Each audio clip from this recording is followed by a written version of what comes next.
Are we live? Wait for it. Wait for it. Oh, there it is. Good morning, ladies and gentlemen. I hope you're having a wonderful day. If you're watching this and it does not say live at the bottom of the screen, unfortunately, you're watching the recap. The good news is we are live Monday through Friday, 30 minutes before open. Drop your thumbs up on the video. Make sure you're subscribed. You're on mobile. Press hot chat. X out the chat. Hit the thumbs up button. Second link for the nightly watch list and main channel. First link for the Scream Alerts boot camp and real estate course. But, ladies and gentlemen, welcome. You have PHILO on Wednesday. We're waking up to Credit Suisse and a lot of activity across the board with the banks. Literally, Euro banks were lower. They're a little higher. UBS was negative. Then it went positive. And then Credit Suisse, everybody is still dealing with the fallout in the terms of the deal. And the big focus here now is what is going to happen with Fed rates. So, Chad, we are going to have a wild week here up until Wednesday. There is a lot of things on the table and a lot of things that can move in this 2-3 week bank run. It is not over yet. So, Chad, we're going to see how it all plays out. Everybody is still digesting the news from overnight. We're going to see how people feel. There wasn't anything too crazy out of China or anything like that. Pretty much everybody all around the world, all eyes are what is going on with United States here and what is going to happen on Wednesday, the banks, and now does it spread to Europe. So, Chad, I hope you're ready. It's a very big week. This is the one. What does Powell do? Good morning, Chatadonia. Happy Monday. What's up, Open Face? What's up, Kevin, Fred, Gunnar, Jesus?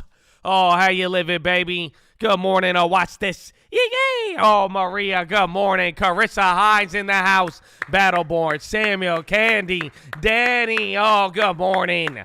What's up, Nate McAllister? What's up, Lateral Laker Jay? Good morning, Chatadonia. Happy Monday. What's up, Adrian? What's up, Drew? Good morning, Michael Bono. What's up, Gary Pompey? Andrew Blake is in the house. Bank Sinatra, Christina, Sakodi, Gregory, Big Dazzle. Good morning. Oh, what's up, Charlie in the tree? What's up, 333? What's up, Blizzy B? Oh, Charlie in the tree, 333 and Blizzy B. Bro, that sound like a rap group right there. Oh, good morning. What's up, Fusain Bolt? Fusain Bolt. Oh, Sizzler, Picchiotti. Good morning. What's up, YBO? Dougie Fresh, Chatadonia. How you living? Exit Liquidity. Oh, it's a beautiful morning. It's game time, It's game time, Wesley O'Neal. I know Nepal ready to play. Caballero showed up bright and early. Be like Mike in the morning. Mitch Connor, he's ready to go. Wizzy, you the go, baby. Matthew Orban, he said, let's get this. Let's get it. Green eggs and ham day. I don't know.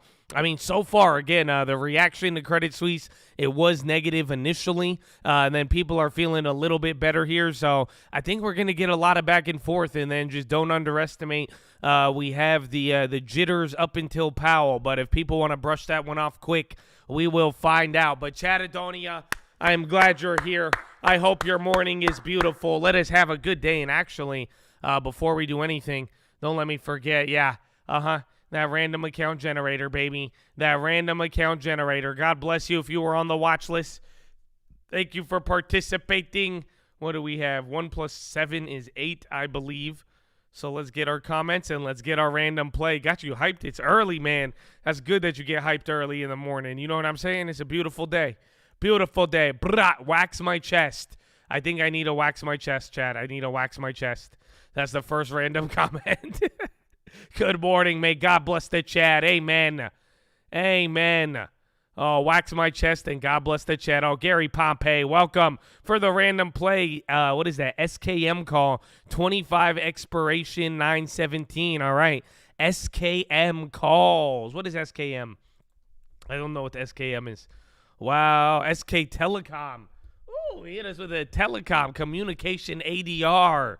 Okay, so I'm going to praise God, wax my chest, and buy a telecom. Sounds like a good morning to me. Sounds like a good morning to me, baby. I know I would. I did Hulk Hogan a little bit. It's just a long story, you know. I didn't want to make it weird till the end, you know. I was hyped, though. Good morning. Good morning, Chatadonia. So, Let's get to the news. It's Korean Telecom. Oh, SKM. Look at that volume today, too. Look at these little 100 share blocks. That one's great. But let's get to the news. Let me throw up a bank here. Where's UBS?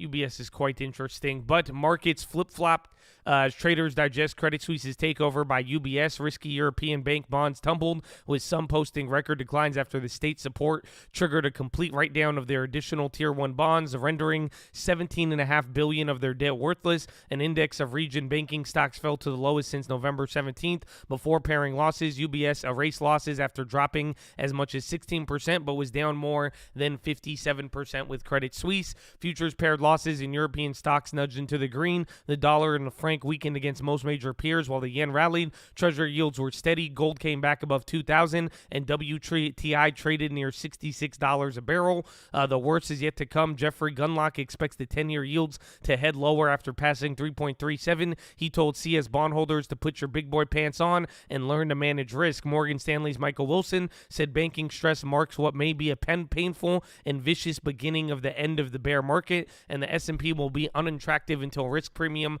climbs near 400 basis points from 230. UBS will buy Credit Suisse for $3 billion in a government broker deal. UBS CEO Ralph Harners will run the combined bank when the deal closes later this year. The SNB will offer $100 billion in francs of liquidity to help the transaction, and the government granted a $9 billion franc guarantee on potential losses. Goldman told clients last night that they will start taking trading claims in AT1s. People familiar said. UBS chairman Cole Keller said he will align CS's investment banking with our conservative risk culture, probably ending plans for a CS First Boston spinoff. UBS hinted at significant further job cuts, though bonuses and raises will still be paid on Friday. Saudi National Bank investment plummeted by around $1 billion in a matter of months. The U.S. banking blow-up. Signature deposits and some loans were snapped up by Flagstar Bank of Hicksville, New York, unit of New York Community Bank. The FDIC wants to sell SVB in less than 2 chunks after failing to offload the whole lender. People familiar said. First Republic slumped pre-market after they were downgraded again by S&P. A bunch of mid-sized banks want FDIC insurance extended to all deposits for the next 2 years. Central banks saw no dash for dollars after teaming with the Fed to ease access to the greenback. The SMB awarded $101 million daily repo operation, below the amount of previous times of funding strains. The Bank of England and Bank of Japan, they got 0 bids, and the ECB allotted just $5 million to a single bidder. A pause, rinse, and repeat of the Fed's conundrum. A pause is probably appropriate, said Gregory Peters, co-CIO at PGIM Fixed Income. Raising rates acts tone deaf, and cutting rates acts too suspicious, but a buy and hold may send a signal of panic, said George McDonald, senior researcher at 22 Research. Muhammad El-Arian told Fox that the Fed should hike by 25, and JP Morgan's Bruce Kasman agreed. And then UBS is paying less than half of the 7.4 billion francs Credit Suisse was worth at Friday's close. The firm has lost 98% of their value since a peak in 2007, and over the past 2 years, they have been a relentless tale of woe and failure. Hot dog. 10 a.m. ECB Lagarde and Centeno are speaking. 11:30, 57 billion of 13-week bonds and 48 billion of 26-week bills. Donald Trump said he is expected to be arrested tomorrow in New York and called for protesters to take our nation back. Trump hasn't received a notification of charges or arrest plans from the Manhattan DA. A spokesperson said Kevin McCarthy and other Republicans coalesced around him. LATAM's eco data, Chile's fourth quarter current account deficit widened by more than expected to $5 billion. GDP fell 2.3 year-on-year for the same period compared with negative 1.6. California braces for heavy rain and snow from new Pacific storm. France's government faces 2 non-confidence motions after Emmanuel Macron used special power forced to lift a bill raising the retirement age. Some pre-market movers. I lost it. Now I got it. Now we good. Now I lost it. Now I got it. Ooh. There it is. Xi Jinping arrived in Moscow for talks with Vladimir Putin. Xi's trip marks his most ambitious effort yet to play the role of peacemaker as he seeks to broker an end to the war. A total write-down of AT1 bonds is not the norm, with risky bonds at most other banks in Europe and the UK having more protection. Bloomberg Intelligence said the EPA said that the common equity instruments are the first ones to absorb losses, and only after their full use of AT1 would be required to be written down. The ECB may need to hike more than 100 basis points above above 4%. Robert Holzman told ORF. Francois Villeroy said last week 50 shows confidence in regional banks. Biden urges Netanyahu to seek compromise on judicial overhaul. China's imports rose 4.2% last month, snapping the 4-year month of decline. The trade surplus narrowed to $16.8 billion. China banks kept their prime loan rates on hold as expected. The Bank of Japan said they will be cautioned about pivoting. One board member said the risk of a hasty change is more significant than the risk of delay, according to the minutes of the March 9th and 10th meeting. Payotegaran Shintara and her party widened their leads in a survey ahead of Thailand's general election set for May. She garnered 38% of the support in a poll of 2,000. Geopolitics: North Korea tests fired a suspected short-range ballistic missile. Australia said they are confident in their nuclear submarine plans won't derail Congress in restoring ties with China. PBOC warns SVB failure shows moral hazard of rapid global rate hikes. Gold retreated after breaching 2,000 an ounce. SPDR gold shares boosted their bullion holdings by more than 200,000 ounces last session, valued at $407 million. WTI declined while copper led base metals higher. Wheat fell after the renewal of the Ukraine deal. Market watchers will keep an eye on headlines from the Financial Times Commodity Global Summit, which starts today.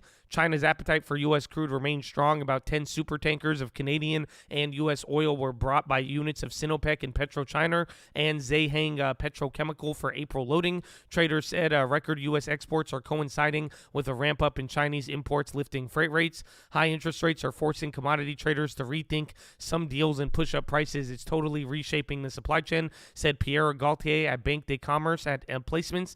Before, companies were able to keep large cargo in storage for months or with more bearable costs. The carry cost now is much higher and not an option. Goldman nudged their crude forecast down on worries that the banking sector and potential for recession outweigh a surge in demand from China. They are now expecting Brent will reach 94 a barrel for the next 12 months ahead and 97 in the second half of 2024, which was versus $100 previously. Maersk finally sold their last major energy unit after putting it up for sale 7 years ago. Evergrande expects a restructuring support deal by the end of March, and they won preliminary support from major creditors. Air India comments on funding of the world's biggest aircraft deal. More Credit Suisse CEO Ulrich Korner, who took the top job last summer, is expected to depart. The Swiss regulator said management will stay in places until the deal closes, but Credit Suisse said they will go ahead with Hong Kong Investment Conference this week, though media sessions are canceled. Warren Buffett, he had multiple calls with the Biden team in the past week centered on him possibly investing in the U.S. regional banking sector and offering advice. People familiar said Microsoft plans to launch a new game for iPhones and Android smartphones next year if Activision deal is cleared by regulators. The one big winner and many losers of Credit Suisse. Dow is raised to a buy at Deutsche Bank, price target 60. Intel raised to a price target of 33 from 30 at Raymond James. Dow price target cut to 44 from 51 at KeyBank. How the mighty have fallen. Find out how scandal, mistrust ended Credit Suisse's 166-year history. Join us as we remember Bear Stearns, Lehman Brothers, long-term capital, and other titans that met ignoble endings. But what was the end for the people? Previous bank crisis survivors tell us how fast the dominoes fall. That is the big story of the day. Logging into Zoom from the beach may soon land you a tax bill. National tax authorities in the OECD are grappling of where to draw the line as remote working revolution blurs distinctions between work, residency, and time off. The result may be tighter and clearer rules for how long people can work abroad before falling into the country's tax net by year end. Get your tanning in quick. Bali's already cracking down on foreigners misusing their visas for work. Indonesia deported 47 people, including 13 Russians and 1 Ukrainian, and they're going through the court process after being found holding fake national IDs. It is one of the latest clampdowns against foreigners by the island. They were recently banned from riding motorcycles due to a string of deadly accidents. Let's head to Finland instead. It was named the world's happiest country for the 6th year in a row, and the UN ranking showed income, health as something to count on, and having a sense of freedom to make key life decisions. Generosity and the absence of corruption helped push Finland significantly ahead of other countries. Denmark took second, then Iceland came in at 15th.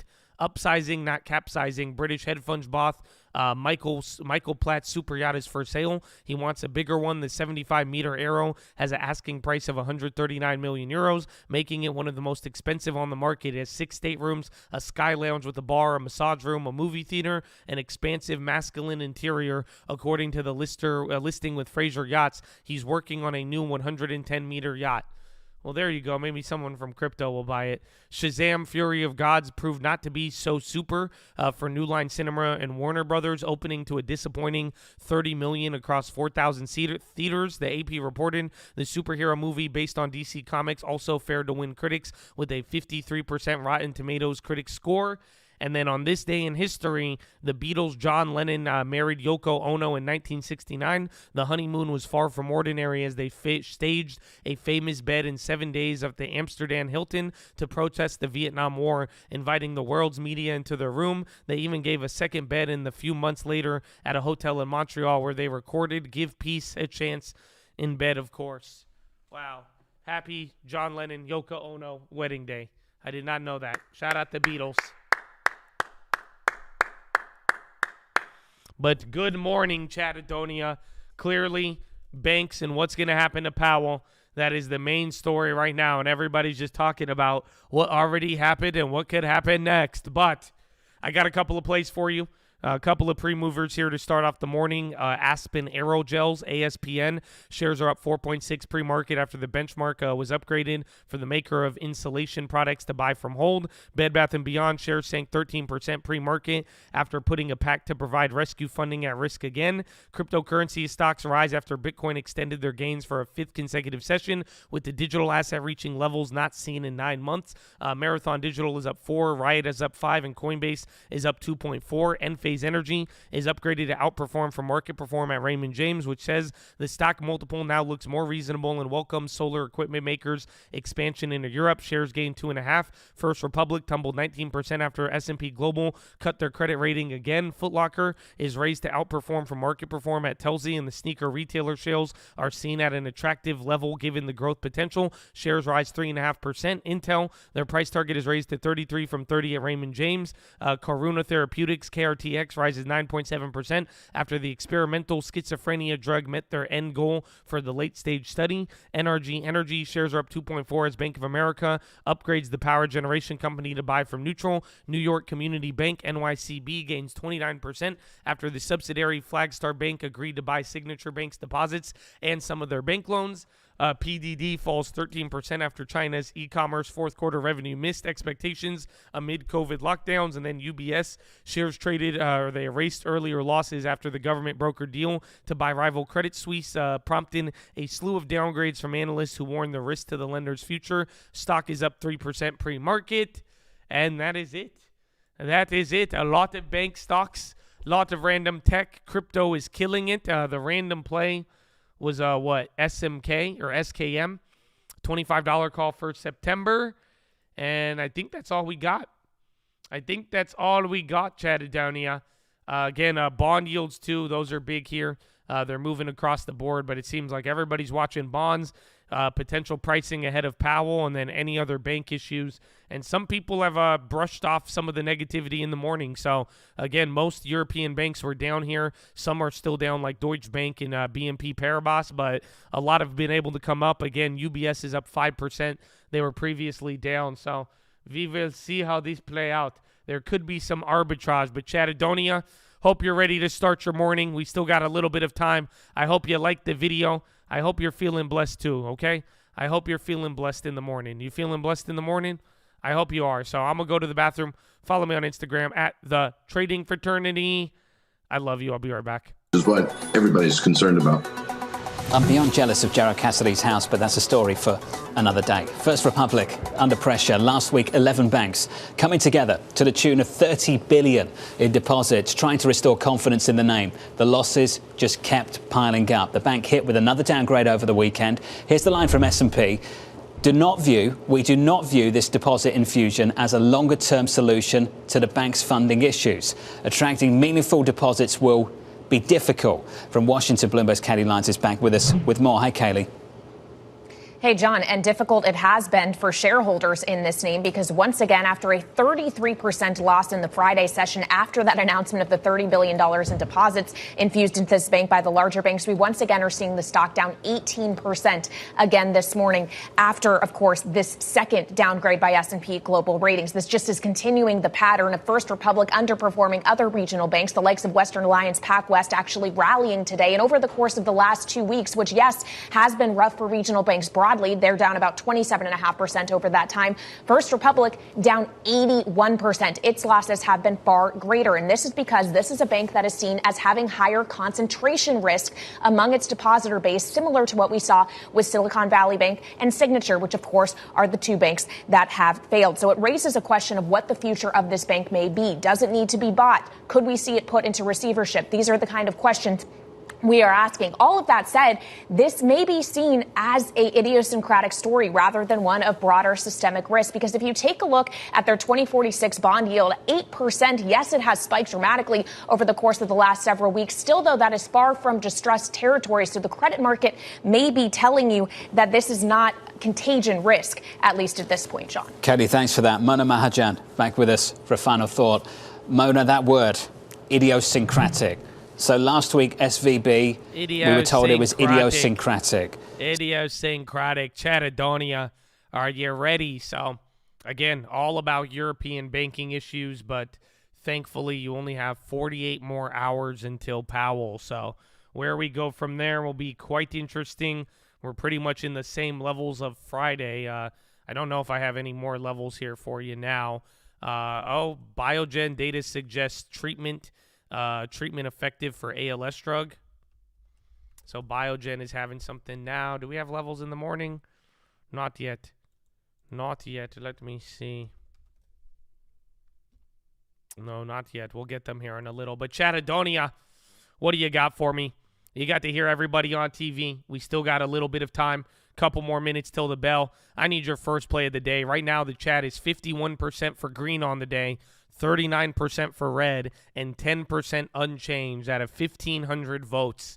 So what do you got? Riot calls, CS calls. Goldman Sachs announced they won't hike this week. UUP calls, CLSK calls, sit and wait, sell UBS, Microsoft puts, NASDAQ long, clean spark calls, coin puts, sell my CS puts, Lunar, SPY calls, NQ short, NVIDIA calls. I ain't touching anything today. Riot, Nikolai, PAL on Wednesday, Microsoft puts, Lunar, USB, Tesla, Butterfly, SPM or JPM calls, SPY puts, SCHW put, Josh call, Apple puts, SPY shorts, FRC puts, booking shares, Adobe, FRC short, FRC call, long, Chainlink, TQQ. What time is PHILO? DWAC short, sitting on my hands. PSN watch shares, Pfizer calls, sit and wait. Bank puts, TLT, USB call, KRE short, TLT calls, wait until FOMC. I just got here. Long everything. Bitcoin long, TLT calls, Google calls, DWAC put, coin puts, AMD long, Costco calls, KRE puts, call your parents, Microsoft and GPT, AMD, Apple shares, NVIDIA calls, JNK drop, SPY calls. It's over. FRC, UPS, PF Chang's. Do they have a stock? LOLOLO, no calls on calls. Biden puts, coin puts, UBS, Hood calls, Roku puts, SPY calls, Riot calls, UBS,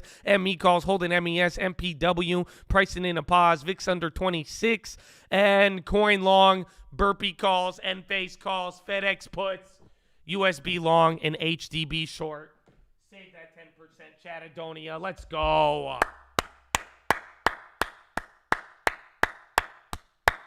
Amen, amen, amen. So I got a couple of plays. How much time we have? We have a little bit of time. I got a couple I'm going to be looking out here for today. A lot of are going to be banks. Again, FRC and Wall. I'd be watching those domestically. Same thing with NYCB.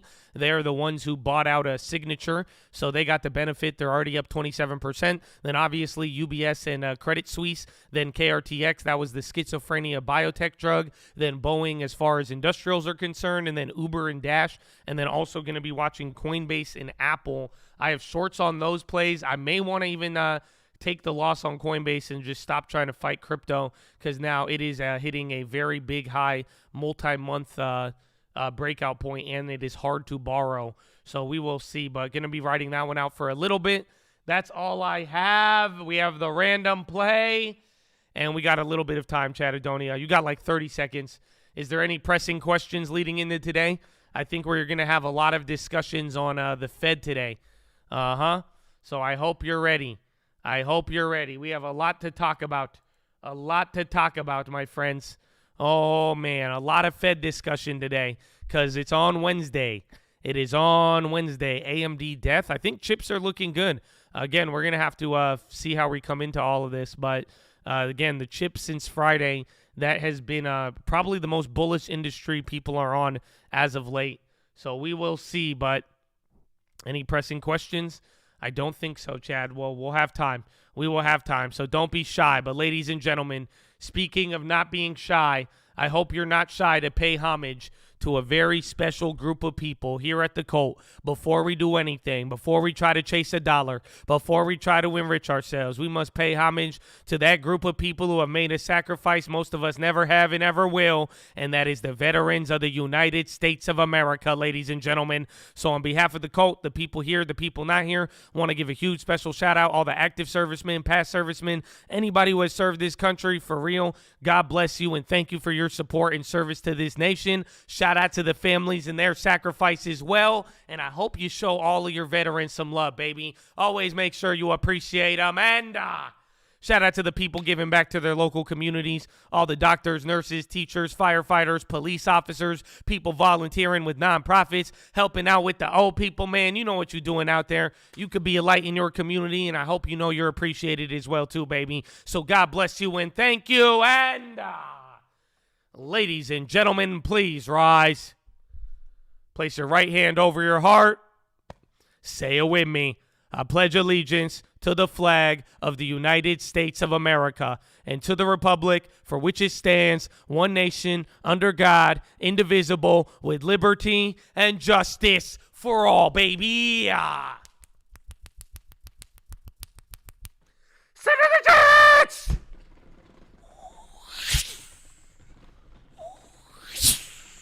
Oh, it's game time, baby. Or nah. Let's go.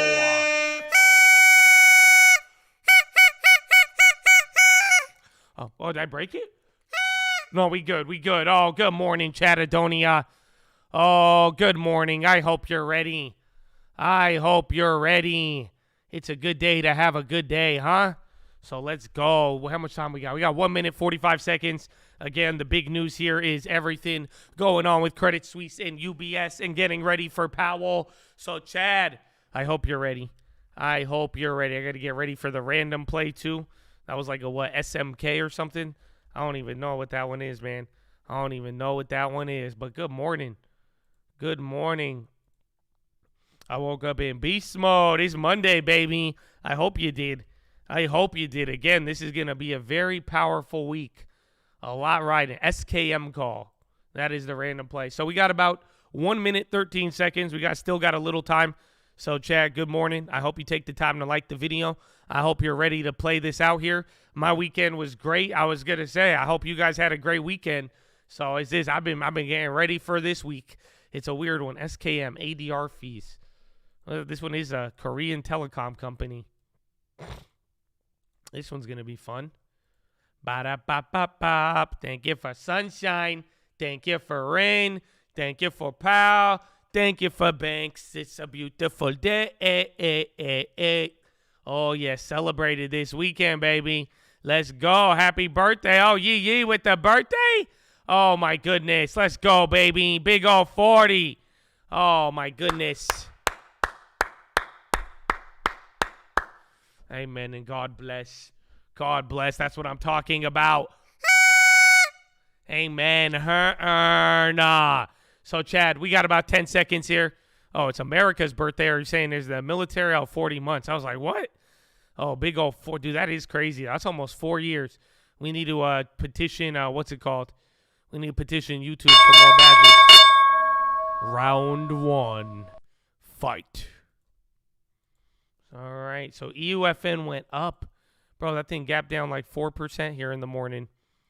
So contracts are still up there. Is Credit Suisse going up? Again, watch UBS. Now, Credit Suisse still down 54%. Shares are totally clapped. Again, watch UBS. Again, every 20 shares of CS converts into 1 share of UBS. So there's some of that for you. Where is it? And then random play SKM September 25 call.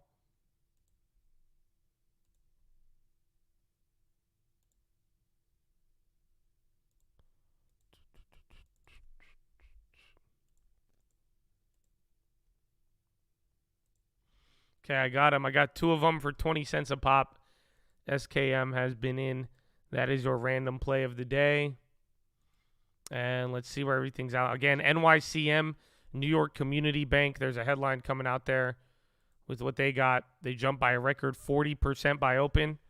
Damn, these are the guys who bought Signature. Or was it NYMC?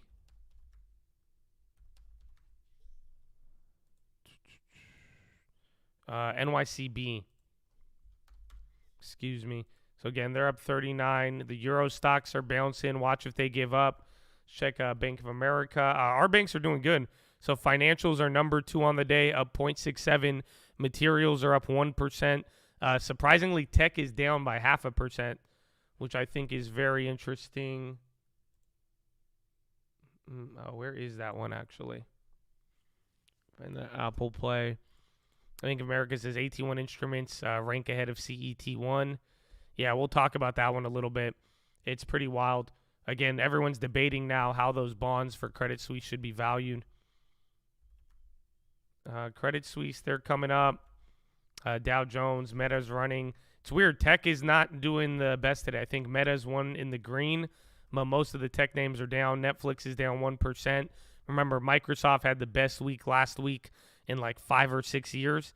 FDIC can profit on NYCB above 654. What? Something on NYCB and $6 price? What does this mean? Stock is at 890. So the FDIC can profit off of the deal? What?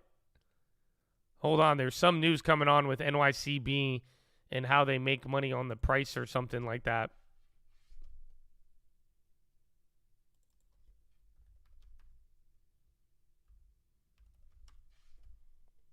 And there's coin. All right. I think I'm going to close my Apple. So that one was the other day. That's going to be a 350 loss. Oh, did I close it? Yeah. Again, I don't want them. I don't want to get Microsoft. So I closed out the Apple 350 loss. And then we're going to see what we do with Coinbase, because now they're getting crazy.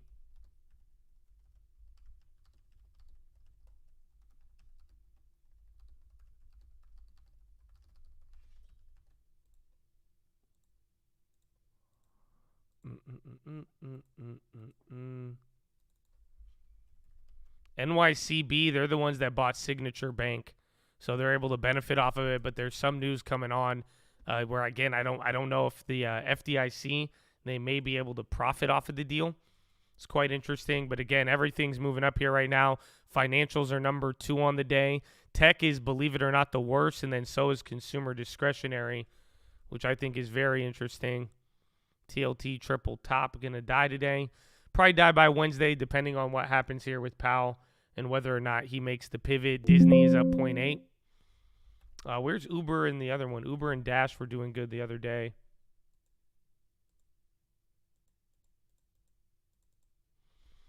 And there's Coinbase. Google's down 0.8. Is Meta still up? There's Microsoft selling off now. Meta's even coming down. They're up 1%. Yeah, C has cut in half since Friday. Dude, that's why Europe banks are kind of jittery here today, because people are worried that if there is any future bailouts or buyouts or whatever, it's not going to necessarily be favorable. I will hold TYD through Powell, yes.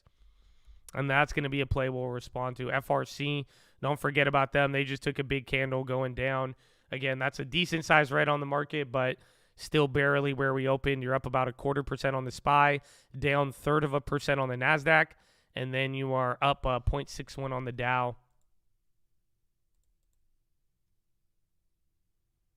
There's Coinbase.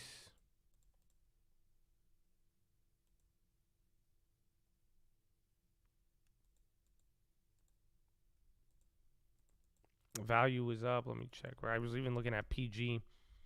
PG and healthcare was actually doing decent. Yeah, even Procter Gamble's moving up here a lot. Watch if value holds up. Right now, Staples are 3rd best on the day at 1%. Tesla. Yeah, watch Caterpillar, Industrials. That'd be another big one. There's Boeing at the high. It seems like tech is going down here. Again, the last couple of days here with this whole run to tech as safety, that's kind of not doing as good here.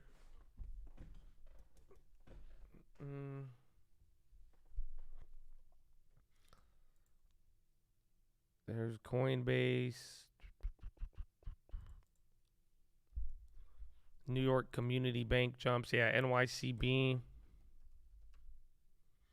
Again, 31. Someone should look into what that deal means. Apple. Of course, I covered it. He's going down. He's only down by 0.6. I'd watch Microsoft. Remember, Microsoft was literally like on fire the other day. FedEx giving up earnings gains. Even the SPY right now, we're about to go negative. Let me check the levels and where we are at. We're at 39.19 on SPX. Kind of shitty. Again, you were just at 39.34. SPY's about to go lower. I mean, there's no real gap to fill, but we are down a decent amount here.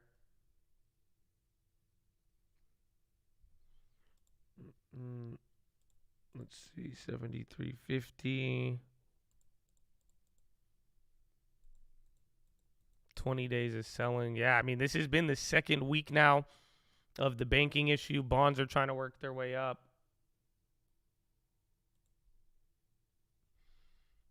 Good morning. FRC halted. FedEx on the low. Damn, FRC just had a back and forth.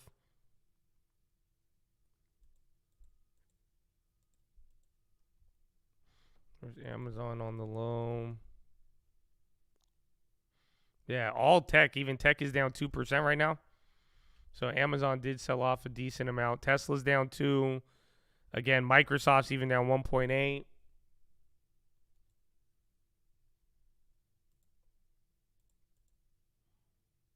RBA.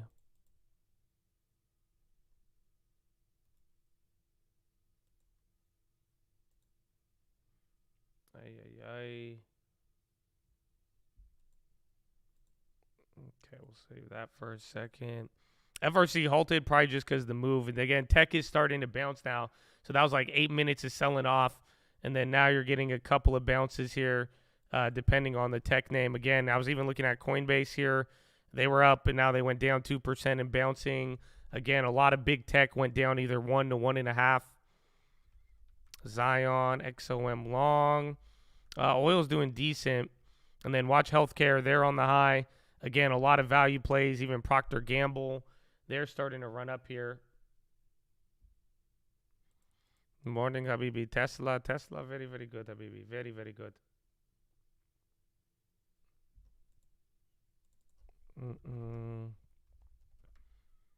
Riot, Mara.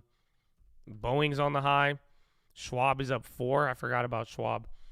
Yeah, Schwab, this is higher than the CEO purchase. So they're actually getting back up to those prices. Where was PAC-W? I think they were up in the morning. Wall is up 5.6. Then FRC, Apple bounce. FRC still halted. Apple is bouncing there. Now even Coinbase is kind of bouncing a little bit.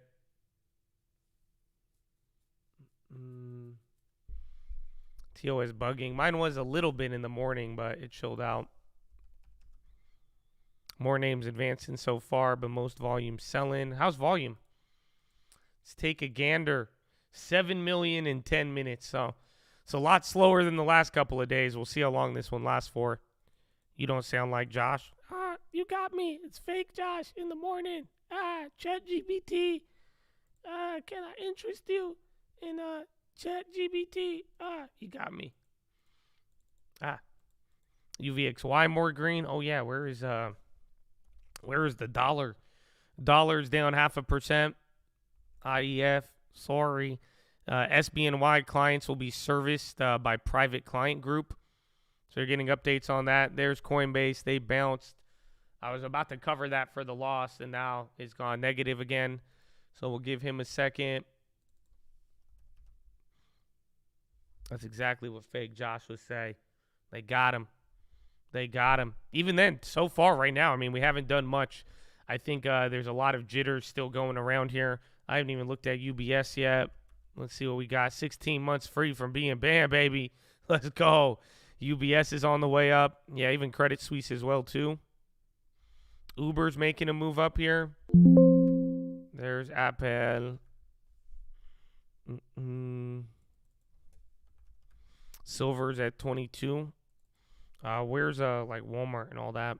I want to see consumer staples. Wally World, they're doing actually really good. Costco, they're up. So again, consumer staples are number 3. Materials are next to financials today. S&P is like right where we opened up, or a little bit above it here. So again, you've been dancing between 39.17 and 39.40. This has been a big level from even last week. So we'll see how it plays out here.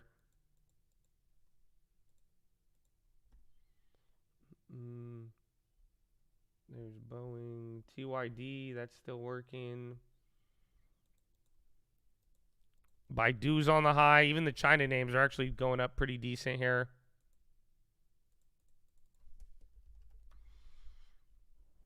Hold coin until Wednesday, till Powell. We'll see if it goes too crazy, though. I don't want that one. Again, all the crypto plays, and even crypto now near 30,000 is a very, very big deal. Again, crypto is only benefited off of this banking situation. But we will see. T running, USB, UBS. They're still on the high. UBS actually catching a bid. Again, Euro. The premiums are still expensive on Europe banks, so there's still a lot of volatility, but they are reacting. Even Baidu's now making a way up, 147. It's a pretty big price for them. And then UBS, another new high. Baba's still negative. A couple of other China names went green. Pinduoduo was very, very bad off of earnings. They're still down. They kind of got a bounce there in the last 4 minutes with everything else. Microsoft still coming towards the low. Apple catching a candle. Amazon did not bounce that hard. And then same thing with Meta. Meta is still in the green. FRC, are they unhalted? Yeah, FRC unhalted, and it's recovered like 12% so far. Oh, this is lower. And then again, all of these names are hard to borrow. So that's what I found out. There was like, I've had like 11 cents of interest on all of those trades from yesterday or Friday. But like FRC, Wall, even Coinbase, all of these names are hard to borrow. So keep that in mind when making a play on them. But FRC has already recovered half of the losses here from the morning. Again, they're responding to the downgrade news. Apple, Flip, even UBS, even the SPY. I mean, we've barely moved right now. We're kind of all in a range. Toyota on the high, Boeing on the high. Couple of industrial material names moving. Again, staples up. Only thing in the red is communications, discretionaries, and tech is the worst on the day, down 0.67. A little Chicle on the market right now. We'll see.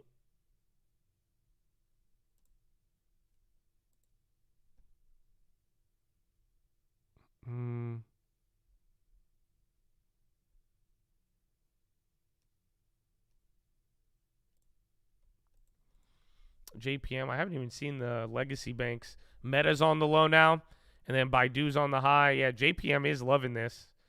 I think maybe because if you see the reaction to New York Bank Corp, they benefited a lot off of Signature. So I'm sure whoever winds up with some of these assets is going to benefit tremendously. But some of the bigger banks are doing good. Again, financials are just right next to materials today. I'm sure in the next 30 minutes we'll know who the real leader is on the day. And bonds are just literally chilling at break even. Putin Xi Jinping meeting is starting. All states on the high. Insurance. And then Amazon coming into the low. Watch Meta, Microsoft, Apple. Those will be big. Yeah, even Apple's actually coming down. I'm pretty surprised with that one.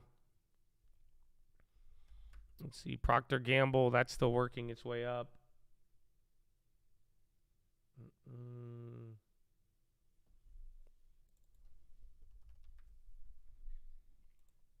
There's Qualcomm, scammers.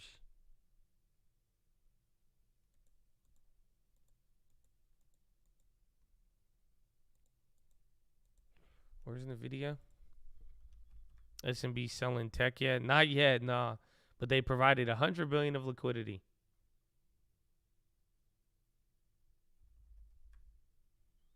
The video's still up. AMD's down 3%. So again, tech from the safe haven effect they had last week starting off today, they are definitely much weaker here. But we'll see how long that lasts for. Amazon, new low of the day, down 2.6. Again, Tesla's about to follow along. AMD's hitting a new low. They're already down 3%. There's Meta now. Meta is barely in the green, though, by 0.25%. ARC, got to hold Zim. I believe so. I'm already out of Zim completely. So Viva, let's see. There's Qualcomm, UPS on the low. Don't forget about FedEx and their earnings from last week. Amazon was up a decent amount, but they're getting clobbered. But again, the whole theme here today is that following all this bank news, though, you are watching the safe havens of last week start to sell off, which I would definitely say is interesting. That's why I sold Apple. I was worried this morning. I didn't want my Apple short to come back and then have big tech be the leader like it was last week. That would have been ugly. VNO, SRPT, Caterpillar's on the high. So that's another one for industrials. Again, financials are slipping. So financials are up only 1.1 now. Materials are up 1.4. And then everything else, again, communication, discretionary, tech. Those are your red days here. Or your red names. Enphase on the high. They got to upgrade this morning.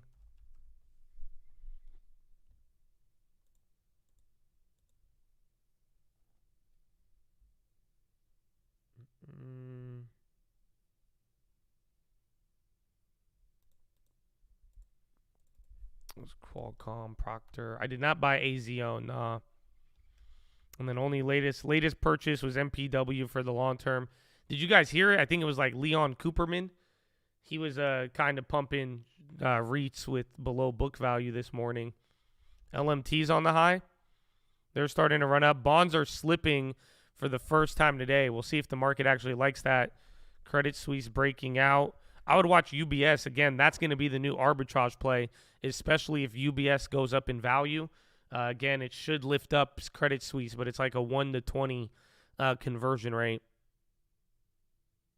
Monday, baby, and with the armor on, amen. Tell him, my friend. Airbnb at the low. SPY even slipping a little bit. Couple of names coming down, even Coinbase. Again, Amazon, Apple, Microsoft, those are all into the lows. All your big tech is not having your safe haven effect today. Meta went red. Yep, there it is, 195. Walmart's on the high again. More consumer staple plays. Those are actually working out. Tesla flushing now too. And Caterpillar and a couple others. Boeing, they're loving it here. And then SPY just wicked into a new low right there. No, we got MPW for the long term last week. But Leon Cooperman was pumping them this morning. Or not, or companies like them, more or less.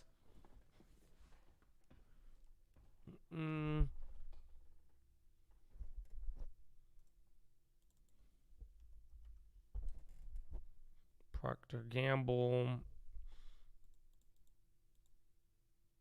They've actually came back a lot. And then that's a little rip there on the SPY.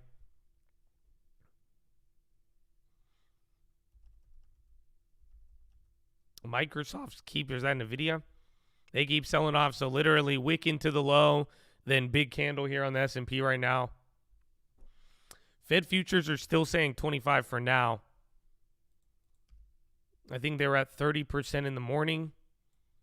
So now the odds are like 27. So not too bad, but as of now, it's like 3 and 4 chance that the Fed actually pauses. Citi on the high, Goldman, something's going on with the banks right now.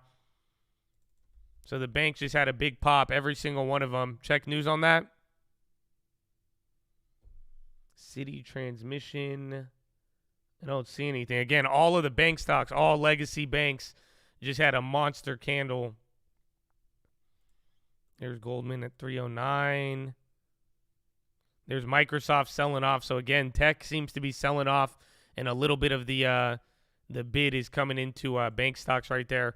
Seems like more tech downside, more bank upside. No, I didn't cut any Altria, no. Even Uber's on the high. Again, big candles on Goldman, Citi, Wells Fargo, all of them.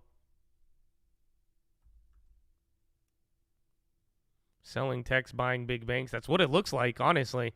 That's what a lot of today is, especially after a crazy week of selling banks and then buying tech.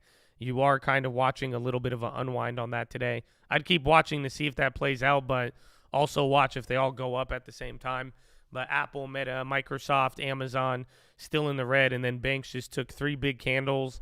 Financials are about to be the leader on the day, so they were trailing about 0.5% to materials. But now that last 3 minutes, that really, really just woke up all the bank stocks there.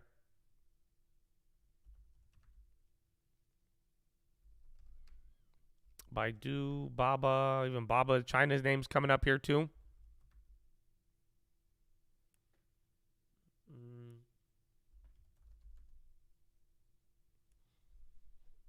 Qualcomm.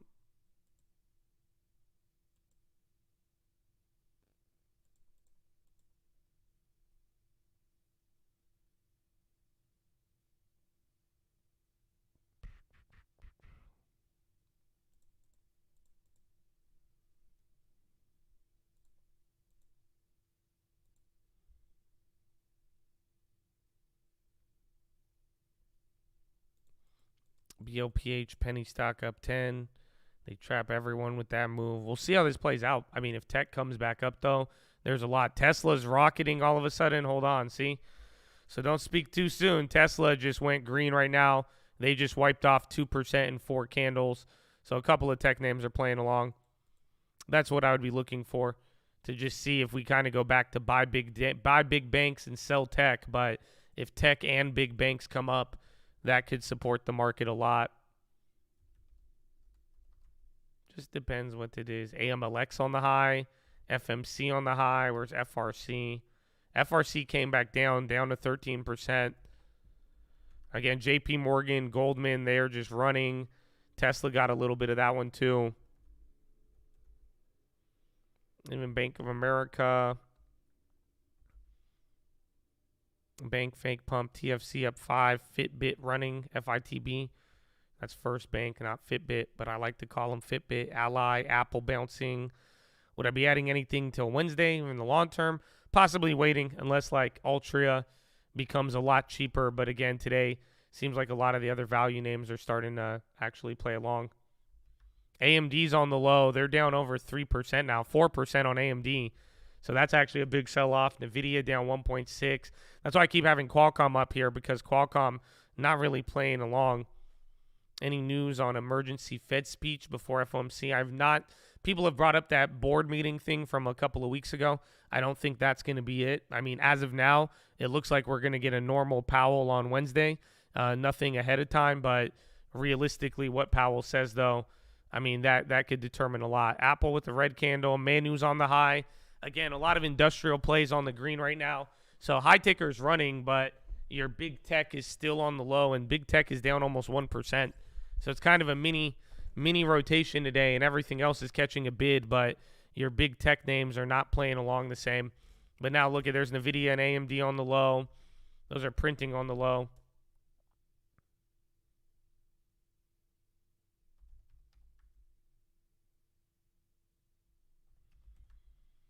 ETN, Schwab on the high again. So more bank activity. Most other regionals were kind of soft here, but Schwab is moving up here. And then Abivi, Cigna, Healthcare, and then anything more defensive is kind of getting its first rotational day here today. Is that DOX on the low or on the high?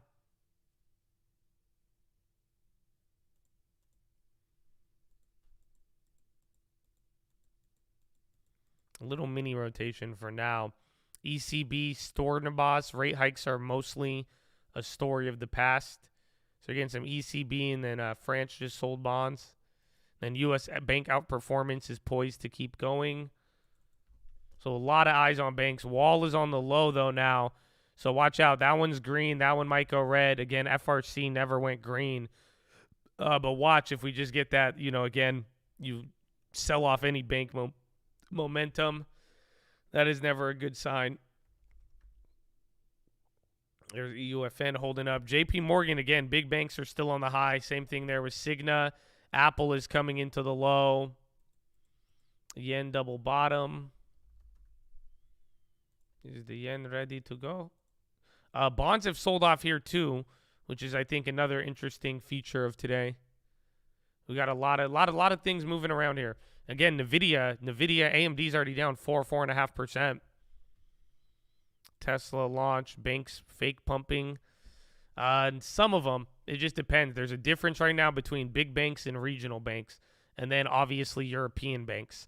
So there's 3 different types of banks, and they're all kind of doing their things. Europe was down and then coming back up.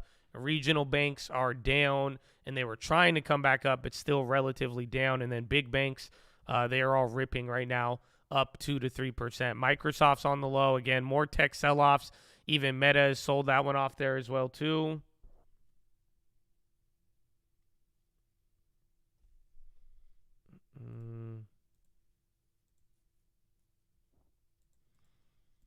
On coin is going down now. That one, I'm just hoping I could limit damage on that. Now it's already down 2 after being up 2. But hasn't had the red candle in a long time. Very, very long time. What's the volatility for today? I mean, the VIX is at 25. I haven't looked at bond volatility, but I mean, it doesn't seem like we've whipsawed too much. But I think in terms of what people are expecting, everybody's on edge. I mean, you're dealing with pretty historic bank buyback or buyout, bailout, whatever you want to call it, that has a lot of implications. And then now everybody's getting ready for Powell on Wednesday.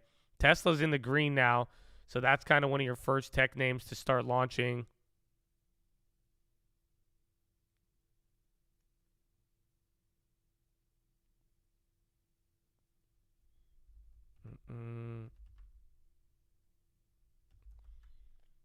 Let's see. Amazon's still going lower. Same thing with Apple, though, too.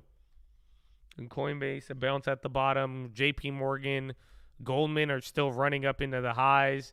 Wells Fargo and Bank of America are chilling out. Wall is still green, but they were heading down earlier. Then FRC is still down 14%. EA's on the high. Yeah, I still have all my old natural gas plays. Jeff Woodkey released from terrorist in West Africa, U.S. says. I have no idea who that is. And then Zhu says there are rooms for China and Russia to boost cooperation. I think the yen will get some more depreciation. I think the yen could keep strengthening depending on what happens here. Again, all with Powell and this whole process or not. We're going to find out a lot about the world, global currencies, and everything in between. So JP Morgan back to 130 is pretty big. Again, Goldman is already gone from 306 to 311. And then Wells Fargo and Bank of America, they are about half of the gain of JP Morgan and Goldman. TLT, IF is starting to sell off. So bonds are getting a little weaker here. And Microsoft still down 2.9. SPY can't get above here. What level is this? So 39.35-ish. This is the high of the day. Again, 39.40, that is the 200-day. So we are right below the 200-day average here. And then tech is still just selling off here from the open.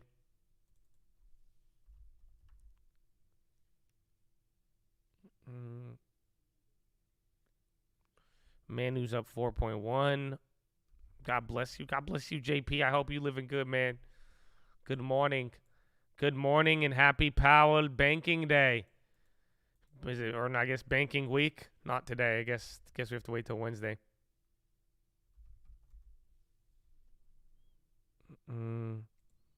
That's some STT for the long term. MPW came up. MO. Where's IBM? Oh, IBM. No. 3M, not IBM. They're back to 104. JPM again. Big banks are still leading here. Let's see if tech plays along with this. This could be tech playing along. They're all getting a candle, green candle there at the bottom. So this candle is big banks and tech now. Again, high ticker is very active. You even got a couple of industrials and some China names by doing all that, and Citi now. Some of the other banks are starting to play along.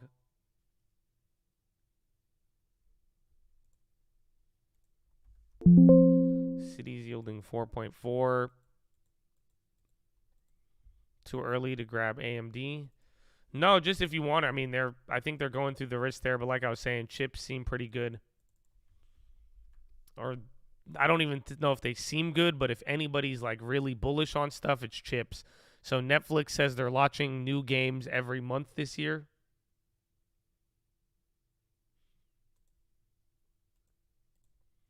Okay, a lot of things are bouncing, even tech-wise.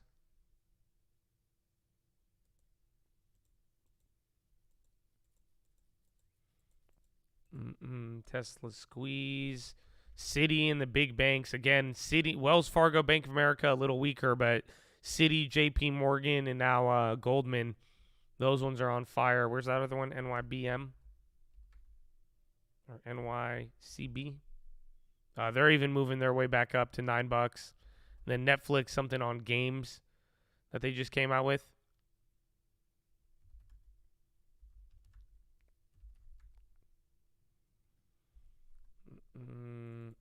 Check the dollar. Adler. Oh, it's 701. That's good, though. It's good. It's a blessing. Dollar's coming down. SPY, again, just wicked into a new high. First new high of the day.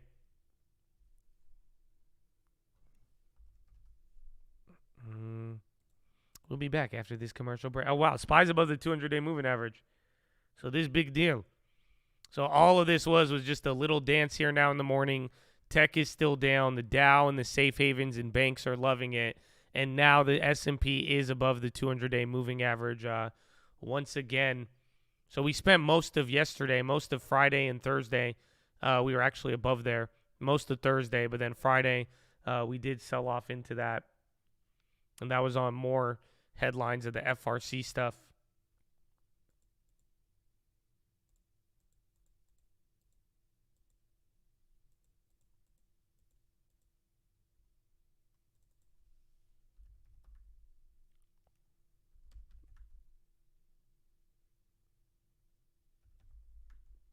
FRC, I don't know. They're just in the middle. They just got a downgrade. So S&P, the credit agency, downgraded their capital and credit once again. So that was even from last night. Then they kind of woke up bad. I guess WAL, they weren't up too much. I mean, 5% is not much considering. And then now everybody was still going back and forth with all the Credit Suisse stuff. Procter Gamble. Watch if the Dow names, if any of the defensives give up, that won't be good. But there's a lot of healthcare on the high right now. SPY's still trying to work its way up.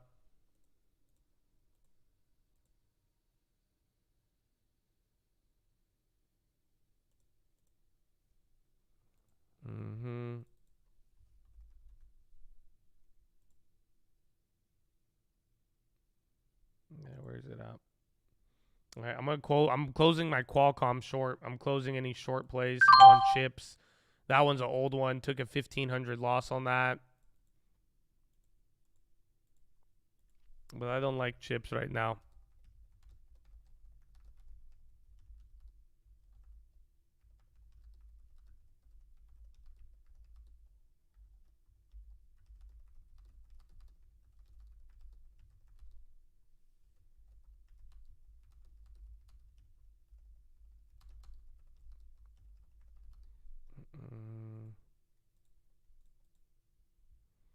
Stay on the side waiting for Fed this Wednesday. SPX needs to hold. And NVIDIA has their event this week. Any SLG? What's SLG? Lagarde says Euro area banking sector is resilient. She says they welcome swift action taken by Swiss authorities. Swiss authorities.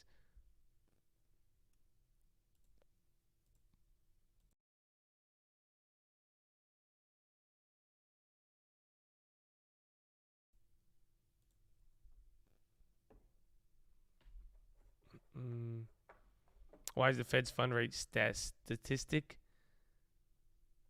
Every time it's 60 or more? Yeah, they go with whatever price is in 60. So, like, really, coming into Wednesday, whatever is at 60% or higher, that will most likely be the what Powell does. All cash wait until Wednesday. Not a bad approach. Again, once we find out what Powell's going to do, the Fed futures could lean into it. We'll really go from there. Tesla's running. Tesla's now up 1.4. I would say they're probably one of the bigger leaders here. Again, healthcare XLV is doing very, very good. Now Las Vegas Sands and Wynn. Yeah, those are both going up right now. Credit Suisse. They're dropping, so watch UBS. They're also giving up. And then WAL, FRC. Even FRC, so regionals, they are taking a little bit of a red here. As a whole, regional banks are up 5%, but the individual ones we've been watching, those have been key.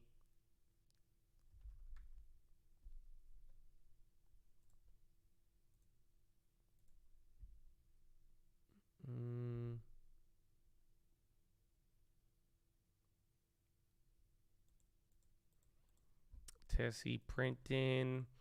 And then SPY. Let's see how we treat the 200-day. So this was only 1 point above the 200-day. We just sold off pretty big here. Decent-sized cheek lay compared to how we got here. But watch the 200-day. Morning. Great videos this weekend. Hope all the chats watch the watch list. Stay hydrated and healthy. Amen. Kevin Wells, I hope you living good too, baby. Good morning. Happy Monday. And happy Ides of March in Powell. ECB President Lagarde says watching market developments carefully. So 2 decent cheek lays under the 200-day moving average. I'd watch EUFN too. Again, the premiums are holding, but the stock itself is actually dropping a little bit. And then this morning it hit a new low. They just wanted to scam us on it. SPY going to drop? It could be. I mean, so far, you hit one new low today, but nothing outside of the ranges of the last couple of days. Pretty much where we closed and where we hung out on Friday. Remember, Friday, we didn't do much. Friday, you opened up decent, and then we sold off, and then we just kind of stayed pinned. Remember, there was a little bit of a consumer reaction.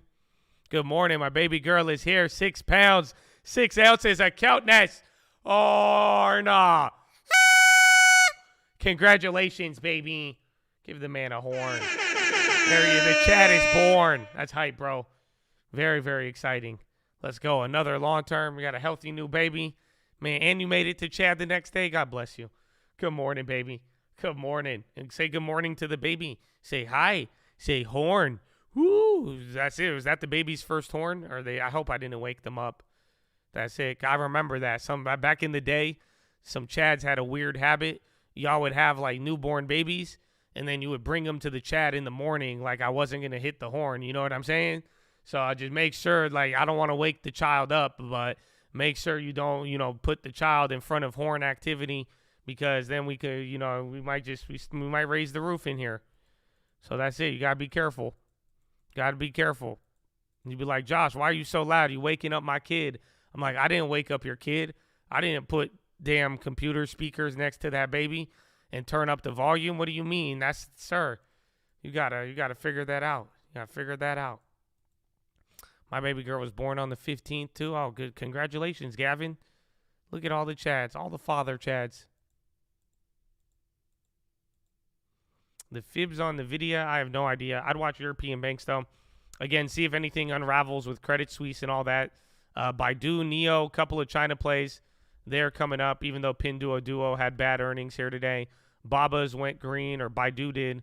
Baba's still down 1%.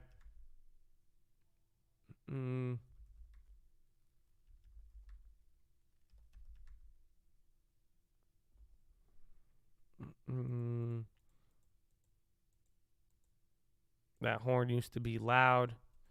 Like I'm saying, though, still, I just, what I'm saying is wherever you put your speakers, can't blame me for that, sir. Can't blame me for that.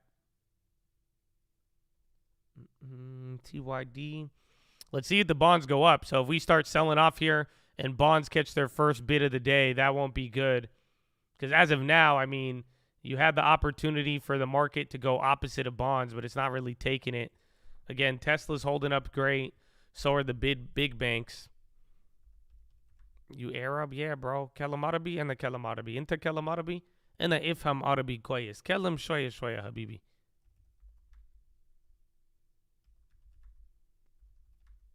There's Nvidia still down. I am still looking to get into MO, but I'm going to be more patient than not. We have like another week until ex-dividend. They're slowly giving up here, so we'll find out. But I was thinking about it over the weekend. You know how we were talking about like buying a lot of MPW? Yeah, fuck that. I'd hold my cash. That's it. This weekend, I'm very excited for what's going to happen here on Wednesday, but the real answer is just hold cash until the rates go down. So if the rates aren't coming down, we're just going to be holding that cash until we could get a very good deal on any sort of other equity. But right now, with the closest you've been to deflation, the bond curve uninverting, I think your dollar is in a way better position than anything right now.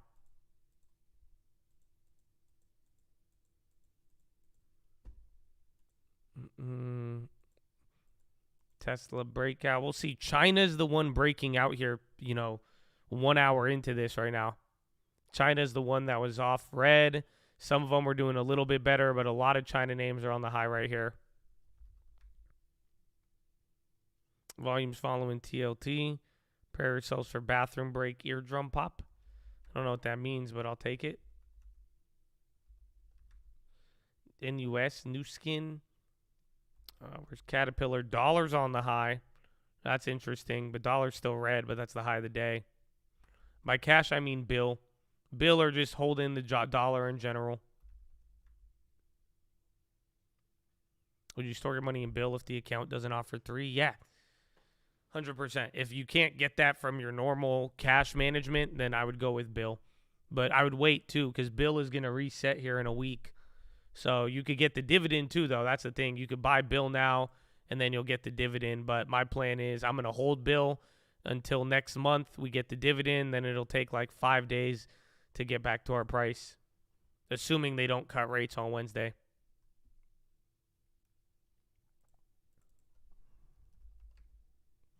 We sell bill. It depends if what you want to do with it, but if you do sell before ex-dividend, you won't get the divvy. So I thought we would have time to do both, but it looks like you have to hold it.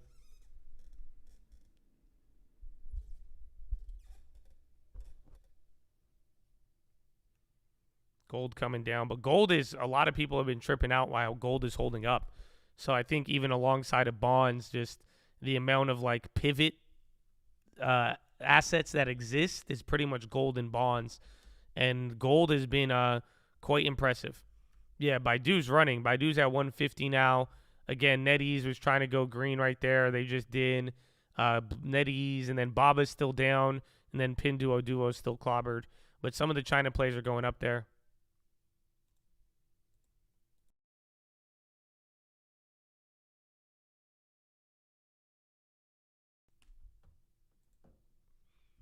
You have to do divvy or the gains. Well, bill, you could get both. You just have to wait. So it's like if you buy, you pretty much you wait to where you bought at. So we got at 91.46. By the time it's probably going to drop 30 cents by next month, and it's going to start around like 91.40. And then in a couple of days, you'll get your dividend, as well as the stock should work its way back up, unless, again, they do cut rates of any sort.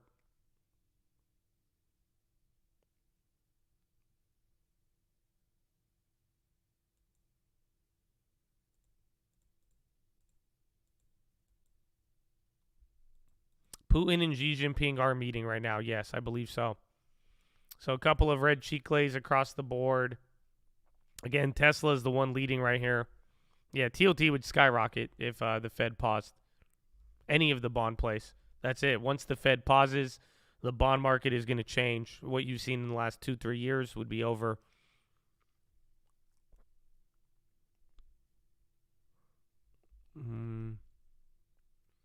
Mortgage rates. It all depends what happens with the Fed. Again, as of now, the Fed futures are pricing in. They're pricing in the first rate cut by June. So pretty much we pause. That's assuming we pause either this meeting or next meeting, and then by June, the options market or the futures market is pricing in that the Fed will be cutting again. So remember, we started this year with cuts, then we went to no cuts, and now we are back to the Fed pricing in cuts.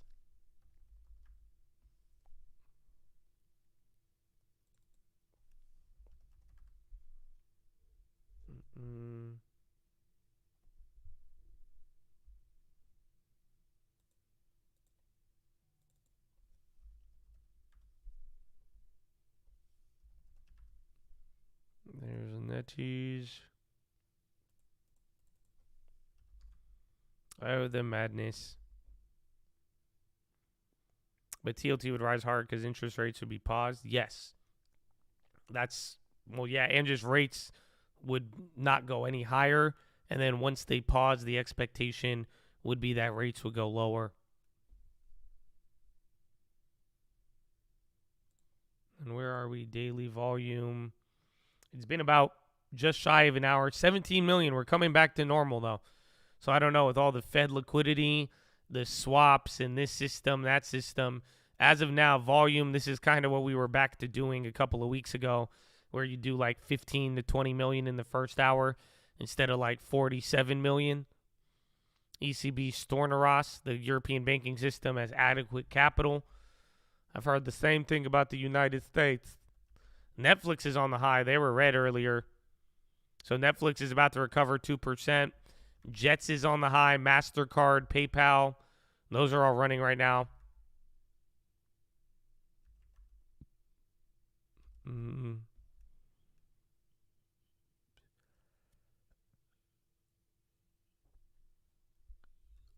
then Amazon's still at the low. So is Microsoft, too. All the big tech. Apple is kind of holding up a little better. Apple and Tesla, but everything else is still whacked. I didn't close my coin short. I was about to. I might even here. I'm going to give it some time. Am I getting out of MPW? No, that's in the long term. I'm just probably not going to buy much bigger. I still would plan to buy more, but as of now, I'm waiting for cash to become the ultimate savior.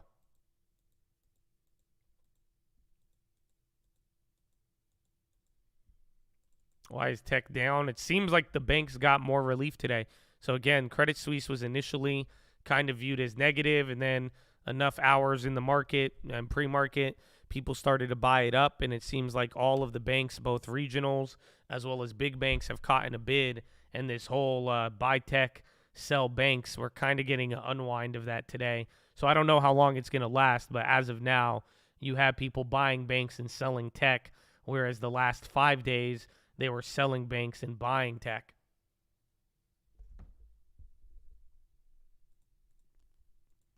Nelson Peltz talking about the banks on CNBC right now. Tesla's holding. I mean, even the SPY, you're like near the high candle of the day. You are at 39.30. You've hit above the 200-day earlier. Then we ended up rejecting it. So, honestly, this is all about it. It's going to be a dance here for the highs. UBS is starting to sell off a little bit.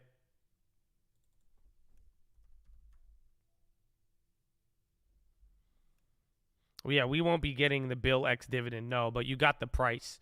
So that's the whole idea, is that whatever you missed out on last month's dividend, you have the equity, or it's going to go to next month, reset, and then you'll have a lower cost basis, and then you'll collect your dividend at the end of the month.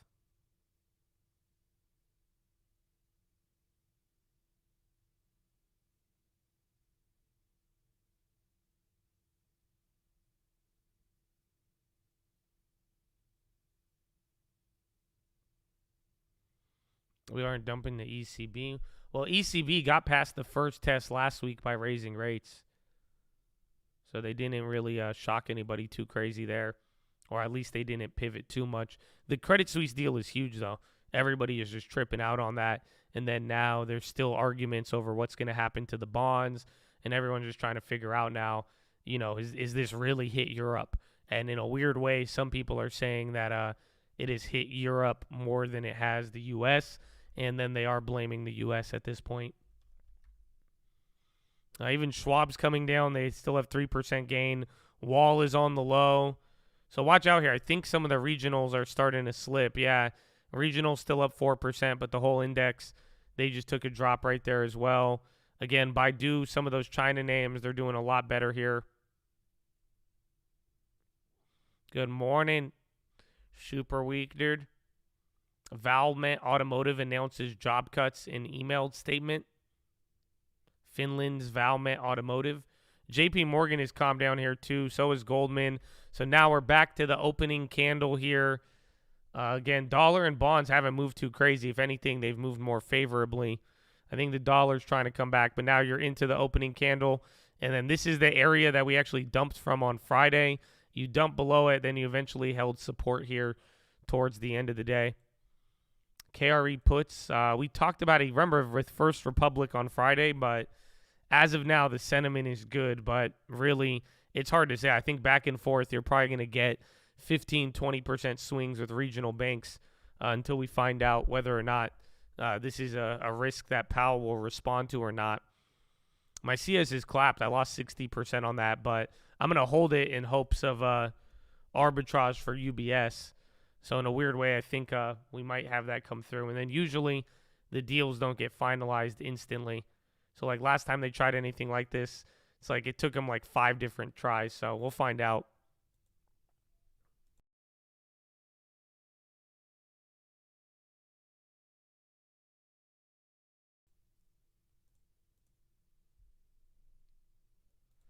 Safe haven, bond, yen, gold, not the dollar. As of now, yeah, no dollar. Dollar's not playing along. People are talking about that, but for now, there's a lot of other safe havens, mainly gold and bonds, especially bonds. They are catching that safe haven bid, and it's weird. Again, that's kind of the risk there, where I just think it's easier. I think you take a fat risk with bonds, but it's kind of worth it right now just because of how people are rushing towards it. What's the main downside if everyone's buying up bonds and the Fed pauses? Nothing. I mean, at that point, if the Fed pauses and everyone's buying bonds, everybody who bought it is just front-running it, and they're going to be in a better off position. And then the only downside is if the Fed doesn't pivot, bonds may calm down a little bit. But even then, it seems like even for the rest of the year, though, as long as these problems persist, it looks like once you get the Fed pivot, everyone's going to be thinking ahead and then going for that safety in the bond market. And really, too, it just along the lines of more financial instability. Not only do you just want, not only do you want bonds while they're at this level, but they just offer that level of security. ECB doubling down on no forward guidance. And then SPY right at VWAP. Again, Netflix bounced kind of out of nowhere. Then Amazon's still down. Apple's trying to tick down. Microsoft's still at the low. Tesla's the only one that's up. Where's Meta? SVB Germany is permitted to operate by the German regulator.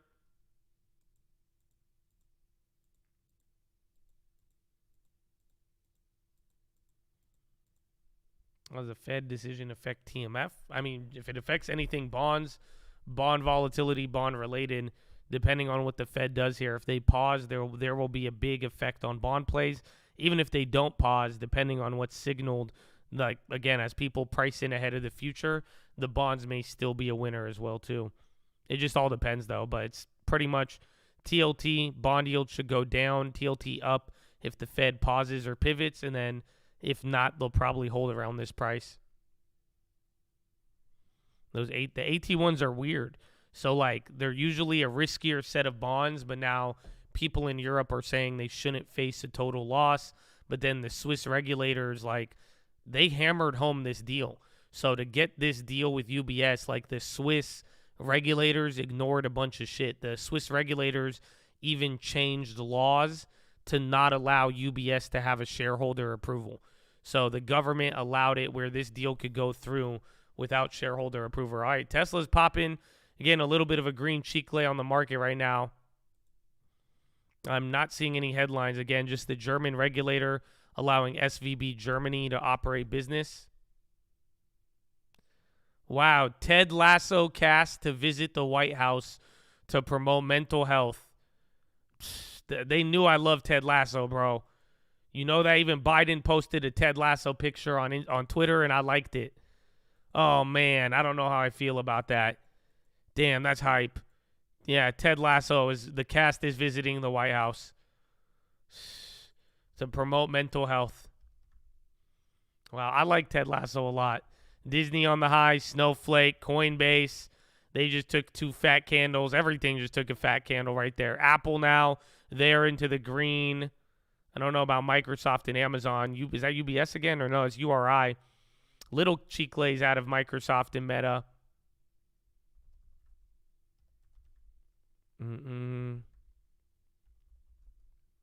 BNX is on the high. Again, high ticker just ran a lot of green shoots across the board.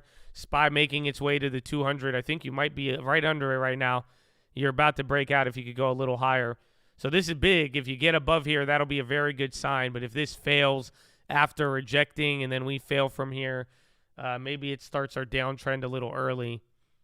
We will find out. Nelson Peltz says he is not in Disney as much as they were. So I think Nelson Peltz is trimmed his stake in Disney. That's what that headline reads like. Tesla's still going. Disney's actually working its way up on that.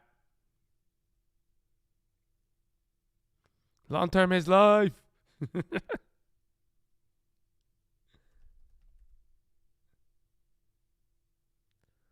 SPY, NVIDIA. They're trying to move. Again, chips are still a little bit more beaten. Tesla keeps running. Again, Coinbase getting a shit ton of volume. Some of those China names, again, like NIO, they're moving up. Oracle, NIO's up 6%. Baidu's up 3%. Again, those China plays are subtly going up. Baba is just still down.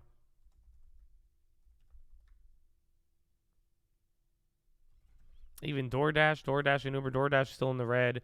Uber's up 1%. And that was a nice pop, but if that doesn't hold, that'll get ugly. Yeah, Uber's still down from earlier this week, though. And then watch value plays, healthcare, see if they hold. Only thing red right now is communications down 0.02, and then tech down 0.7.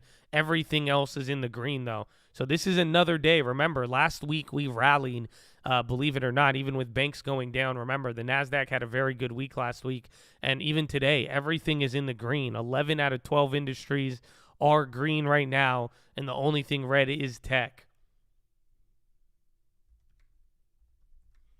And then Credit Suisse, UBS are giving up here.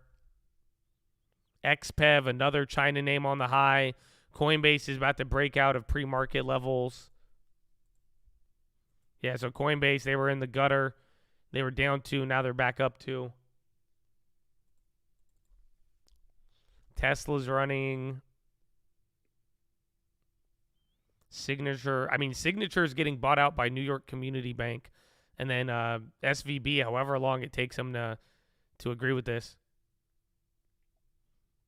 If the Fed were to pause, would it be bearish? I would recommend you watch the watch list so you get the full picture. So then that way it's not as confusing to you. Because I did talk about that there towards the end of yesterday's watch list. Netflix again. Netflix was in the red by like 2%.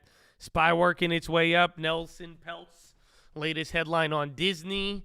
And I love you, Chad. So let's try something different. Let's try it with the market going up towards the 200-day. I need to go to the bathroom, okay? I need to go to the bathroom, so let me go to the bathroom. I love you. Good morning. Follow me on Instagram at The Trading Fraternity. I hope you're having a wonderful, glorious, beautiful morning. Okay, we're glad that you're here, and I'll be right back. Flash a look at some of the biggest business stories in the news right now. I'm Lisa Mateo. Starbucks says Laxman Narasimhan has assumed the role of chief executive officer 2 weeks earlier than planned. Narasimhan began working at the coffee giant in October and spent the last few months getting to know operations at more than 30 stores and other facilities. He's replacing Starbucks founder Howard Schultz, who had been interim CEO since April. A group representing Uber, Lyft, and other app-based services is raising concerns about President Biden's choice to head the Labor Department. The issue is over Julie Su's stance on worker classification rules. The group wants Su to explain how she would implement a rule that could make it easier for workers to be considered employees rather than independent contractors. And Volkswagen is planning an even cheaper electric vehicle. VW brand chief Thomas Schaefer told a German magazine there could be a model selling for less than $22,000 as early as 2026. Now, last week, VW unveiled an EV that will sell for less than $27,000 when it reaches showrooms in 2025.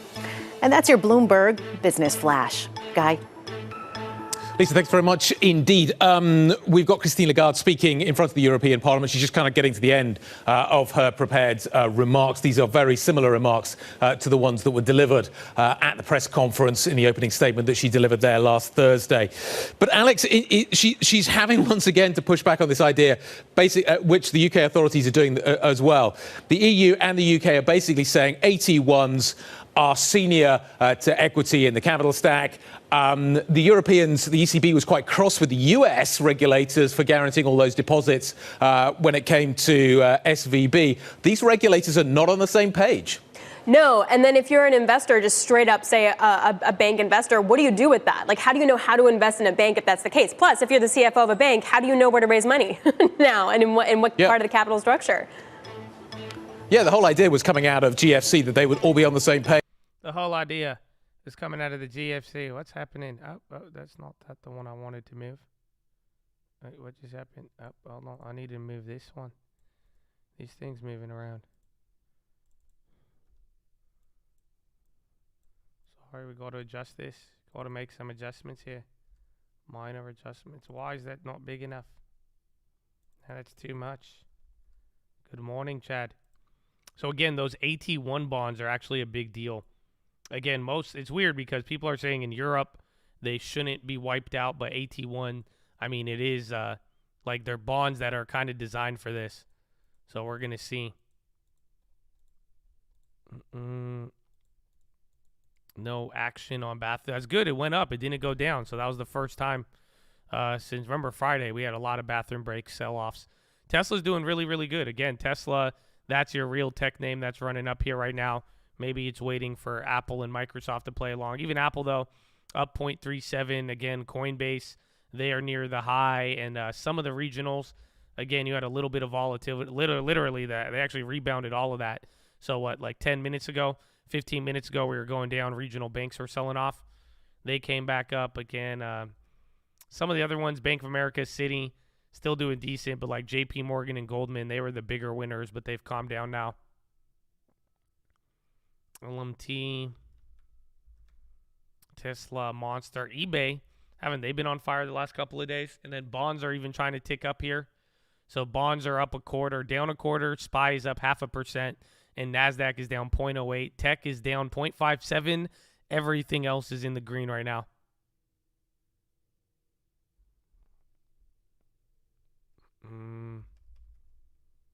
Another bull trap. Well, just don't underestimate that this is, we're getting, what's it called? We're getting the Fed. So this is also going to be the anticipation. You already heard from Goldman. They think the Fed is going to cut. A lot of people are going back and forth, and right now the Fed futures are right here in the middle. Or they're one bad news away from pricing in a cut. Otherwise, if we come into Wednesday like this, then everything is looking decent. Let's just hope CS or UBS or FRC. Let's just hope nobody goes under between today and the bell, or even tomorrow, or even Wednesday.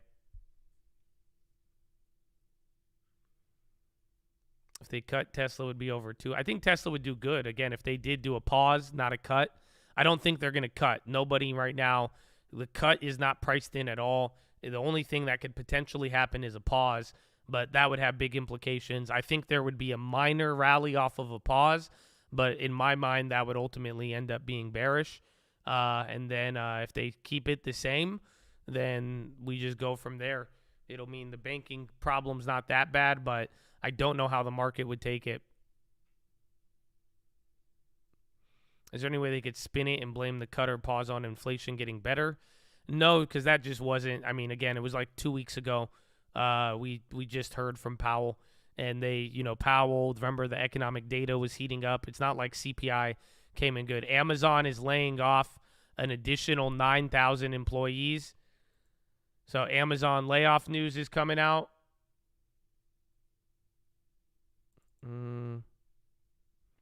Amazon layoff news, that could be bullish here. You might get a little bit of a run. Amazon laying off 9,000 people. So there's your bullish tech news for the day.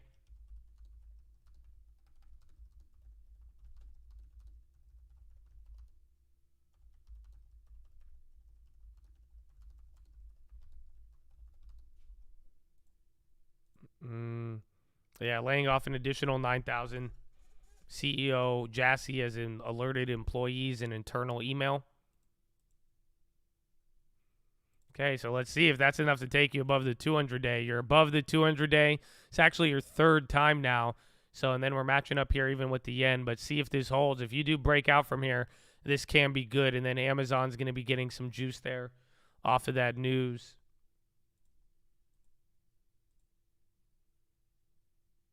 There's Amazonian.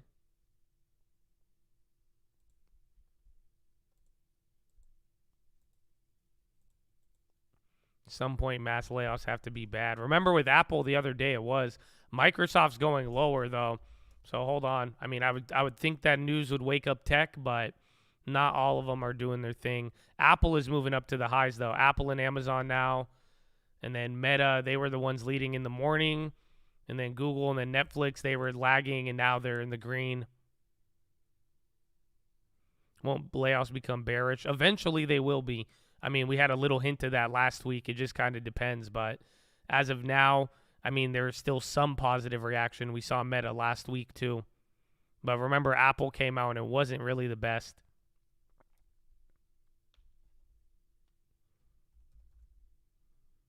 Wells Fargo, again, SPY just above a 200-day moving average. Watch if this comes down again.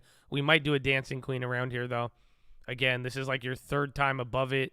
We're holding up decent. But you are dancing around back and forth here. But then as like a couple of big tech is moving up, couple big tech still moving down, and the banks for the most part are doing good, but just watch out. Yeah, regionals actually keep bouncing up here. It's weird with FRC barely moving and then Wall still at the bottom. That, what's it called? I think it's the NYCB. I think that's what's hooking it up. And then again, FDIC is going to make $300 million off of selling to NYCB. So FDIC is going to actually bank off of that. That's the report.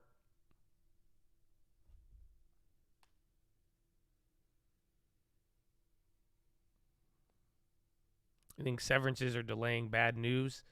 Partly, but even last month we were supposed to watch some of the layoffs come into play.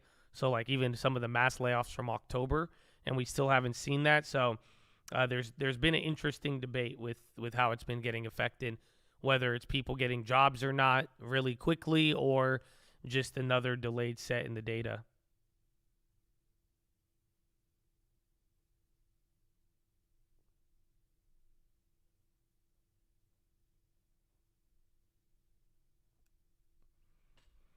Nike. Oh, yeah, Nike has earnings. Bank of America names co-head of America in Asian Pacific levered finance. Now the market is priced in every scenario before the FOMC. It's hard to tell what the reaction is going to be. So I have my own interpretation of it, but you're 100% correct. The fact that in the last month of this meeting, we have priced in everything.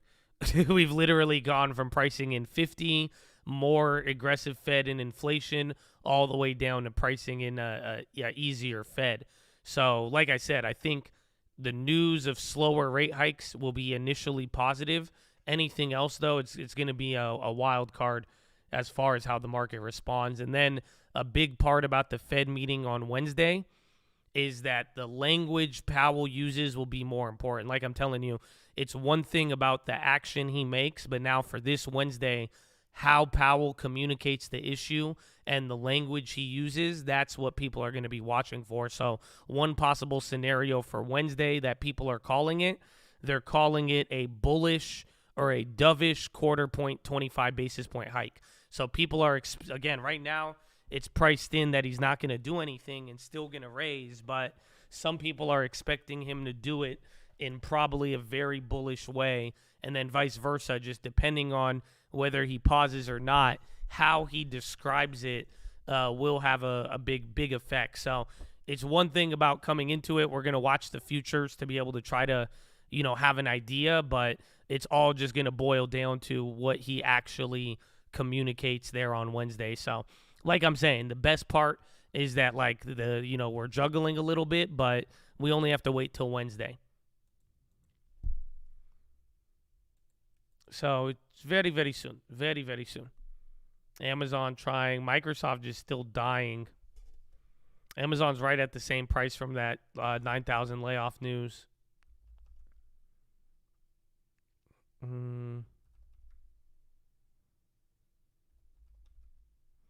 The Fed Now system, I think it'll help a little bit, but quite frankly, I'm just very disturbed by the Fed getting into any sort of like payment processing and becoming a bank or a digital currency.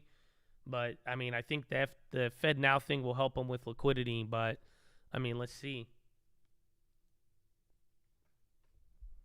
ECB Lagarde says no trade-offs between price financial stability. Powell language preview. It could be. I mean, right now, I think following the ECB in terms of what Powell will do is not too bad of an idea, because a lot of what they're doing so far, pretty much the ECB has already done it. And then again, even recently, just last week, the ECB came in and they came in with the rate hike. So they didn't change course even in the midst of this historic Credit Suisse UBS thing. Senator Mark Warner spoke at Christian Science Monitor event, said he's wide open to changes in banking rules, says there was a regulator failure on SVB. Warner says he's open to FDIC insuring all deposits for 2 years. So that's borderline good news. Again, the more people talk about that, the better. We've been hearing it. I've told you about it from last week, but that rumor or what's being pushed, it keeps happening. Again, more people are calling for a temporary guarantee on all deposits for banks. Just they're saying for 2 years.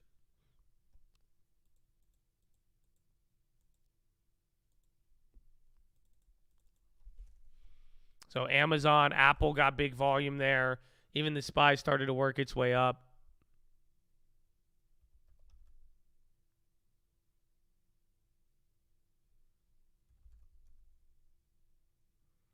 The balance sheet, we talked about it a lot on Friday.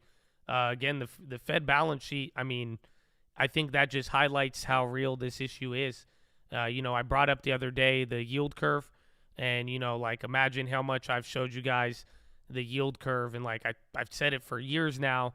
Even in the last 12 months, I just told you guys, watch, it's going to be the uninversion of the yield curve is when crisis shows up, and sure enough, that's happening in the middle of this crisis here. So same thing with the balance sheet. The fact the balance sheet is moving up, that's another one of those things where it's just, I think it highlights the realness of the situation. So it all depends on Powell, because the Fed balance sheet, it could be showing stimulus and that could have a bullish effect, or it could be highlighting the movements before a borderline crisis.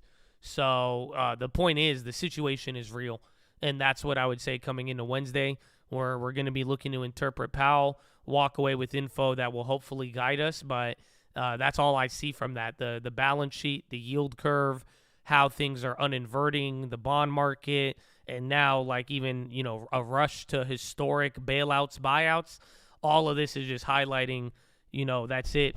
Wednesday is very, very real, and where we go from here has the potential to, it's going to reprice and change everything that we've dealt with.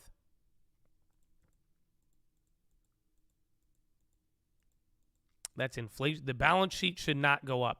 Not with quantitative tightening, not with everything they're doing, and even in general, just even the yield curve steepening, that shouldn't happen there, because now that means, again, why would bond yields be coming down?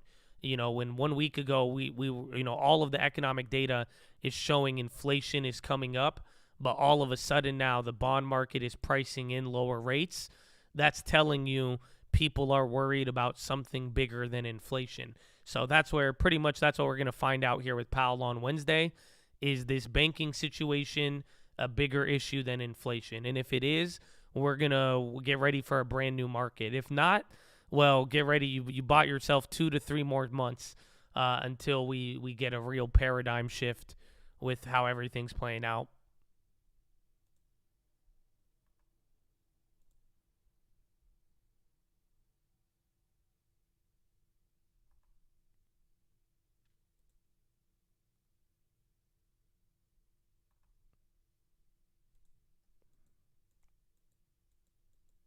You didn't mention that? What didn't I mention?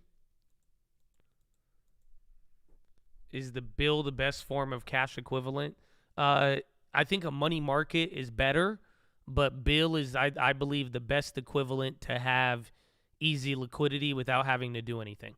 So without having to buying a money market, without committing to a CD, without moving your money out of the account and having your money at a fingertips notice, I think Bill is the best option. Hence why I put my money in there, and the yield and the relative safety. Wall is selling off now. So new low on Wall, they're only up 2%. So this is where they dealt yesterday. They couldn't get above this price from yesterday. That's no good, man. I really want to short it, but again, they charge you on Wall, FRC, and anything hard to borrow, but these banks, you do have to pay for any sort of short transaction. So I think I had to pay out of like the $300 we made, I had to pay like $11, but that's very small. So just remember, if you hold Wall for a while or bigger amounts, there is hard to borrow fees, at least on TD Ameritrade.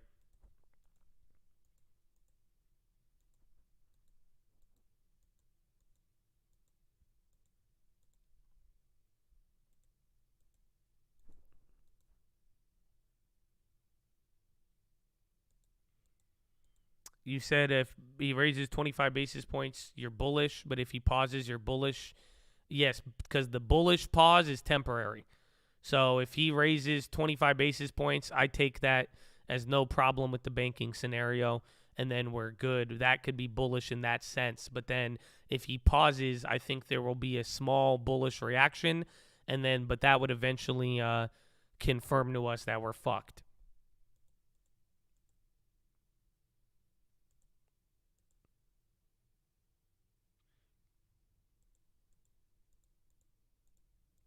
So there's no bearish thesis.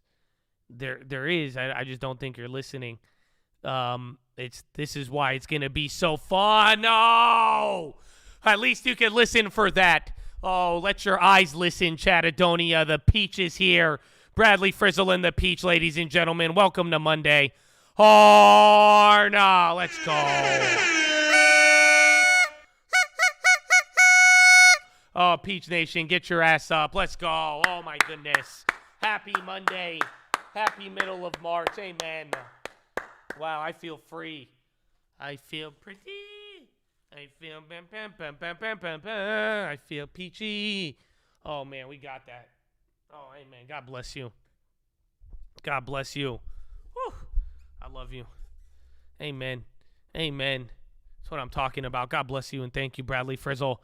You feel that? That feels good. Oof. So like we were saying, yeah, I feel re-energized, but pretty much there is a bearish scenario. The most bearish scenario is that Powell pauses tomorrow. However, when he pauses, there will be potentially a 1 to 3 day positive reaction. So when he pauses, if he pauses on Wednesday, what's going to happen is people are going to respond positively to that. Why? Because they're going to say, woo, so now the Fed isn't going to raise rates. They're going to know that there's going to be less higher interest rates. That'll be good for tech stocks. People are going to feel good about that in the short term. But then as a couple of days go by, what everyone's going to realize is that, well, if the Fed is responding more to banking than inflation, then we probably have a way bigger problem on our hand, and chances are there will be bigger deflationary impulses. So pretty much I think a quarter basis point is going to be bearish. I think there will be a short-term positive reaction in the market, and then it will end up going negative. And then on the other side, I think if they raise 25 basis points, I think that's naturally just going to be decent, and then we'll find out where everybody goes from there. In a weird way, I don't know how people will respond to 25, just because, like we've talked about recently here, we've already priced everything in leading into this meeting, so almost anything could happen. But tech stocks are holding up here. Again, Amazon, Apple are starting to lead. High tickers running. You are above the 200-day. A lot of your early names that were running, they are still up there. Again, even Tesla's up 3% today, and they were down 2% at one point, but 39.76 on the futures, and then 39.44. So, I mean, the highest we were was 39.60. That opens up the door to 4,000. So, really, until we get above 39.60, though, in a weird way, I still think this is kind of like the gulag. So if we work up, it's not too bad, but that's where we got to get up there.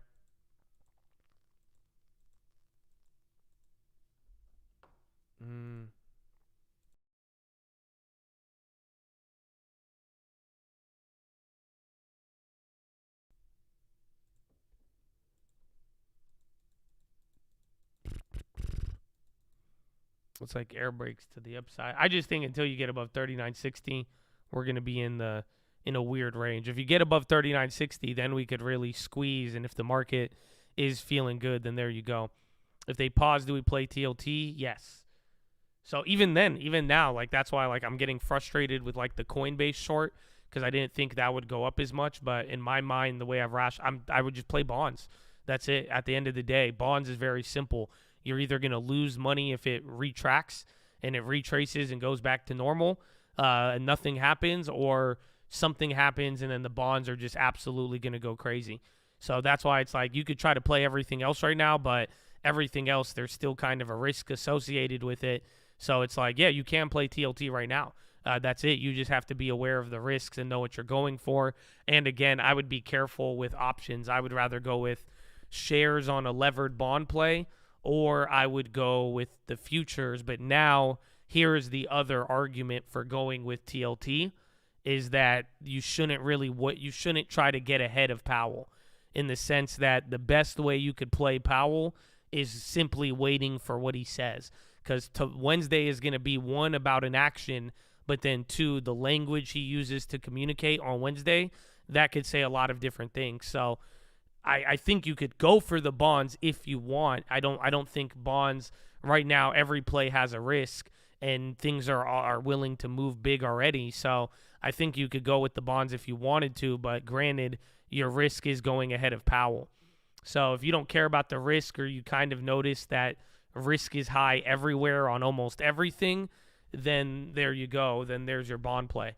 Other than that, though, you wait till Powell, let Powell give the confirmation, and then whatever Powell confirms, you should have time. So I'll even tell you, even the first TLT that we hit in 2019, before 2020, you were able to buy that 3 days after the Fed meeting. So that's what we were able to do from there. So that's why it's like I would kind of I wouldn't be opposed to actually waiting on that one.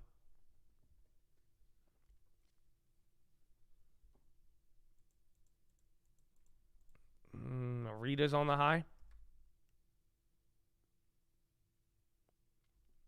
Rita. So you don't really have to FOMO into the bonds, but the way I'm looking at it right now is that everything has the same risk as bonds, though. That's the whole point. The market's moved up a ton. Bank stocks are down a lot. You could get a lot of upside, or you'll get clapped. Activision. Oh, Activision getting mollywopped right now. Hold on. That could be news on the Microsoft deal. Activision is plummeting. That's $1. So be careful. Activision has been very, very strong, but it is coming down here. Microsoft plans to launch new App Store in 2024. No, that's it.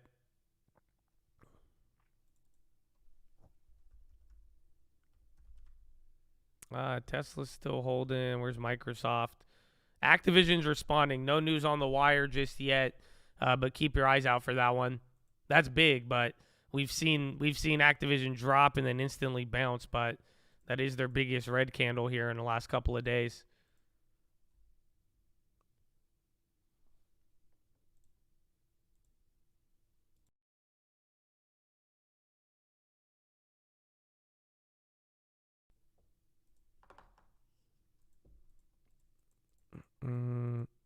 Diablo 4 news, no. I think it's related to them saying that that Microsoft wants to open up a game store. But that's it. Otherwise, I'm not seeing anything. Keep your eyes out for that. Activision down $1 and some change there in a couple of minutes. Microsoft didn't react at all. China plays are going up, and now Google too. Google's still in the red, so communications, they barely went green not too long ago.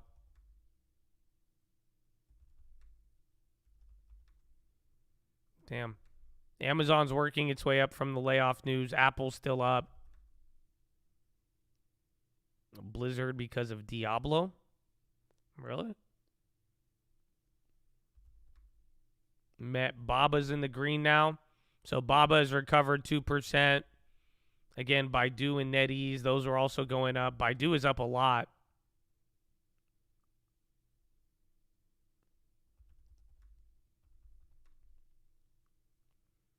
J&J. That's how a lot of the vitamins, healthcare plays have been. Even Procter Gamble, but like low key, Procter Gamble's been like running up. And then Rita 88. Yallah habibi.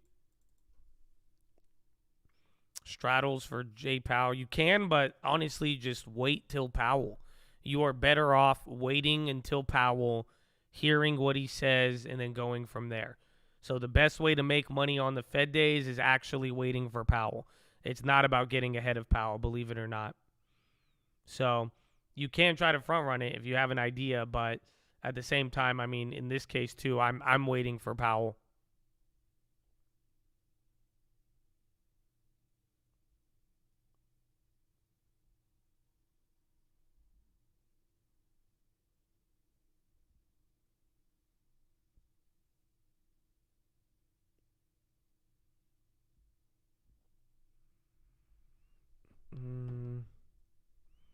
How do you buy bonds? You go through TD Ameritrade. It sucks. There hasn't even been new issues, though. The only one they were letting you buy recently was the 26-week bond. But that's too long. I wanted 8-week.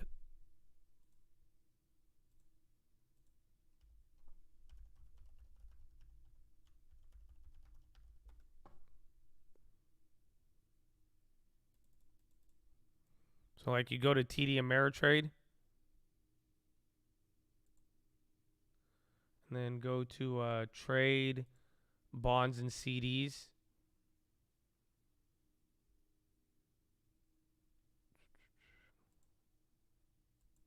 And then you go, and then you can find new issues. Wait, make sure you click on bonds, and then you can look at trade. Yeah, see, all of the treasury auctions, we can only do 1 year now. We had the opportunity to get the other ones, but we missed it.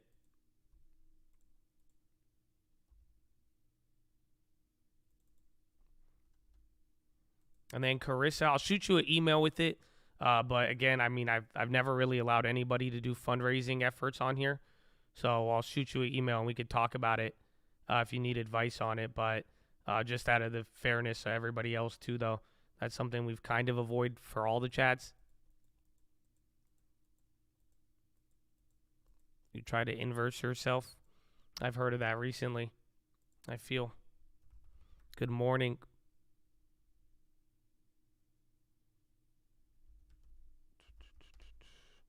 Twilio's on the high. They're running. Only up by 0.2. What was the other one? We have FedEx earnings. Still looking for no. I wanted the Bang sponsor back in the day, but now they're bankrupt. So we outlived Bang Energy, which was cool. NVIDIA's on the high. Damn. Where's AMD? Snap looking sharp. It was up a little bit more last week. Even the market, though, we're holding up the 200-day. So now you dance with it a little bit. You're about 4 points ahead of it and getting into the higher levels of where we were at on Friday before we had any sort of sell-off there. So a lot of things are actually working up good on that. There's Bank of America. Banks haven't died yet. Regionals came back down. Where's FRC and Wall? UBS, they're still at the low. EUFN. Oh, the EUFN bids dropped, but the ask is still up on the contracts. Wall bounced back. Check Google. They were actually running up. They need to go green. Meta's up 1%. SPY's running. Even TLT's on the high, but 10 years not moving the same way. Silicon Motion drops to session lows. SIMO, they're down 1.7. They look like they're tweaking out right now.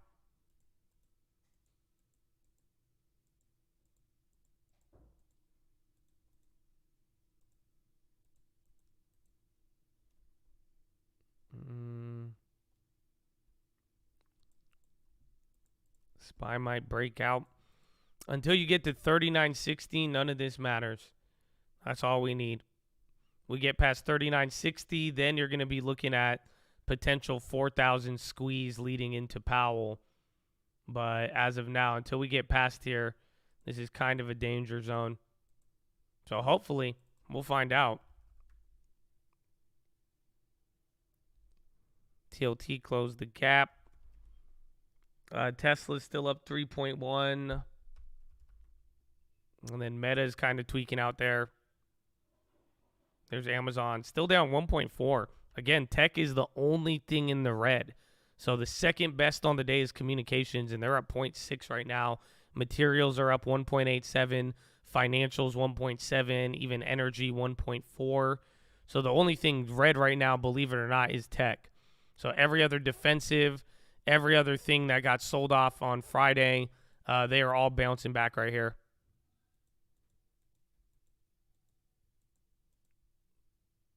K-Bro Linen to report results. KBL. FIZB. Visa, MasterCard. SPY's running up here again at the highs. So 39.49. So this is where we opened up on Friday. And then this was the higher point of Thursday when we made the 39.60 run. So you're close to it. Let's see. You're going to get that means you'll get a little bit more momentum for like 10 minutes nonstop. You could rise up there. 39.50 now, 10 points away. SPY is up 0.89. NASDAQ was red. Now it's up 0.3. And then Dow Jones is up 1.2.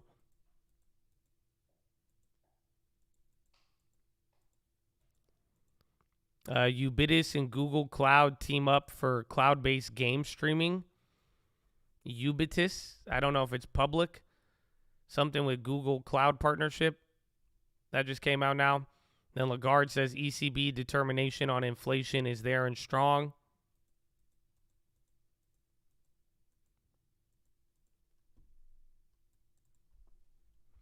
And then Microsoft now, they're starting to stop dropping. They're catching some candles. That was a nice little 5-minute run there above the level.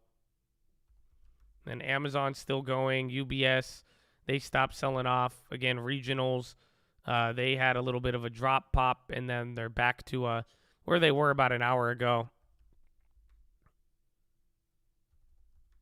Dollar Tree's on the high. FRC. Roku Snooze. Amazon again. And Meta. SPY still going up there. Another green candle.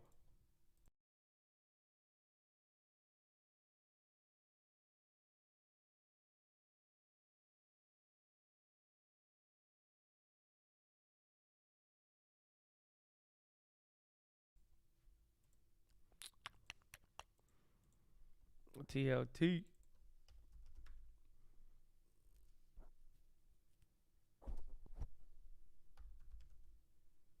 Tesla. Coin has some candles. HUBC. Is that like HSBC? HSBC's on the high. Bank of America. Coin had some candles. Hub C on the low. MO's on the high. Remember, they sold off 2-3% the last couple of days. Where's AbbVie Healthcare, too? So those are the leaders. They're still doing good. Procter & Gamble bounced pretty heavy off the bottom. Foot Locker's on the low. They had enough. They had a lot of news this morning. Damn, I thought they were doing good. I think that part of this will be Powell positioning, but that's why I think 39.60 to 4,000. Let's see where it goes. Let's see how we play there, but there's a lot to digest. I mean, you're getting ready for Powell. You still have, I mean, it's not like FRC and Wall, and it's not like our regional banks are looking solid, like in the most best way today. And then we got to deal with, what's it called? Then we have to deal with this whole Credit Suisse thing. I think NVIDIA's event is some point this week. Somebody brought it up earlier.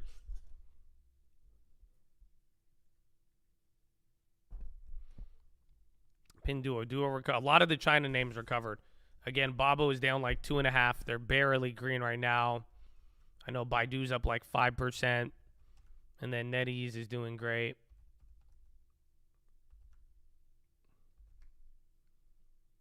Where does Boeing?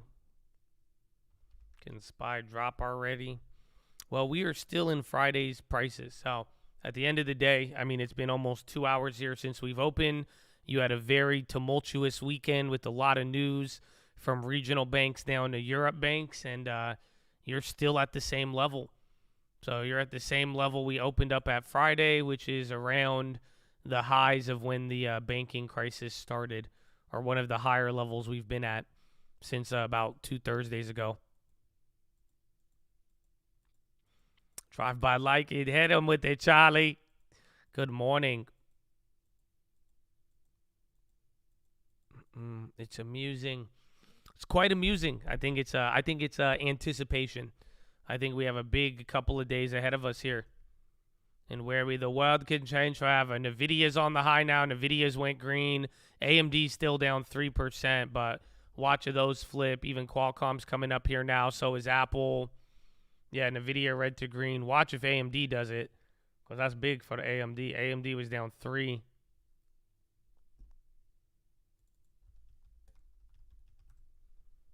ACAD.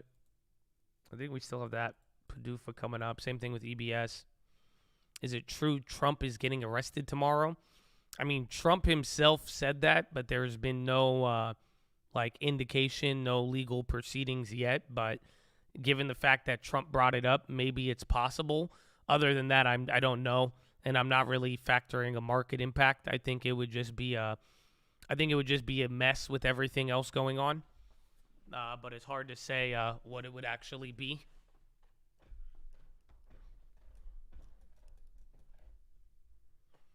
VMware is on the high. They're running up. VMware, a lot of candles. Remember, they are part of a buyout there.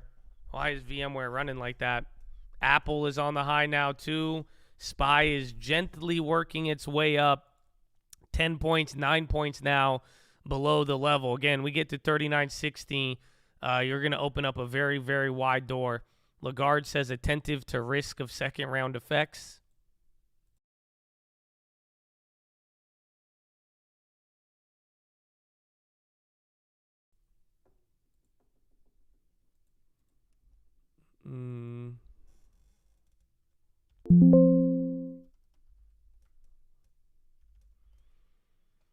Coop on the high. Pinduoduo, they've recovered like 7%, but they're still down.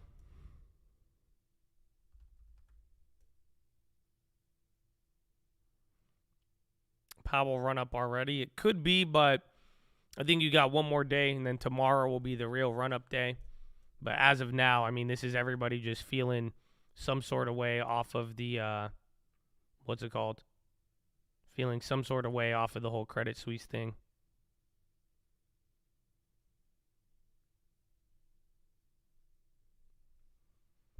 What is that? Play? PI on the high. Again, high ticker is still gassing.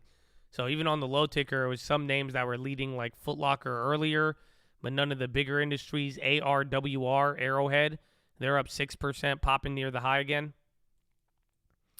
Fitch affirms Allies credit rating at BBB negative. Lagarde says we will understand labor market better in the spring. Again, the Amazon was 9,000 jobs on AWS and Twitch. There's another update on that. And they've been up, almost $1 since that news, $1.20. Airbnb's on the high. Big calls on NVIDIA, Bank of America. Again, Bank of America, Wells Fargo are moving a little slower. Same thing with Citi. But then again, JP Morgan and Goldman came back down.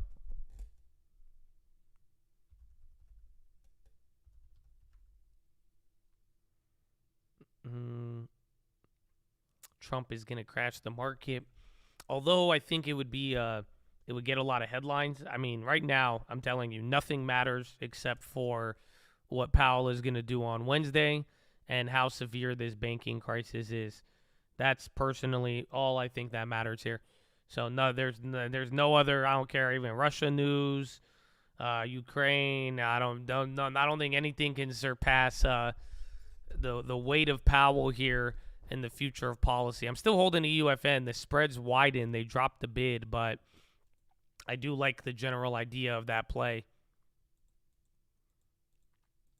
because they got the deal through, so it's kind of calming people now. But the lesson of the Euro deal with Credit Suisse is that the European governors will fuck every stock up to get a deal through. So pretty much, like, again, like bondholders and shareholders were the biggest loser. Okay, a little chicle here. Couple of things dropping too, but you are getting a chicle.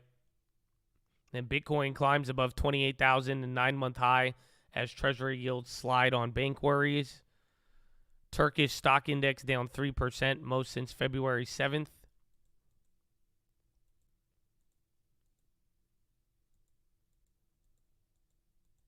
They're steamrolling. Well, there's a lot. There's a lot of cost. Again, they wiped out 16 billion of bonds, provided 9 billion of value. They sold the stock 70% lower than the current market close. So it's like that's why I like the EUFN. But as of now, people may get calmed down if nothing bad happens from here or nobody else goes bust.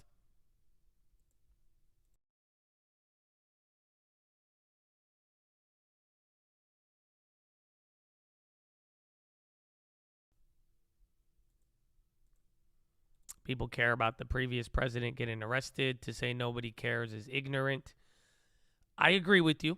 I'm saying in terms of the market, though, I think it's ignorant to assume that the arrest of Donald Trump would bring things down when we're watching 300 billion plus of market value disappear overnight based on a bank run.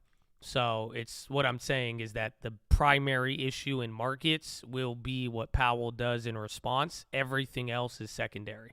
And to give a higher weight, you're free to do so, but I don't think that's going to be what determines the banking situation and where the financial system goes from here. So just like Trump isn't the answer to blame everything on, it's the same thing with, why the market would go up or down too. It's like, you know how you kind of scoff when they're like, oh, we blame Donald Trump for the train tracks. You know what I'm saying? Like, it's kind of the same thing here, just in reverse, where he's not, as much as it would be an issue, as far as finances and money is concerned, everybody is concerned now with what is going to happen to the rates. And that will change more than people will react to whatever else happens.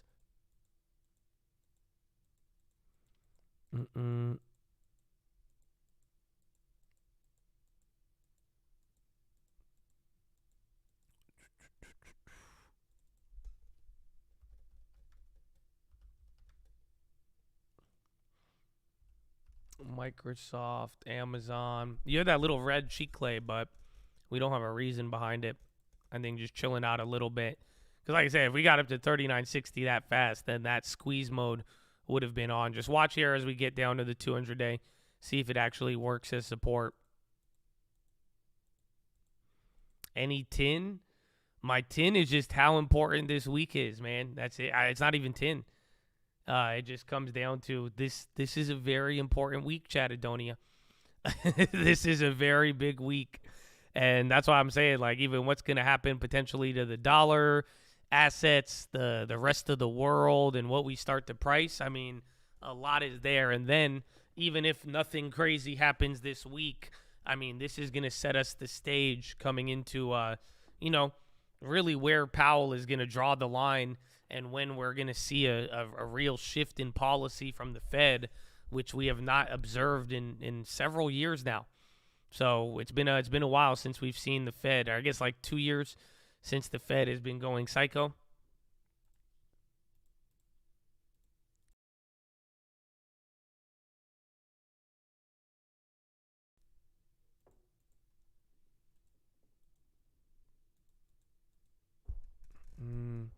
In the event that Powell unlikely pauses, are you still buying tick hand over fist? Yeah, I would. And then I would flip it. But I think if he pauses, it'll be a short-term positive reaction, and then I think reality will start to hit, or maybe we'd have to wait till the next set of data. It could rally until then. But for the most part, the general idea is that a pause does not bode well for the broader economy and just overall demand. ECB Lagarde says without tensions, we would have indicated that additional hikes were required. ECB is steadfast on this rate hiking. So if that is any clues for Powell, that is a possibility tomorrow. You realize that, right? Powell could come in tomorrow and act like nothing happened. So that's something I was thinking, that maybe that's some tinfoil for you, but I wouldn't throw that out of the out of the possibilities for tomorrow. Is that Powell could definitely downplay it, Wednesday. I'm sorry, I'm just excited. Wednesday, not tomorrow. But essentially, Powell could come in and he might just say, "Hey, we have everything ready to go. Like, we already had these facilities. This isn't going to change our plan. Inflation is still much too high. We don't want to change course." So that's going to be a unique reaction we're going to have to watch out for.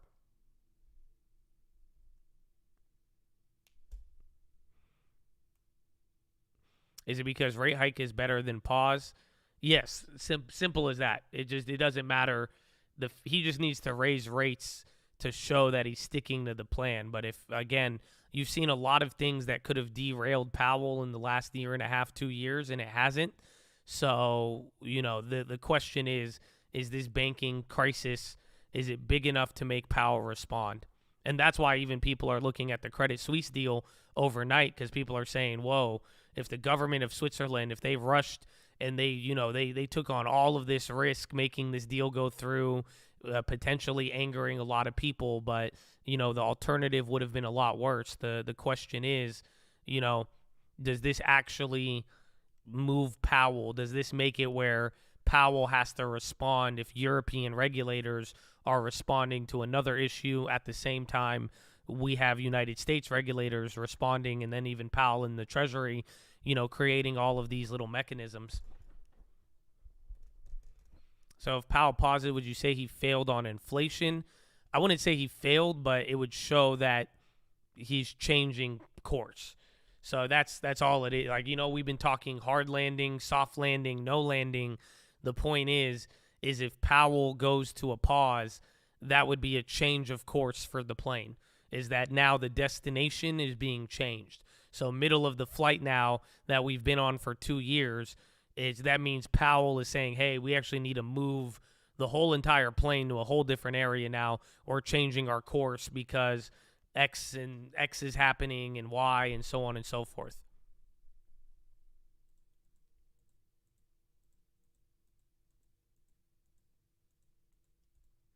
Well, we'll see what Powell's credibility is in 2 days. So again, the Fed futures. So remember, Powell does whatever 60% is to not upset the market. As of now, there's 3 and 4 chances that we get a 25 basis points. But if anything happens between here and Wednesday, then there you go.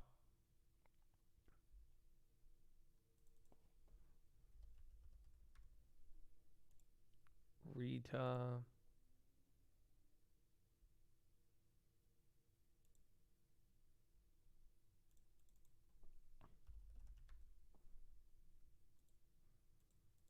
All confidence lost in Powell. Well, we'll find out. I mean, believe it or not, people like it when the regulators step in quick. So the Treasury, the Fed backstop 2 weeks ago, everything they're doing now, even UBS and Credit Suisse. The one thing people are liking is that regulators are responding swiftly. So in a weird way, it's like I don't think too many people are mad at Powell right now. Most people are wondering what he's going to do next to look ahead into the future, right? Everyone's trying to get their eyeball into the looking glass to see, okay, how does Powell really feel about all of this? But in a weird way, I think people are more happy with Powell now than they were even a couple of weeks ago, just because now they know Powell's still supporting it, nothing abrupt just yet, but we want to see of what he really feels about it.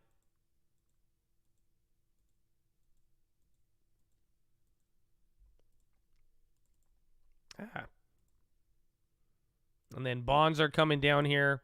as we're working our way up. Again, I think bonds going down, TLT down, IEF down is bullish. Well, let's see.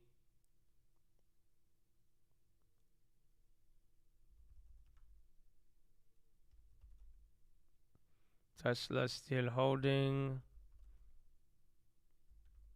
Apple's at the high.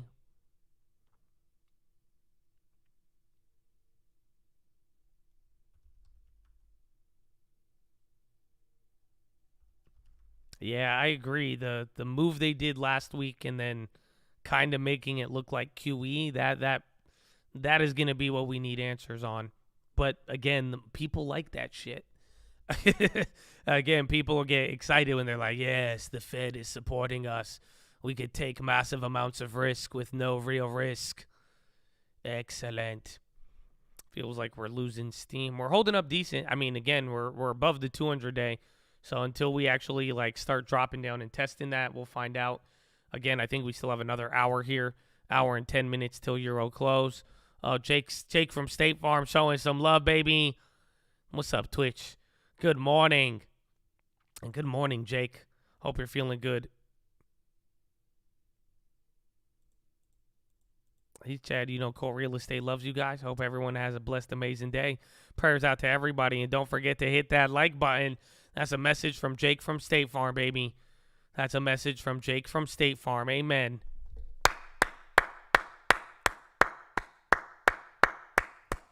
Amen.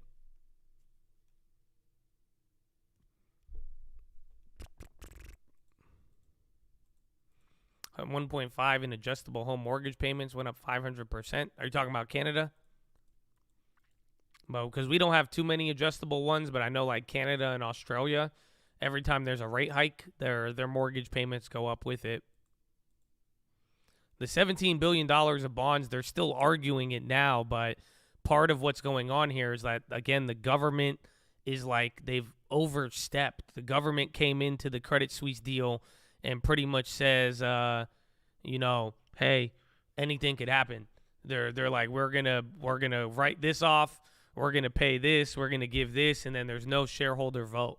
So right now, the problem with the bonds, it correlates directly to how they allowed the deal. Again, the government of Switzerland, they changed their laws to make it where shareholders couldn't even vote on approval for the deal. So usually at this stage in the process, anytime you would have this giant deal, you would need shareholder approval. So they would do a quick meeting. They would message people and say, hey, we need shareholders approval. This is what we want to do, right? So in this case, the government said, no, there's not going to be shareholder approval. So we're actually going to circumvent that. And if this is the deal we agree on, it's going to happen. So same thing with AT1. In Europe, even though when you take on like AT1 additional tier bonds, there's different rights. So I brought this up on the watch list. Usually like AT1 bonds, how it works is that it's a risky type of debt. It's a riskier set of bond debt in the sense that if the value goes below a certain price, it turns into equity so that the bank can operate. It's specifically for some of these banks that have already had problems. So this additional tier capital, the problem that they're having now is that people in Europe are saying, well, wait a minute, this should actually have more senior credit rating than other debt. But then the government's saying, no, part of how we're going to make this work is that we're going to wipe out all of the value. They should have known that. They took this risk. Yibbity bobbity boo. So we're going to find out, but most likely they're probably going to get screwed by the government. But there is some basis to say that you should have had this happen. Again, tier 1 additional tier bonds, they have different rights and obligations. So your risk reward is a little different. But essentially that was an easy way to make the deal go through and wipe out $16 billion of debt that Credit Suisse owed. Do you see why it's beneficial? Because now if you were trying to make a deal go through and combine these companies and then there's $16 billion of high-yielding debt on the table, if you could cancel all of that debt, you just unlock $16 billion of equity. I mean, do the math. Credit Suisse's whole company sold for $3 billion. that debt was almost 5 times as much as everything that they had remaining.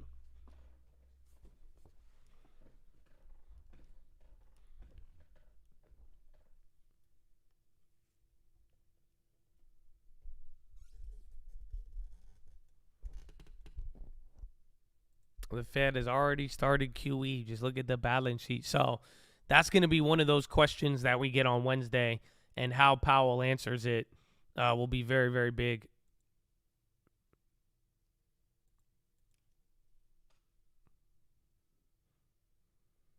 But that's all part of the contagion risk. Who eats the debt wipe? Yeah, that's the problem. Is that, again, what happens now if that debt wipe bleeds somebody else into another problem? 100%.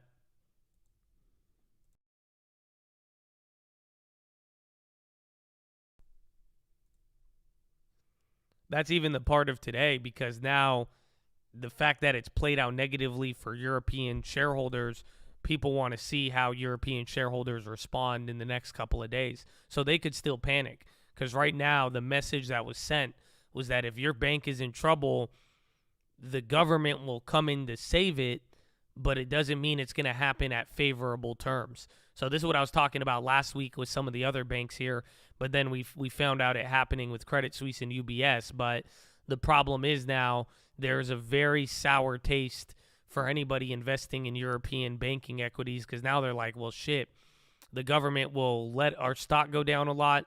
They're willing to write down most of the debt, and then we don't have any idea of where we're going to go from here and if there is any more problems.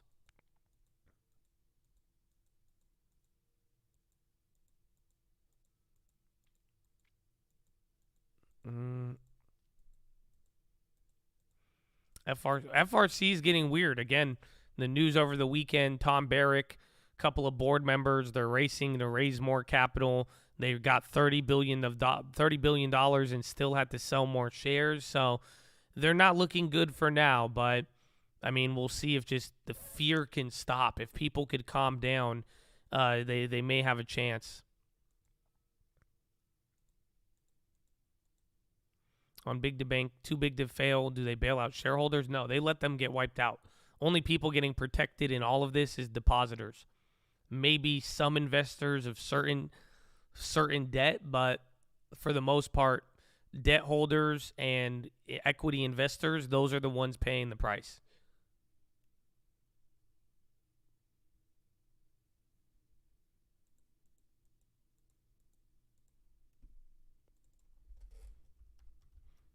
And again, like NYCB, they're the ones who bought Signature today. And even based on the deal, the FDIC gets paid off of it. So that's another part of what you got here today.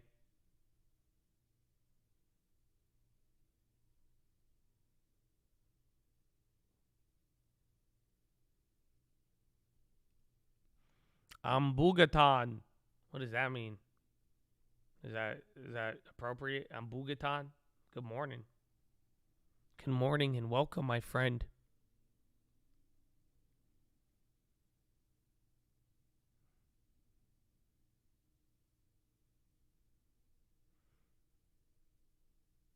I mean, through all of it, the government got bigger, kind of. Well, I mean, they walked away with equity stake with Signature again, and they have the ability to, force bad deals, and then they could benefit off of it, especially as people feel relief. And then, again, the price of NYCB stock going up, that's what's making the FDIC money.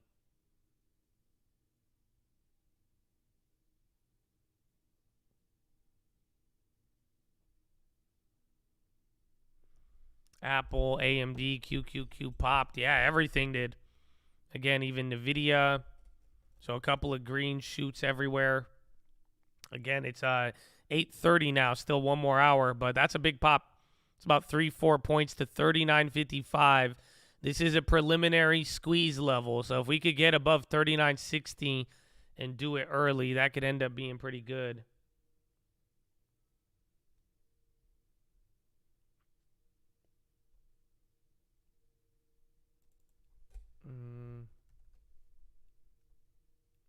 Meta. Coinbase is going to Supreme Court tomorrow. How does that reflect on the stock? Right now, all the crypto stocks are just responding to crypto. That's it. This has been one of the best months for crypto. Just as people are rushing to tech, they've been rushing to crypto again. I mean, this has been a banking problem, so it kind of makes sense why crypto has been the ultimate winner, which I still think is surprising, but I'm starting to rationalize it, not trying to fight it too much. So I'm even willing to close out my coin position between now and Powell, just kind of waiting for a good opportunity.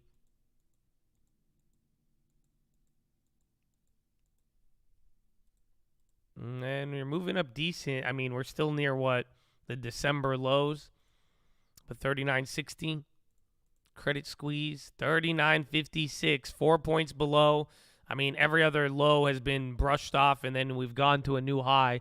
So you've been doing that for about an hour now. Hit a high, sell off, don't set a new low. Hit a high, sell off, don't set a new low. And then we've been doing that here as we have just hit a new high on the market.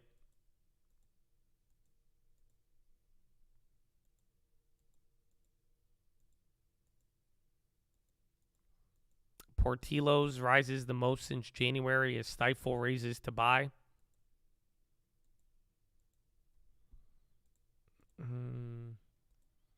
Fed futures, 25%.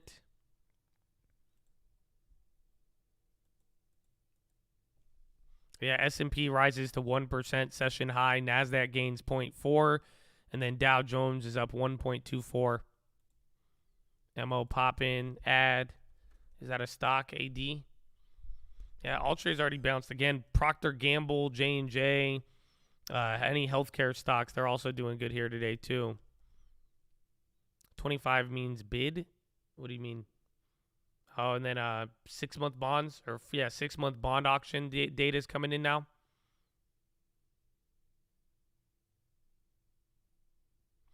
Still have the UUP calls. Yeah, I think they're a little bit down now, break even. They went up as high as like 30%. And then still in the bond plays as well. ETN, Home Depot on the high. Yeah, dollar might even break down from here. When they delist CS, you get UBS shares. Yes. So every 20 shares of Credit Suisse will be turned into 1 share of UBS.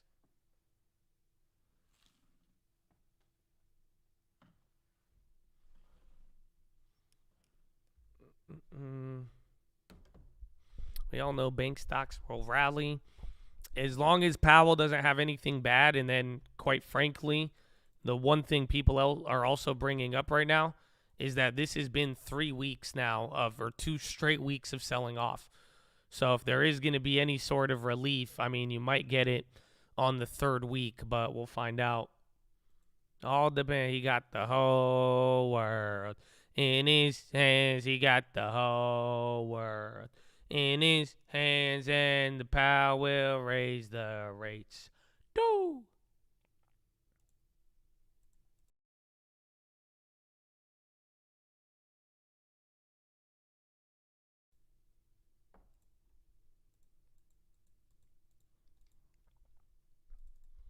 And then, again, bonds are catching some sells right here.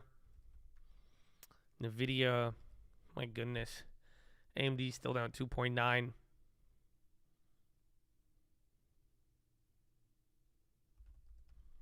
China takes about 2 months after Chinese New Year to get going. Almost. I think around like May, June, we'll start to see China really heating up. And the China plays calmed down from earlier. Is the dollar dead yet? No, but this time you're watching people get worried. I mean, this was the first time here in about a year and a half where global problems hit and the dollar went down. Because, again, U.S. banking, that's a domestic problem for the most part.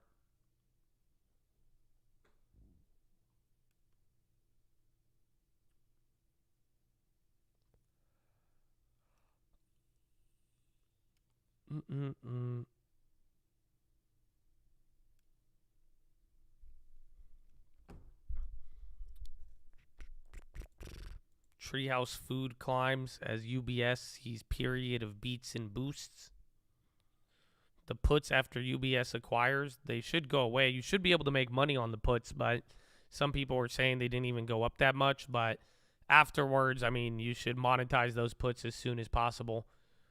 I mean, the stock prices can still move as we get more updates. That's the thing. Like the Credit Suisse UBS, we're probably going to hear more over the coming days. And now people are worried about UBS. Like that's the ironic part about this right now is like you guys realize people are tripping out about UBS going bust now. So like everybody was worried about Credit Suisse, right? And that was the one that kept going up. And then after they bottom out now, the defaults and what people are expecting on Credit Suisse is now high. Where is it? Or on UBS. I'm trying to see if I could get you the chart.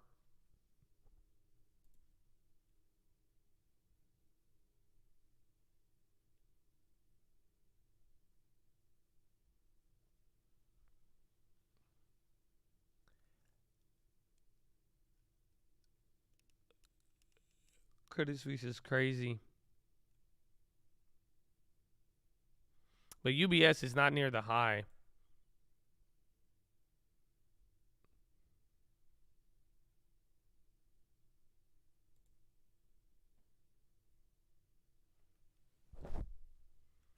Give me a chart.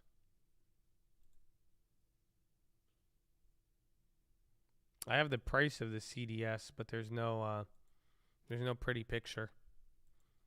But yeah, it's not the all-time high, but ever since the deal went through, the UBS credit default risk is going up. Yeah, the S&B offered $100 billion of liquidity, so like pretty much like loan lines to use, and then the government guaranteed $9 billion of losses. And then on top of it, they wiped out $16 billion of bond holding debt.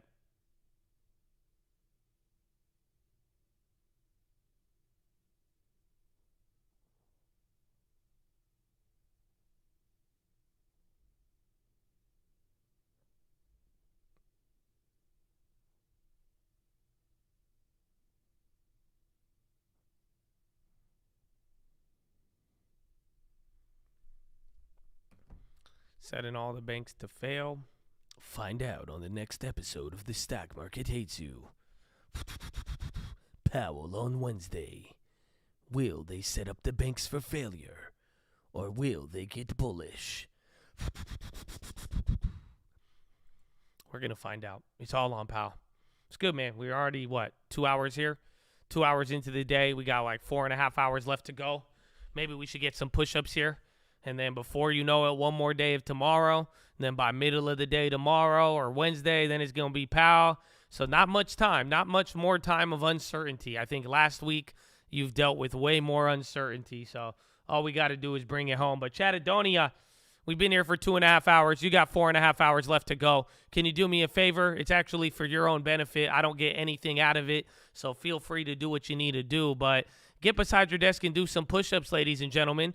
Come on. If you can't do 10, do 5. Can't do 5, do 4. Can't do 4, do 2. Can't do 2, do 1. Can't do 1, get her knees, do a push-up, plank the worm, anything. But get the body moving. Then optometrist recommendations. Stare at object 10, 20, 30 feet away. Blink a few times. Go blink, blink, blink, blink, blink, blink, blink, blink, blink, blink, blink.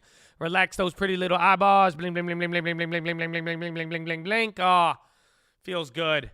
Chest to the sun. Flex the core. Tuck the hips in. Let's go. Legs in front of you. Sit up straight. You're looking great. You look amazing. You look better than the Credit Suisse UBS buyout. And that wasn't a good deal. So you just look good today. That's all I'm trying to tell you. All right, man? Then relax the jaw. Go. Breathe in really deep. Go. Breathe out with your tongue out. Do the dragon breath. Go. Oh, it feels good? Feels good. All right. Where's my resistance? XLV is basing. Oh, man. Let's go. Let's get some resistance. I need some good resistance here, you know? I did legs yesterday. I worked out my legs on a Sunday.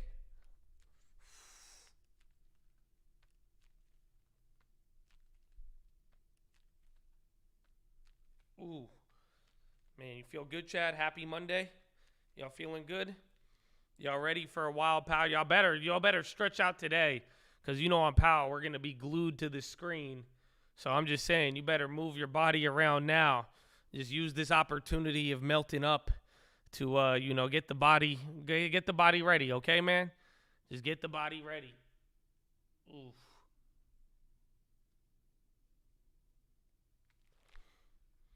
Short KRE. We were talking about that on Friday, so I'm gonna wait there. But as of this point, I think I wanted to close out. I'm gonna close out any of the riskier plays and then just wait till Powell. We don't know who's buying SVB as of now. I mean, we've heard deals about like Europe units being sold, but as of now, the company SVB, Silicon Valley Bank, that's out there in Santa Clara, I mean, technically it hasn't been sold yet. So they said they're going to try to split it up into two companies and then sell it. But as of now, nobody's bought it. And then Signature Bank, they have been purchased by New York Bank Corp, or one of their subsidiaries.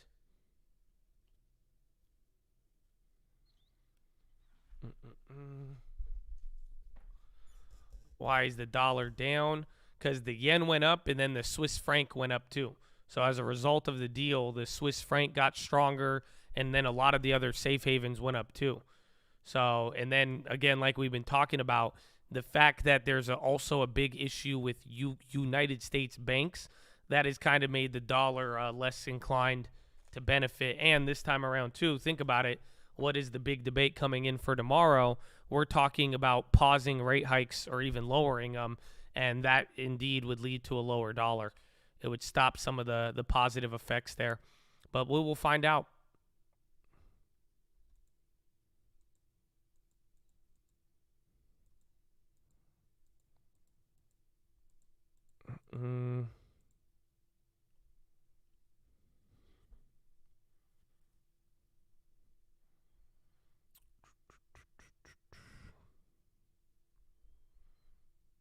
Your brokerage won't let you sell. It's been weird. That's what we were talking about on Friday, because eventually they're gonna, like, the options exchanges and whoever deals with the pricing, they need a reference price. So as of now, the problem with SVB shares is nobody knows the reference price.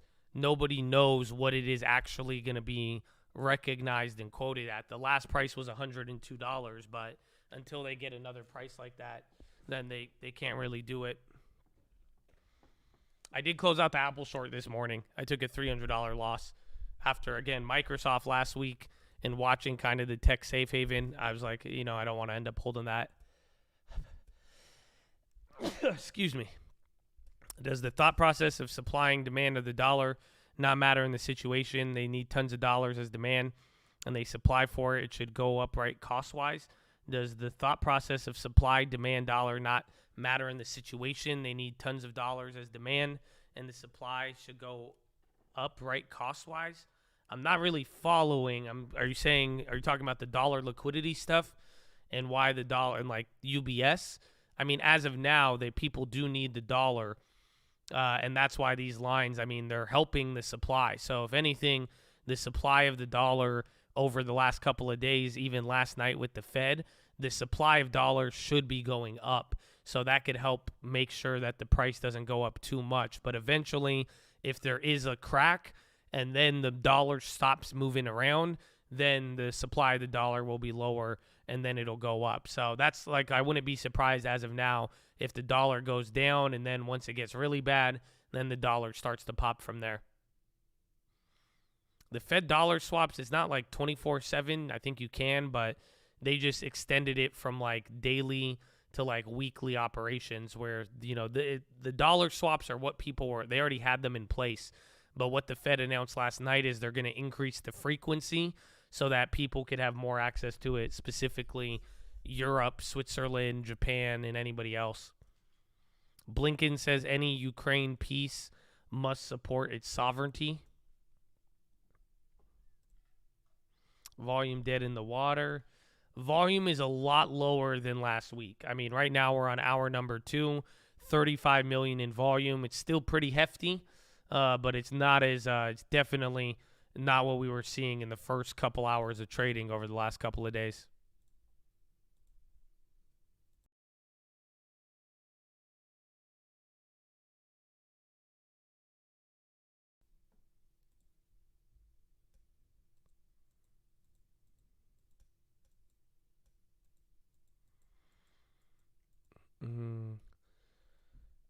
Where's the dollar? Dollar's trying to come back up. It's still down 0.4. And then watch any of the tech plays if they start coming down. And then bonds are still lower, but we're down 0.36. Maybe that supports the market being up 0.36.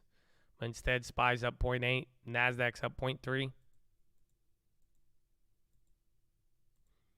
Volume was heavy last week because shorts were switching long. And I think there was a lot of activity from banks. I think there was a lot of banks dumping shares. I think there was a lot of Fed money. Everything, man, it's wild.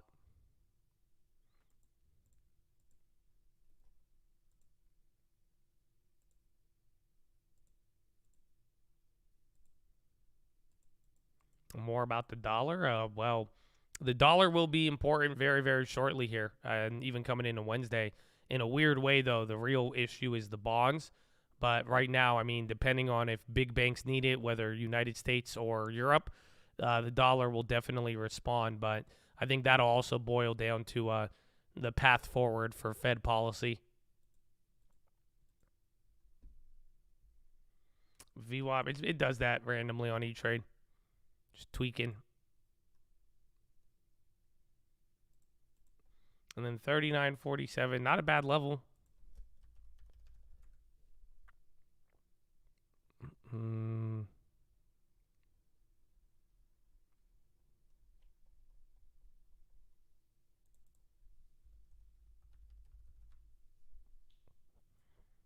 What is it?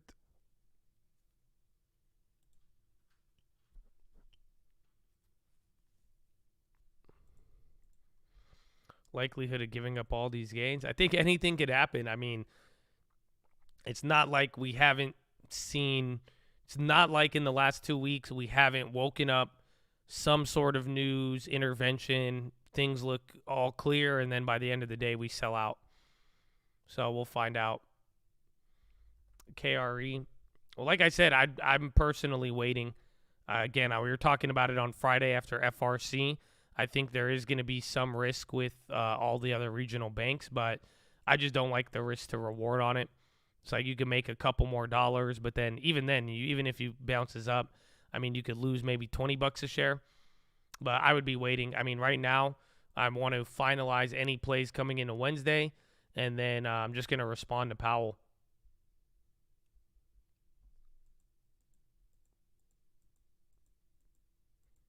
UNG, I mean, maybe after Wednesday, we're going to start. Again, if they pause, I think UNG commodities are going to be very, very bullish.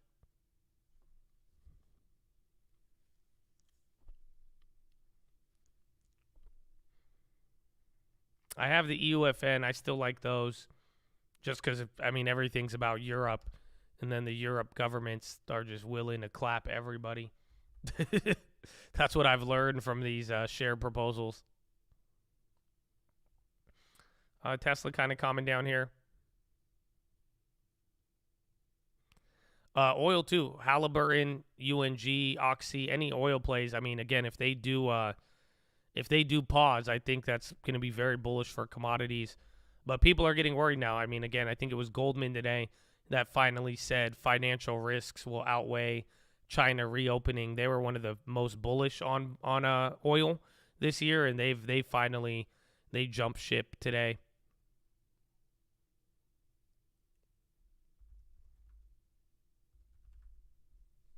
KMI on the high. If they don't pause but suggest pausing, well, that would be fine, because if they don't pause, that means they're going to raise rates, stick to the plan, and then everybody from there is going to start trying to anticipate the pause. So you'll probably see that reflected through bonds. That's why I'm saying, too, it's one thing about the action that we get, but another part of this, all that's going on, is that we really need to see what Powell actually says.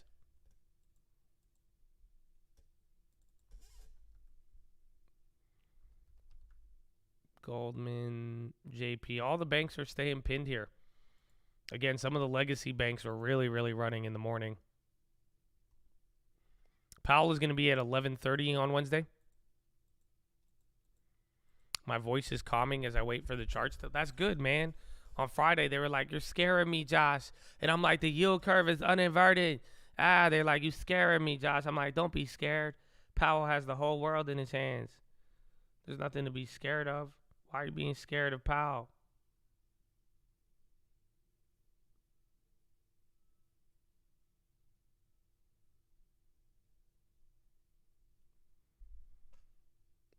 Both EF and SPY going down. Well, watch what happens with the bonds. I mean, there's still a pretty wide gap between the two. We're going to have to see how they play out. Any criteria for money market funds? Just make sure it's legit. I mean, see what it's backed by. And hopefully you just have the, one thing is just liquidity. How fast can you move in and out of it? And what sort of fees will you be at? And pretty much I get the liquidity. Does it cost to go in and out? And if it does, if it doesn't, that'll give you a better idea.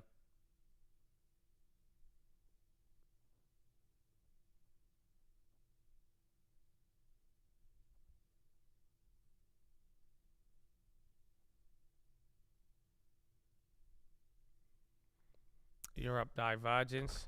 Many days of divergence, but again, the bonds and SPY did match up. So if you guys remember from the first no landing rally, we kept looking at this and we were like, when are they going to match up? Well, they pretty much did the other day. And then now bonds are actually above the stocks, believe it or not.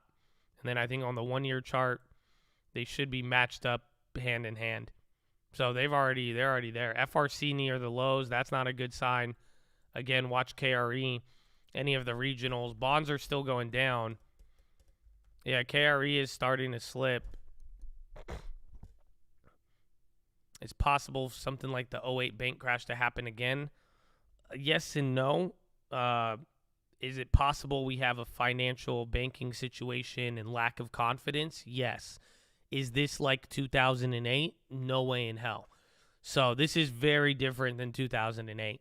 This is kind of its own unique issue, and it has similar consequences, or there could be similar things that occur, but it's very much not like 2008. You don't have bonds, and this isn't like every bank took a series of bad loans that's not collateralized well. The collateral is good in this case, but the losses are big, maybe even bigger, and then there's all these other factors of customer deposits and all that.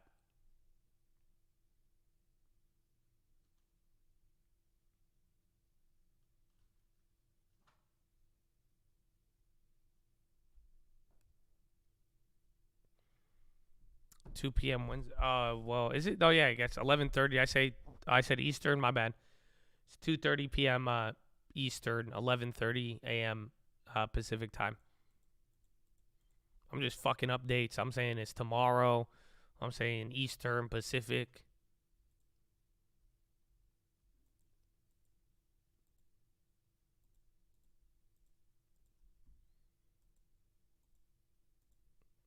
Yeah, so NVIDIA is coming down. FRC, they're back down to 20. WAL, they're only up 1.9 right now. So watch what happens there. I mean, Coinbase at break even.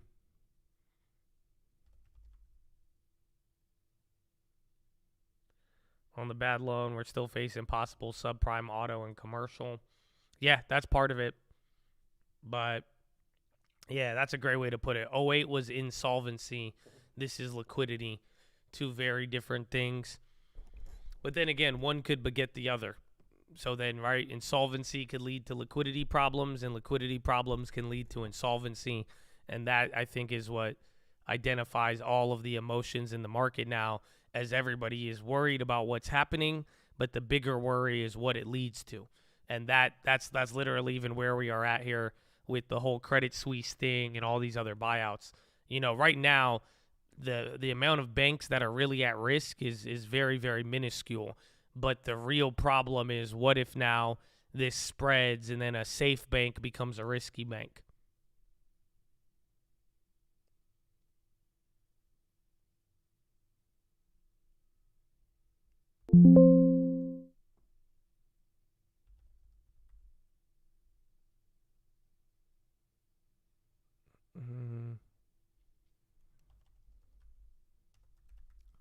Okay, you had Little Chicle and then now Little Green. 39.45. I'd watch the 39.42 again. You're a little bit lower than the previous low. That's the first time you've done this in like an hour and a half, but just watch here. Realistically, I think we break 39.40. You could get downside momentum. If you bounce from here, the market still may be able to squeeze.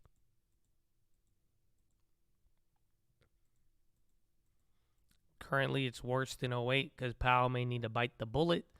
I don't think so in the sense it's worse than 08, but that is what people are bringing up. The biggest difference is that, like, if this was 2008, by the time you had more than one bank going under, in 2008, the Fed was not raising rates. So that's your only difference there. But again, it's like I would step away from the idea that this is 2008 because it's not. It's completely it's a whole different animal. So again, there will be similar features and some things can happen, but this isn't 2008. And then another factor, like I just said here, this is why I'm saying, if anything, this is worse than 2008, right? You know, like that's what, if you really want to look at the big differences with now and then. But I mean, 2008, we were cutting rates by August 2007. You see what I'm saying? So 2008, 2007, bro, people are tripping out. There's literally August 2007. The committee is reviewing developments in money markets. They're having a surprise, unscheduled events. And then, you know, look at there in that time period, that 4 months, there was about 3 or 4 surprise or unexpected Fed meetings.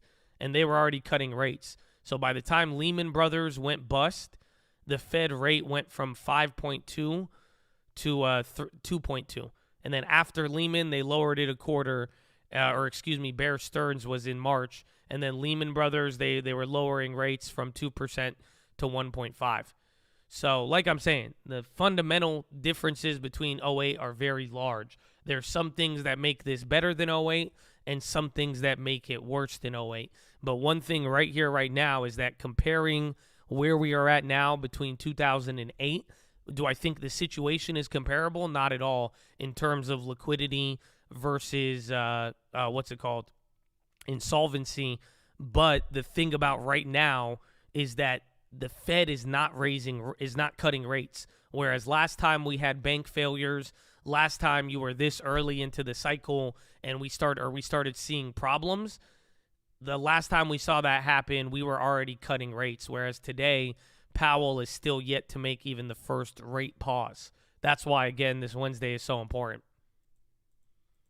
Yeah, some people are bringing up 1907 or like 1927. I even believe 1945 with the banks. That's where we have some similarities. Even 1970, I believe. You also had some other banking issues due to the hot money. Jamie Dimon leads efforts for new First Republic rescue plan. Jamie Dimon and FRC. Deutsche Bank won dismissal of several Epstein claims. What? Hold on.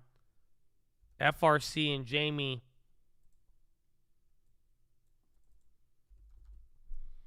Wait. Judge a number of claims against bank to proceed. What? So there's a bunch of claims against Jamie Dimon. Hold on. There's Epstein, Jamie Dimon news, and then Jamie Dimon and First Republic. First Republic talks center off industry-led effort to boost capital, sources say. Big banks discussing converting $30 billion in First Republic deposits into capital infusion. Oh, no.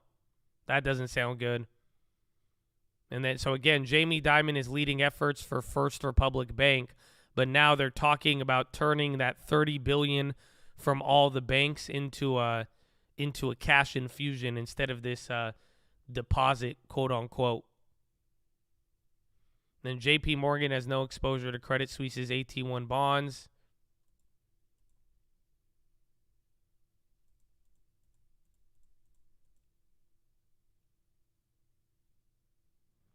They're gonna let. It looks like they're trying to not let FRC fail, and we're getting all these updates.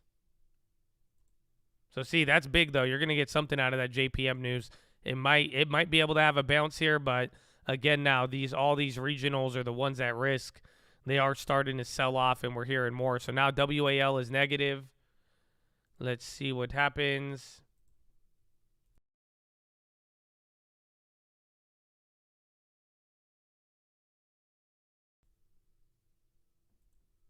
Yeah, cash infusion, it has implications on equity and dilution and all that. So First Republic is down 26% to all-time intraday low of 1712. Is it halted? Yeah, FRC paused due to volatility. Is that the first solution that would have needed another? In a mini way related to the bank, but not in terms of the Fed. We're still waiting for this little short-term lending thing to fail, and then maybe after FRC goes bust, then you'll get to next level of that.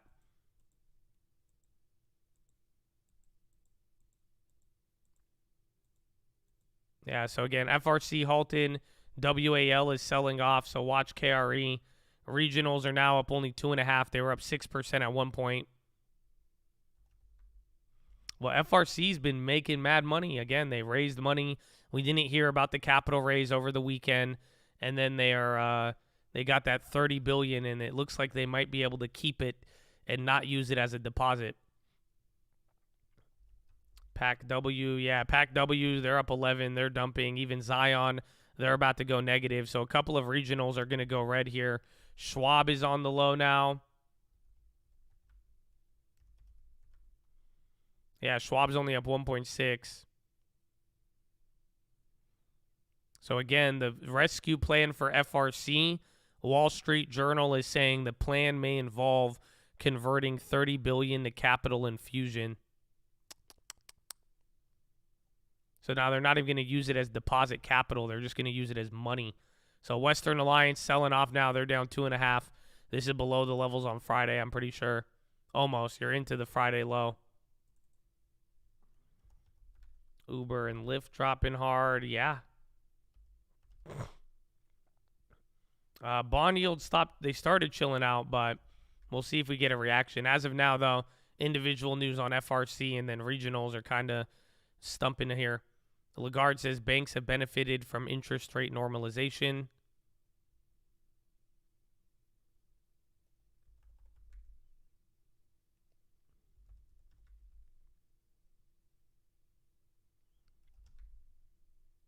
Cron. Altria is running up. They're on the high. Short KRE. Why do you want me to short it so bad? It's okay. I root for you if you have it, but me, if anything, I'm bad luck, man. And trust me, you don't want me to get into it. If I short KRE, bro, this shit is gonna squeeze 10%. So I'm doing you a favor. Trust me. I'm doing you a favor, man. I'm doing you a favor. But waiting till Powell now. Ukraine expects this season's grain harvest to fall 15%.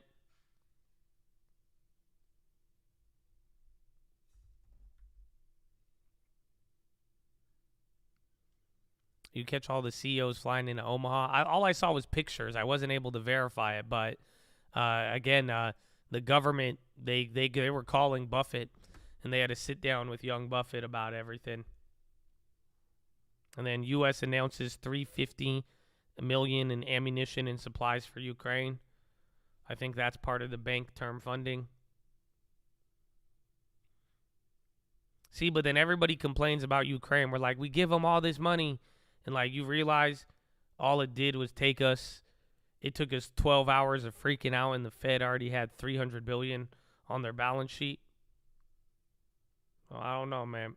I don't know. We use way more money at the Fed.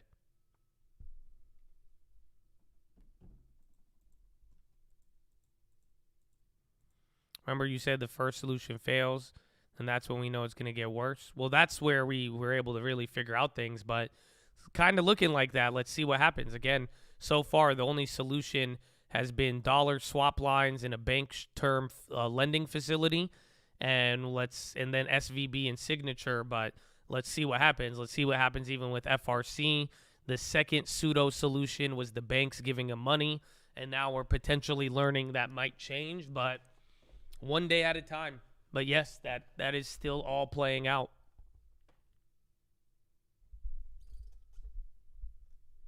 You added more MO last Friday. Ooh, I wanted it. I think we still have until the 23rd. You have 2 more days. But I don't think I'm going to end up buying it till after. But it's doing good. SGML on the high. Is FRC failing for sure? Not for sure, but they just don't look good. So FRC's unhalted now. Again, this is a record low. So FRC has never been this price.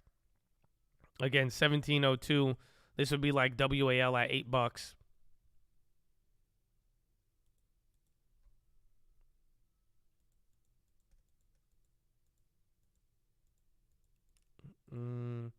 Then SPY coming down a little bit. Other big tech still not playing along. Again, tech is the worst on the day, still down 0.38.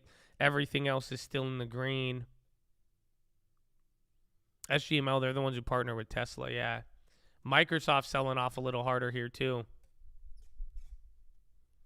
FRC halted again. I mean, that was a quick dollar off of that low.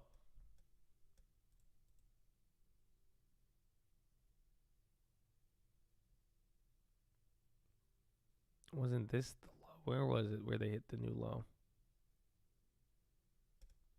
They've bounced a lot at this level, but let's see. Yeah, FRC's halted again. Again, those headlines about things changing aren't good. Again, PACW, FITB, Zion, and Wall, those are all going negative too. Wall is more similar to FRC.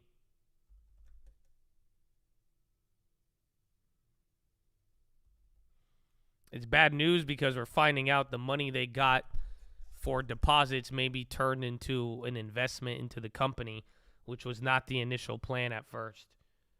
So, and then again, people are just, every single update on FRC over the weekend is like they are scrambling to try to do something.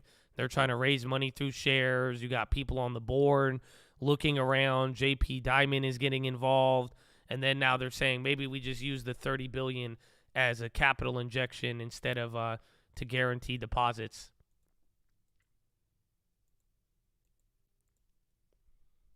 That's Zim, and then Roblo on the low. So SPY starting to sell off a little harder here now.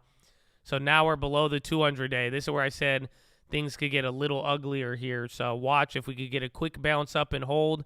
That'll be good. The downside is that we're 30 minutes until Euro close. If you start selling off around here, I mean, it's something we've done many, many times over the last couple of days.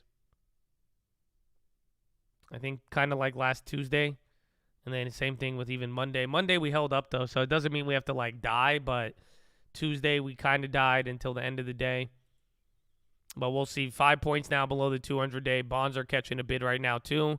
And, again, regional banks now, that update on FRC, we are selling off of that.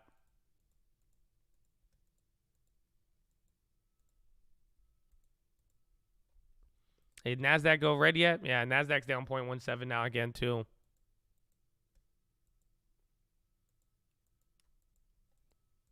The news was FRC. They're still, Jamie Dimon is working on the rescue plan, and they're considering turning the $30 billion into a capital injection.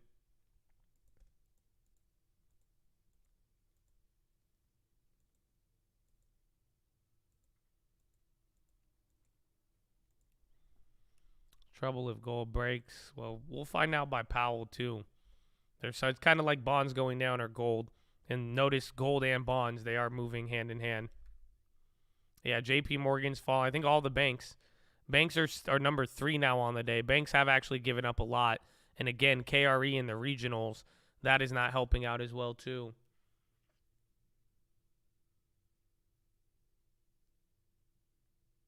Yeah, more bank issues. We'll see if we hear anything else. Again, any update on that will be big. So now seems like we're responding to our regional banks. Credit Suisse was in the morning. Everybody went back and forth with that. And then you had one more thing, too. Yeah, even Europe banks. So everything's starting to slip here a little harder.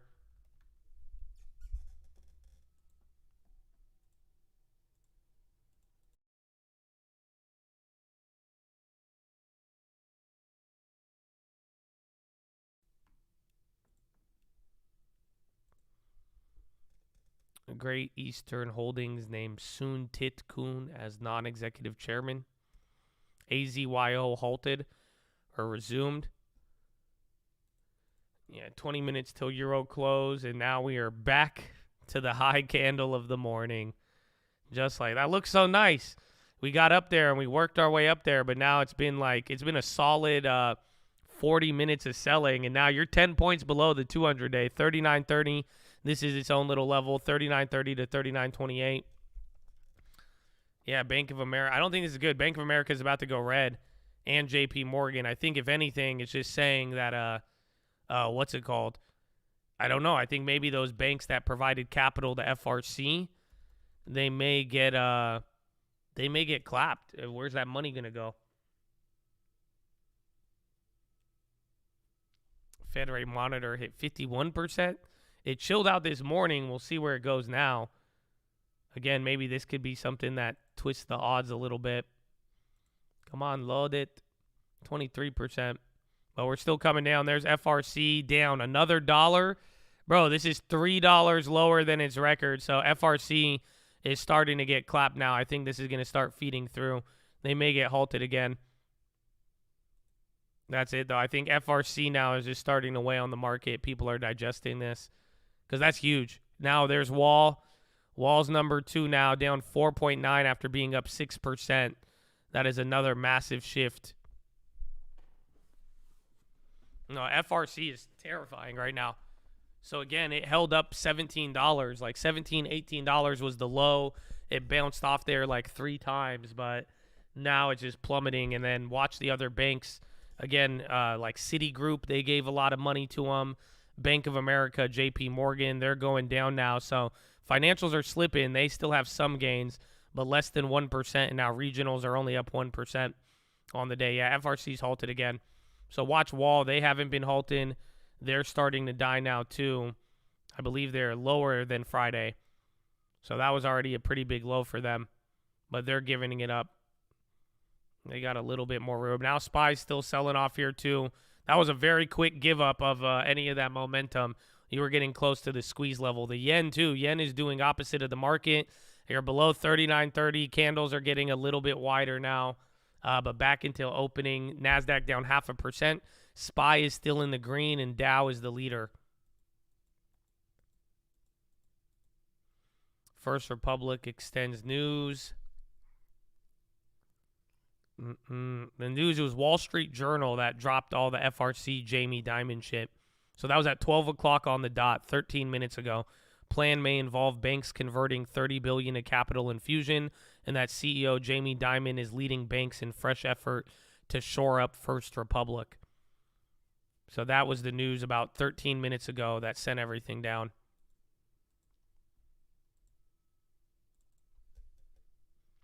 FedEx is on the low now. That's post-earnings. And KRE right at 1%.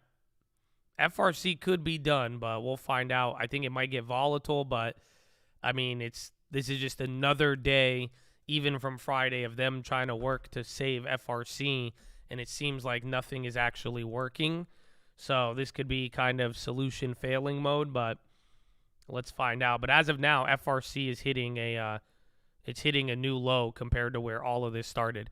So last time they bounced off of $17 is the record low for FRC.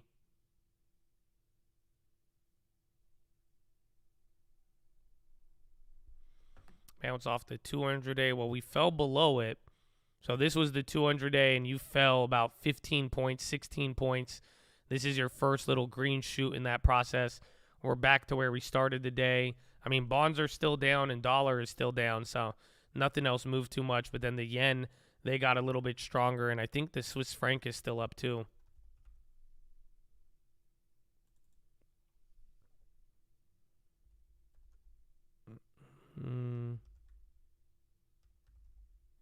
If FRC freezes them, shareholders are wiped out, yes. If it goes into receivership. But I don't think they're trying to do that. I think they're trying to let the big banks save FRC while the government still tries to deal with the other ones. So that's what we're finding out now, is that the big banks seems like they're trying to change up some of the deal, and then even find a different purpose for that 30 billion that they put in last week. Tech is still down. Tech has actually reacted a little negatively. Tech is the only thing that's down today. Now, it depends which tech you're looking at. So there's some tech that's doing a little better than not. So like software is down, overall tech is down, but then technology and hardware equipment like chips, they're up. So it just depends.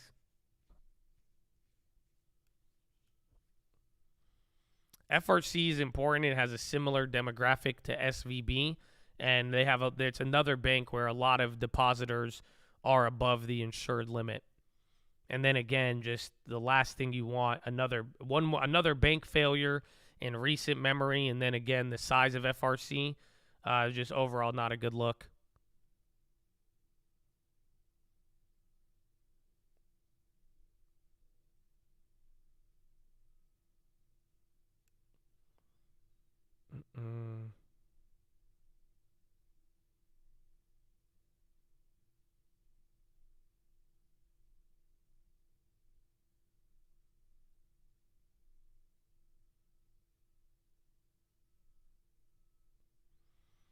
Tech is getting hammered. Not all of it, but compared to what we saw in the last couple of days where tech was the safe haven, I mean, it definitely feels different, but we'll see how long that lasts. And then a lot of value plays in healthcare are up.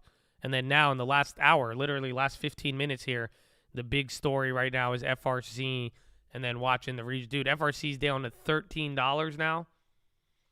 Holy crap. So watch that, bro. This is deteriorating fast.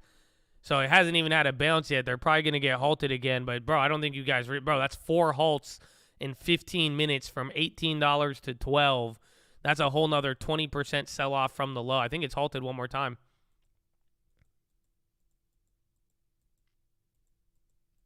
Jeez. So there's Wall. Again, there's other banks you could look at like Zion and Pac W. And then even Lob. Yeah, it's halted again.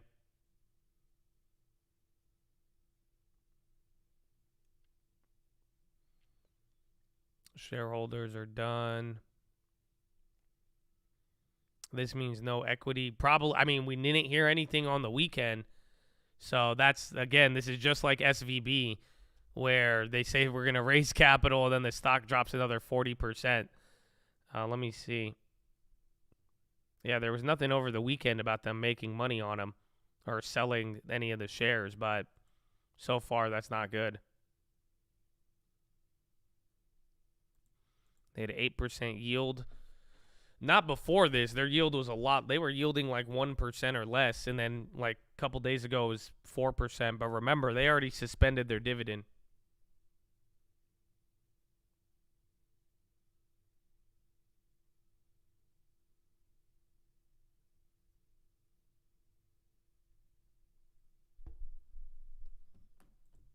A 7% yield on PAC WP.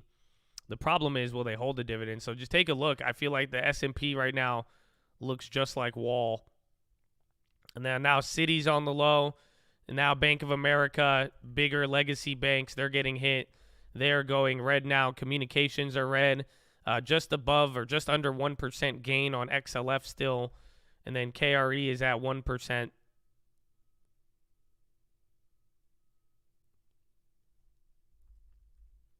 Again, more updates. Jamie Dimon raising more support for First Republic.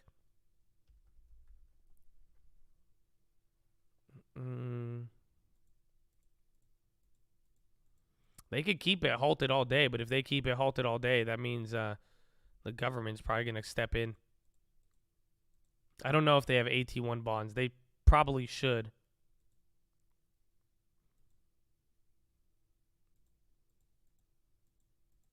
Looks like someone. It looks like SVB. Just again, you're getting. I'm surprised it broke that low. But you sold off $4 or $5 from the low. Thinking outside the box, is there any way the Fed could fight higher inflation without raising rates? Maybe, or really the only thing I've thought about is that they will probably keep raising rates and then try to do QE at the same time. That I wouldn't be surprised if. That's the only way I could see them fighting inflation while dealing with this problem, is that they give out bond buying and QE and special programs for the banks, let the balance sheet come up, and then we just still raise rates until inflation comes down.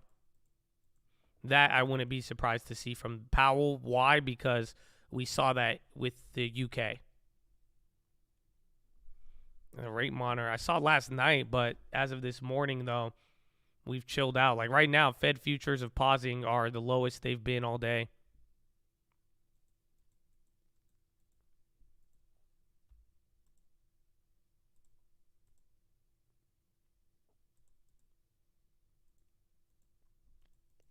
Charles Schwab maintain outperform.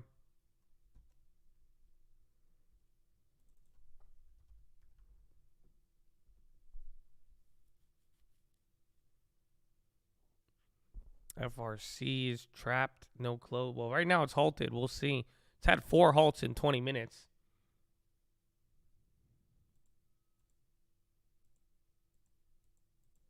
Yeah, Citi's dumping, JP Morgan now.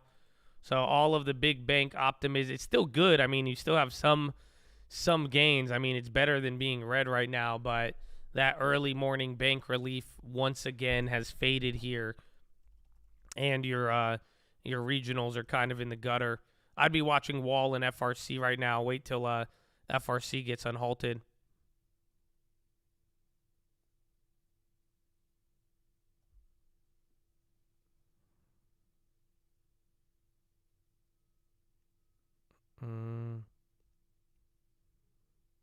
Amy Diamond wants FRC pennies on the dollar.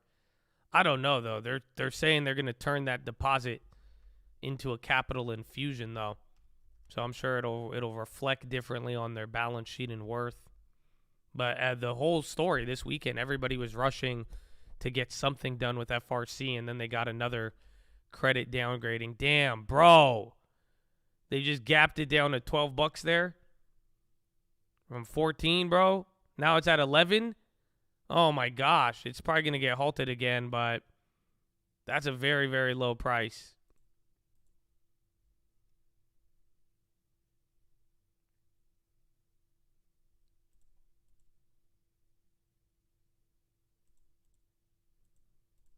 Did they halt it again? 1271 halted. Yeah. Another bank failure. It's looking like it. I mean, it just looks like all these updates with FRC, and then now after that little sale news, and then this morning, and then the JP Morgan stuff, it's not looking pretty. Greedy short. And FRC maybe. I mean, if you really think it's about to get clapped here today, maybe even a little upside plays here in the meantime. But I think both sides is risky, but it's like you could either get another couple dollars. Literally, you would have gotten 30% on the downside in 20 minutes, but then I'm sure it could probably do the same thing to the up.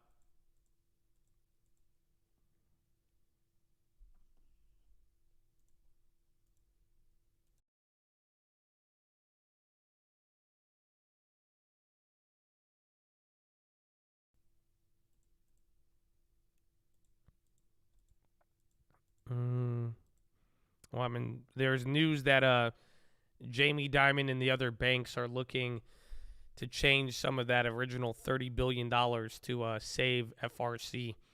Pretty much FRC might be having more issues still, and none of those problems have been resolved yet.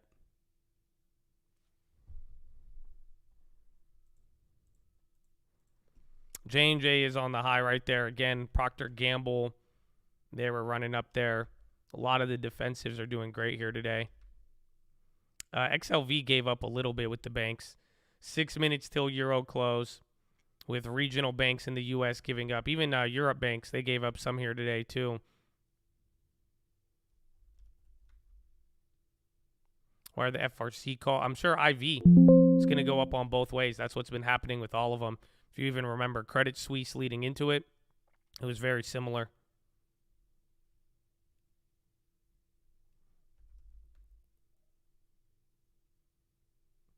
Amazon's been working its way down. Apple's still holding. Again, Euro close here, 5 minutes. For now, it is at 12:30. Yeah, because Euro close. Europe hasn't had daylight savings, and we did. Microsoft getting whacked because it was up 12% last week, or 15%. That was the biggest weekly run for Microsoft since 2015.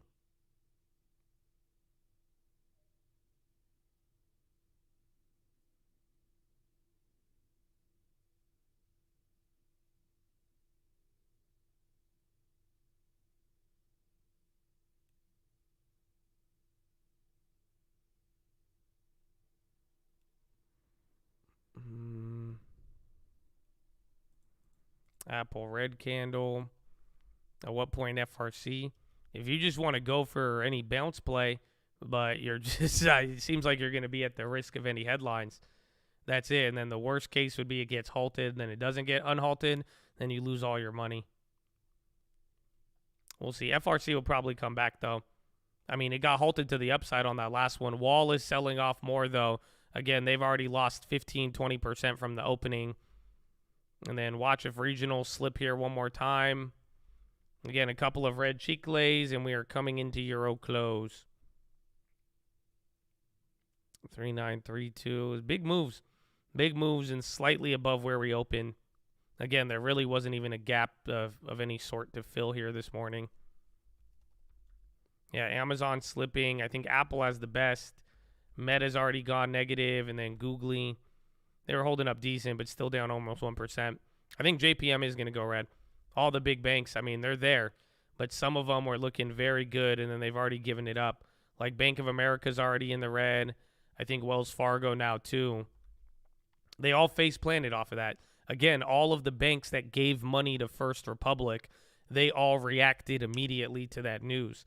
So pretty much there's a good chance that $30 billion that they gave to FRC is going to turn into an unwanted investment that wasn't supposed to be an investment. Again, like we've talked about, solution, then failure, but this time this was the banks trying to kind of figure it all out there. The rate hike odds didn't change. They've actually went lower, believe it or not, but this is going to be at a little bit of a delay. So give it some time and we'll see. That news, it kind of busted the rally, but let's see. It's still pretty early. And let's see where the banks end up. But since then, bonds have been coming up. Bank stocks, regional, and big banks have been selling off. And gold is above 2,000.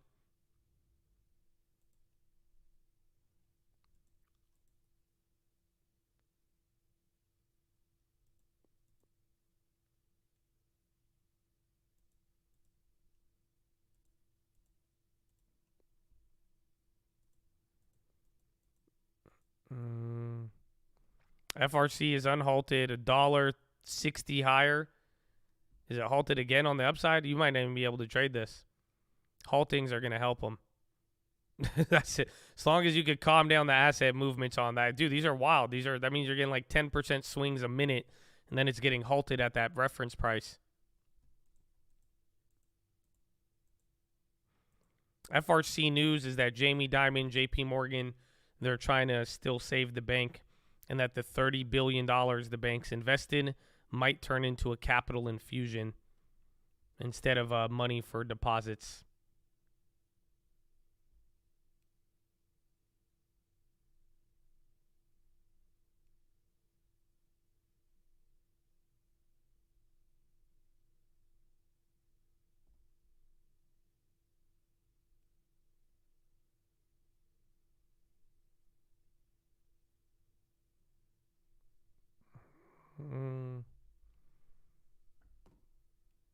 UTHR on the high. Banks again, they still have 1% though. So they're still up there.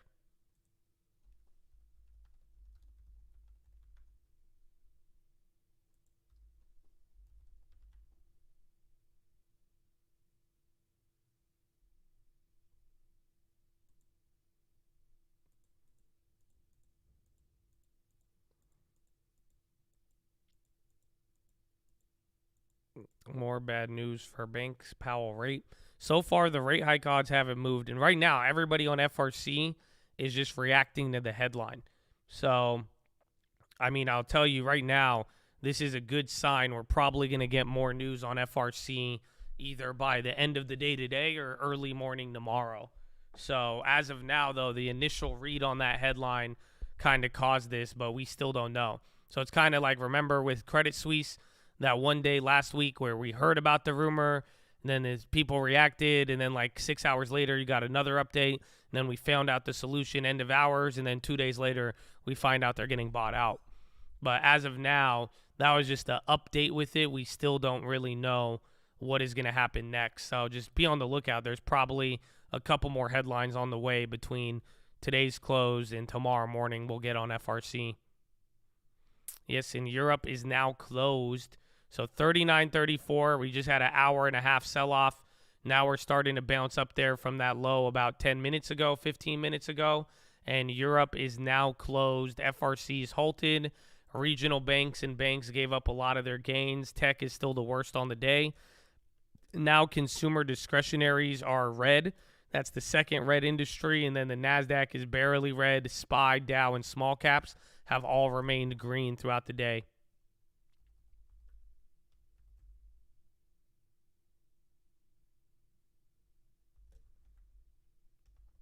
Nvidia's working up. Dollar Tree. A lot of things are still holding.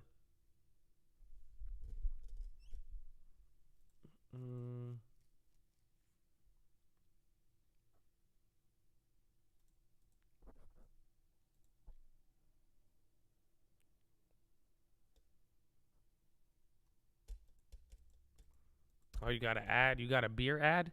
That's damn. So you drink a lot of beer. They like, let's give him a beer advertisement. Weed stocks, I haven't checked. I remember we had a little bit of the news on Friday.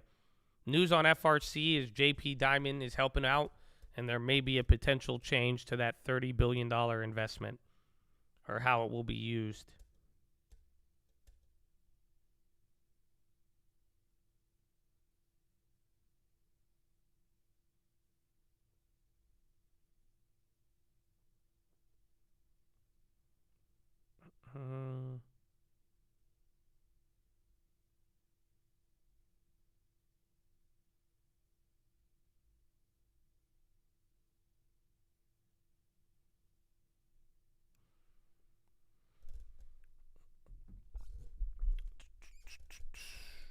The ad was telling Canadians to quit their job. That's good. My ad was monetary policy. That's good. There you go.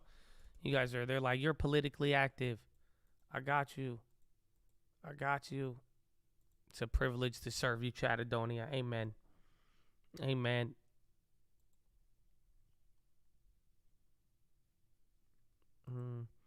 Forget Las Vegas. The market is the biggest gamble. Like, at least Vegas gives you perks. That's it. You like, if you lose $20,000 on an option, like, or a future, the Fed gives you nothing. Like, if I lost $20,000 at the MGM, like, they would give me a free room. They would at least give me dinner. They would give me 5% off the gift shop. Like, you know what I'm saying? Like, you would get something. Like, you would get something. That's why I tell y'all, if y'all want a YOLO, you give me half and we party, son. We party. The pageantry and mystery of making fiscal history. Because, Chad, this is the place to be. The pageantry and mystery of making fiscal history. Indeed. Indeed. FRC is open again. Oh, it's back up to 14. That's a very, very big run up there. So this could be that little bounce. And then watch, if it does move up big, people will get excited. Again, first read of the news seems negative. It's at 15. Is it halted again? Jeez. So they've halted it again, I think, on the way up.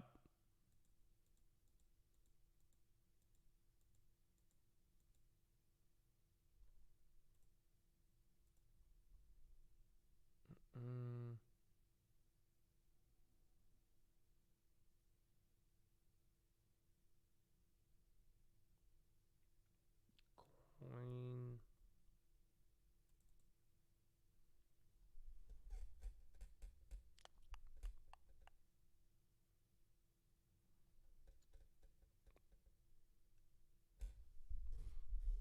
Up 24.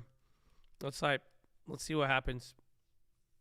That one's definitely going to be what to keep on watch. It's actually 9:30 though, so we're halfway through the day. We will see what happens. Now, they'll keep letting it trade until if it gets halted for news, then you got a problem. So you don't want this thing to get halted indefinitely. But that's why it's like, well, we'll see. But if it's news-based halt, then you know you're going to have some big updates. Uber and Lyft ask trade group Julie Su about view on gig workers. Lyft 989. Redfin came down. Airbnb in the red. Mo. AMD still down 3, and we're right below VWAP.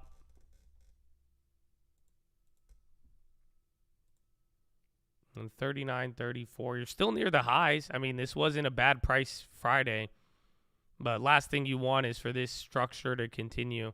So if we sell off from here, that was a nice relief rally. But remember, it has just been Euro close. So Europe close was like right around where we are right now.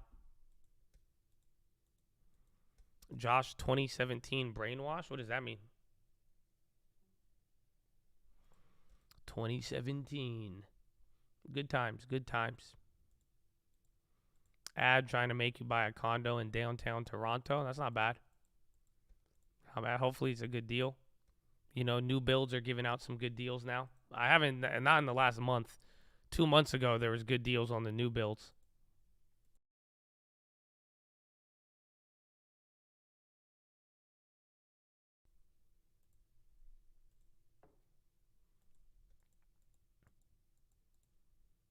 French government fights to survive no confidence motion. And SPY right below VWAP. See if it could get up here. Just trying to work. There's a couple of orders here. I haven't really even looked at Bookmap all day today. What the wild one? Where's the volume? 47 million by hour number 3. It's not too bad. Just got a new build under contract. Shout out Call Real Estate, baby. Amen. The new builds have been trippy. Again, I told you that a couple months ago. I had a builder just like offering me mad deals. Then they went away after the interest rates dropped, and now the interest rates came back up. But I haven't heard anything else since then on the new builds. When they ended up selling those that they were trying to lowball to me.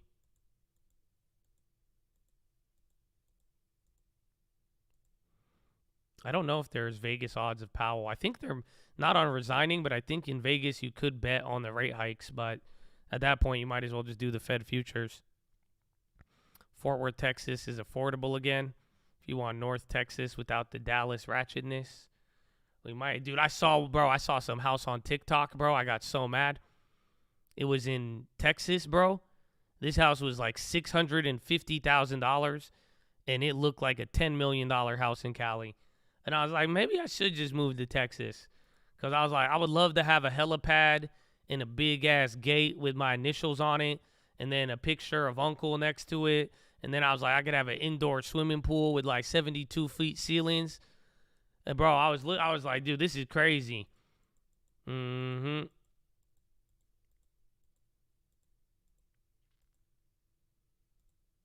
You move to Texas, I'll be right behind you. I don't know if I'd fit in Texas. I would love to get an F-350, though. I'm still been on that. And a house cow for sure. Nah, it was a really nice one.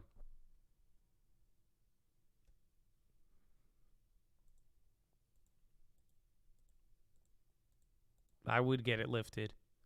100%. 100%.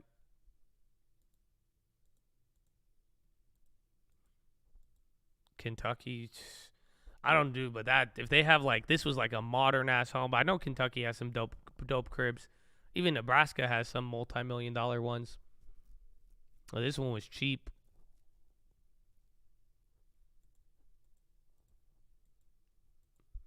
What's the reason why Texas homes are so cheap? Have you been to Texas? Texas is just big. There's a lot of land in Texas, so the supply-demand dynamics are a little different. That's why the cities are popular there. It's like when everybody wants to go to one place in Texas, it becomes very, very popular. But, I mean, otherwise, there's a lot of space.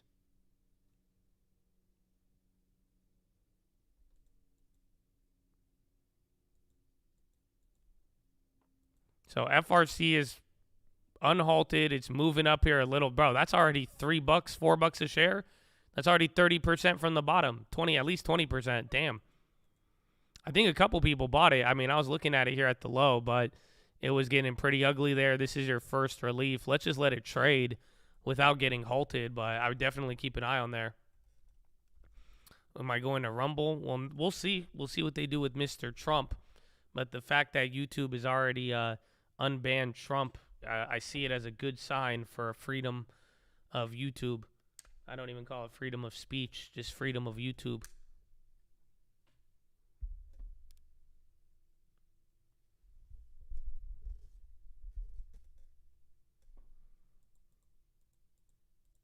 Love living in Texas. Cost is cheap, allows me to travel around the coast, enjoy more amenities without your tax rates. Yeah, I would go to Texas if my my rest of my family was willing to go. I'd go Texas or Florida, but nobody wants to leave.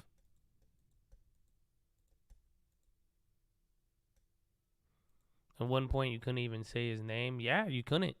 Again, I mean, I got banned. I got in trouble. We weren't able to stream on here for a week because I played a clip of Donald Trump.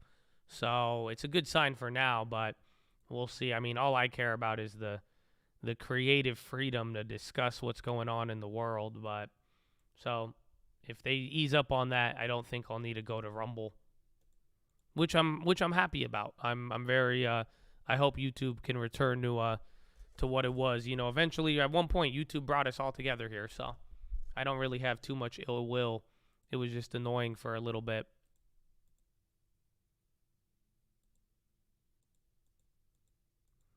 If we're able to send links again one day too, we might be able to.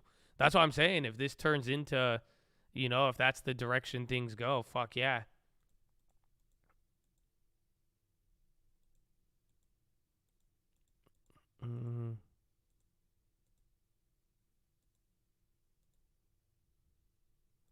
Can't you register your S-Corp in Texas? You can, but you do need to live there. I mean, otherwise you run the risk of getting audited.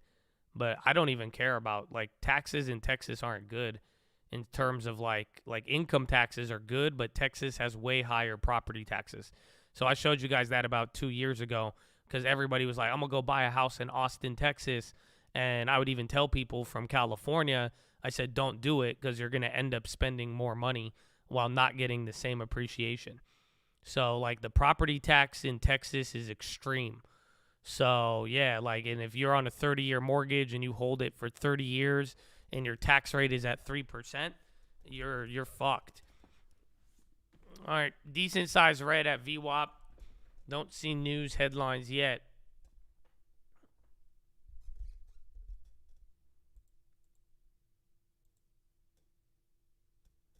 Yeah, New Jersey's crazy. It's third highest in the country. Yeah, that's why it's not really good for if you have investing profits.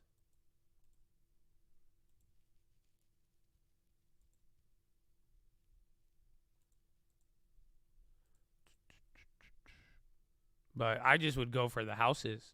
I'm telling you, bro, you could have a fat estate for less than the price of a normal home in Cali.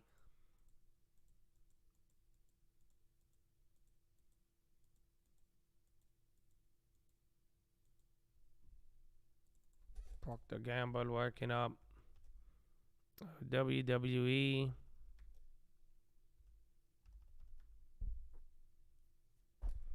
Tennessee. I wouldn't move there, but I would invest. I like Tennessee a lot. They have favorable taxes. They have good industry. They've had good government developments. They have a lot of industry, actually.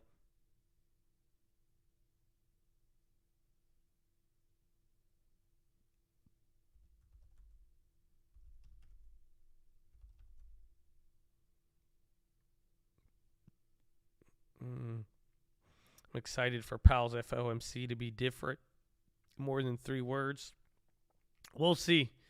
I still think there's a slight possibility my guy downplays it.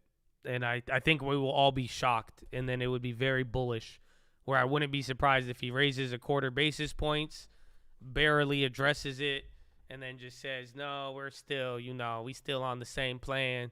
We don't want to do anything too early. And then that's it. That girl wants $1 million for that log cabin.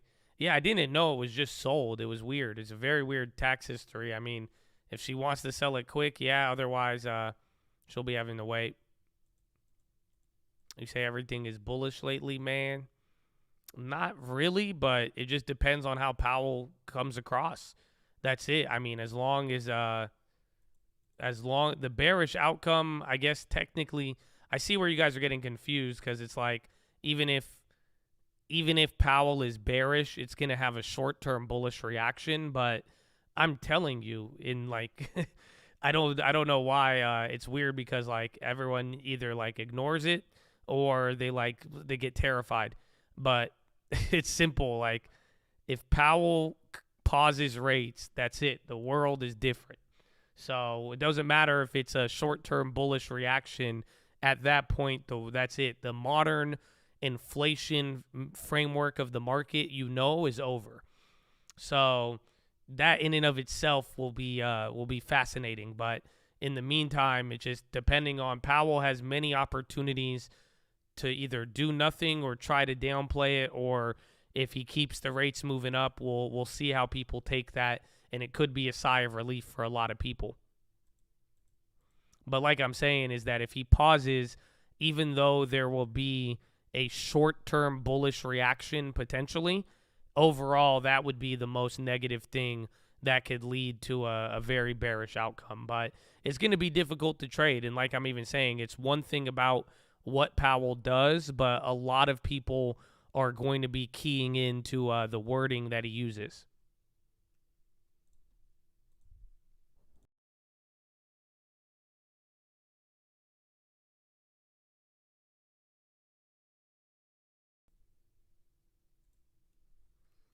FRC's holding here at 15. This was already big. I can't even believe it just hit 11. Powell is stuck to his guns this entire time. There's no way he's going to change his ways now. Well, that's what we're going to find out. But like we brought up earlier, just the fact of the matter is that things are happening. That's the biggest difference, is that now you actually have banks failing. You've had multiple banks fail, $300 billion of deposits at risk. You've just now had a historic government-backed buyout of Credit Suisse, and all of this is happening while the market's dropping and all this stuff is going on. And like we brought up, last time you had this amount of dollars failing in banks, and last time we had these problems in 2008, you already had 3 rate cuts. So that's the only thing, is that it's not like it wouldn't be like, oh my gosh, I can't believe Powell's, pausing rates. It's like, no, if this was an issue last time we were down this path, we were already well into cutting rates right now.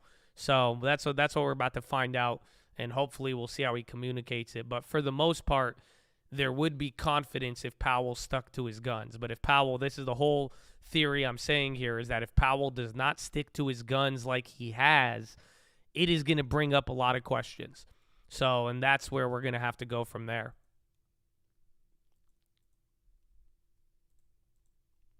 Powell's going to be on Wednesday, 2:30 p.m. Eastern.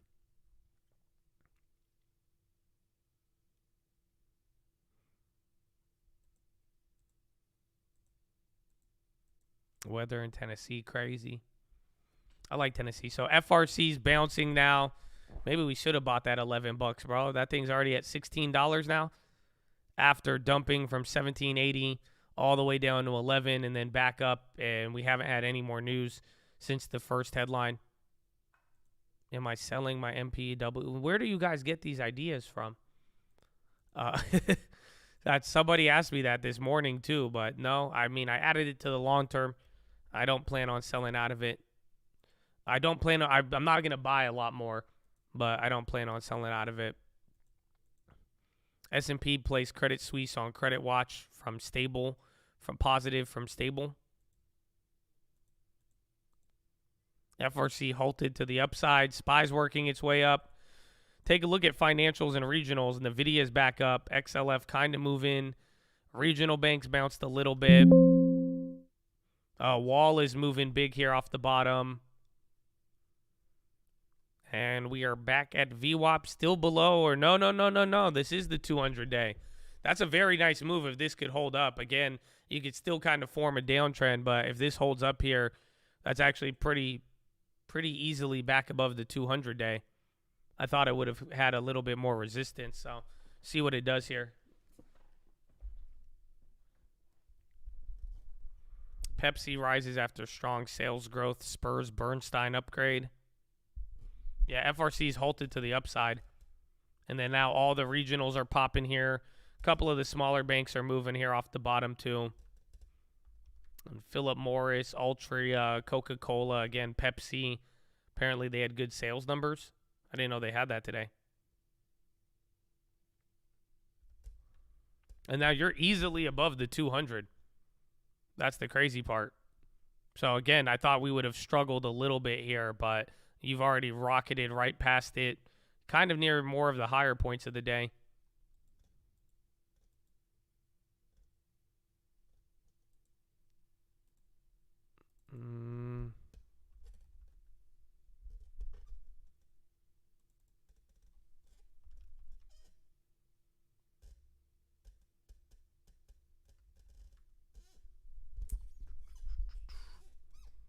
The line isn't fresh anymore. Yeah, it's not as it's very fluid. Lagarde ends hearing at EU Parliament. Again, 39.52. Looking decent. Again, volume is like right there in the middle. We have 8 minutes till 10 o'clock. So we burned a lot of the day. Now, CS is it'll eventually convert into UBS shares. But for now, it's chill.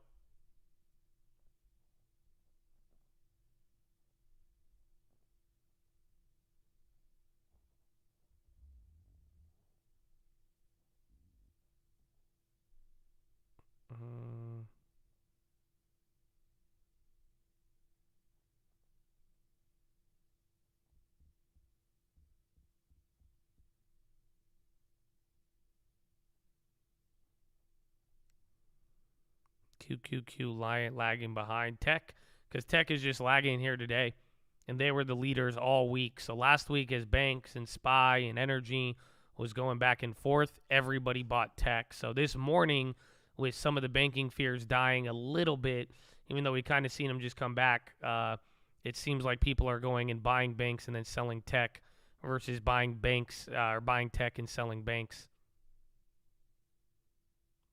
Yeah, First Republic plunges to record low on concerns more help is needed. That's the push notification. Check email. Graham, it better be that Taiwan is getting invaded, because I haven't heard you ask me about that in a long time.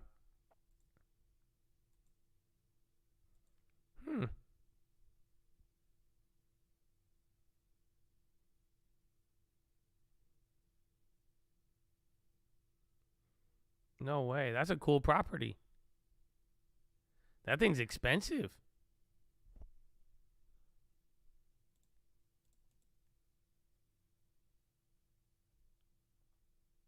Damn, that's in Ohio, the Smucker's Palace. That's pretty cool. Give me good deal, I buy. I don't know if I could spend that much for Ohio. Timmerhouse 13 minutes ago. Fed faces one of the toughest calls in years, whether to raise rates to fight stubbornly high inflation or take a timeout amid the most intense banking crisis since 2008. It's going to be a tough decision with very tricky communications. Damn, so even Timmerhouse ain't even leaking anything. Timmerhouse is just adding to the confusion. Even Timmerhouse is just repeating what we're saying. He's like, I don't know. It's going to be good. There, he say, I don't know, man. It's either they going to pause or not. Bro, even Timmerhouse, he ain't even doing what he's supposed to do. Timmy's like 50-50. 50-50, Habibi. It depends what happened. 50-50. I'm like, what? FRC unhalted?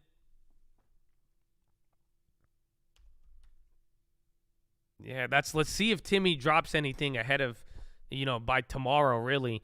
Timmy has one more chance to leak it, but we're going to find out here. If these don't make a big move, that's wild, though. Even Timmerhouse is introducing doubt into the Fed futures, which is not what he usually does. Again, Timmerhouse's role is usually talking the futures into where the Fed wants it. Oh, and Tim, you gifted a subscription? God bless you, Tim. My man. PG volume, yeah. Remember those old shares from the beginning of the year? They're about to come back up.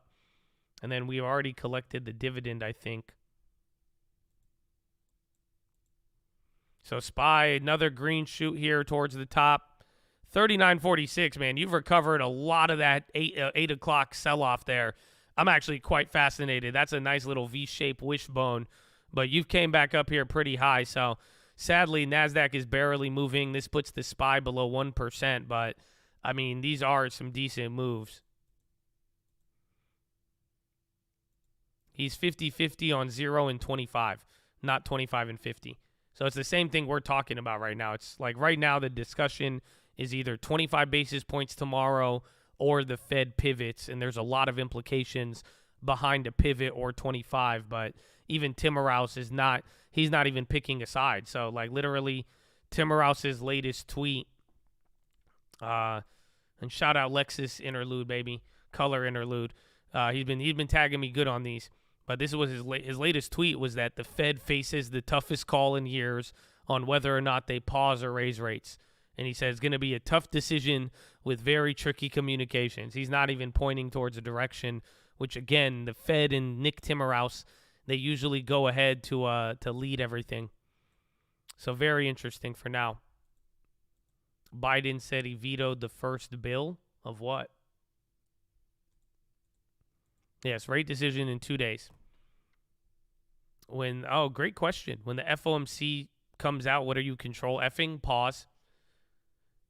Biden rejects GOP's anti-ESG investing effort. So Biden vetoes going against ESG investing. Says you don't even need to look into it. He said run it.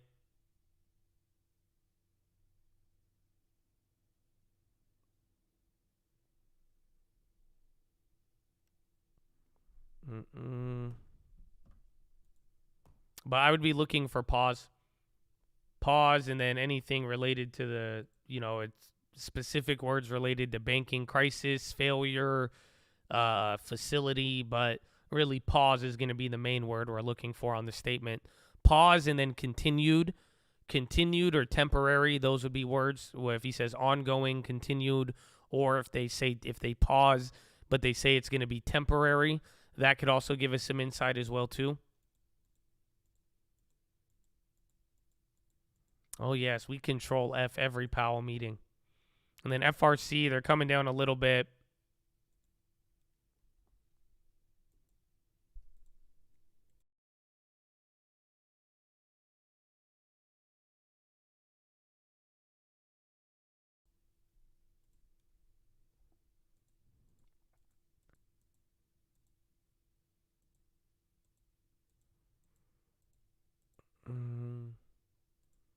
Pause off the table. As of now, it's not the most priced in, but assuming nothing happens bad between now and Wednesday, you shouldn't get a pause. But we're going to find out. That's going to be the question with the money.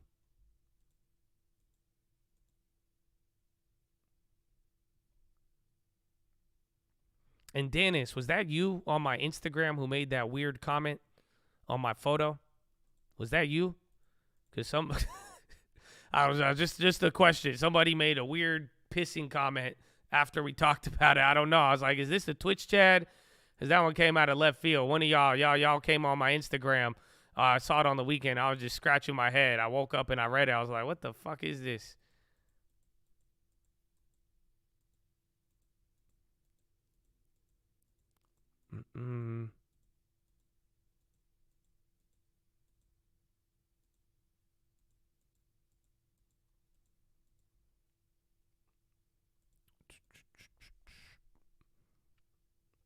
on blast. No, I was just asking. I was just wanting to know. I was curious. I was like, is that you? Is that you? Is that who I was looking for? Was it? I don't think it was you, Nepal. If it was, that was a very surprising to read on Saturday.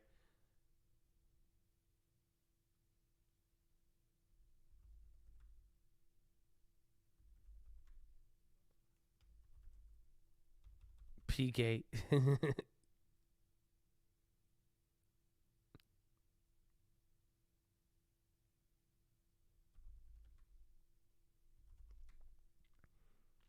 Pause would be weak for Powell. But right now, the odds are saying Powell shouldn't pause. So realistically, if there's no bad news after the bell and nothing else gets lit on fire between now and tomorrow, he shouldn't pause, but we'll find out.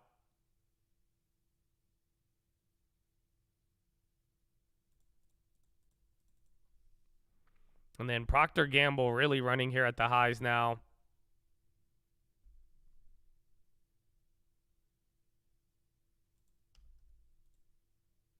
Did we get our dividend from PG?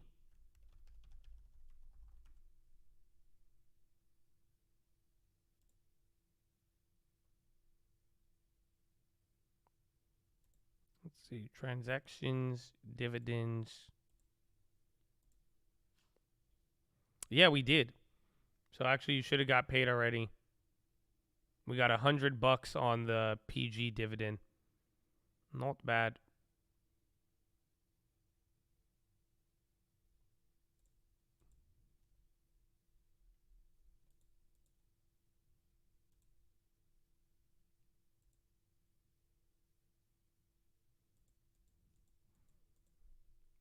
Bumble commercial. So PG still going. Even the SPY's working its way up. Apple's near the high. Watch out. T-Mobile, a couple of communications. See if it lifts up anything in the social space too. You don't get MPW dividend isn't for another month. We made X dividend, so that's good for now. Disney little pop. Again, latest news was Nelson Peltz says they don't have anything in there. Disney looks decent, though. Yeah, Nelson Peltz says not in Disney as much as we were.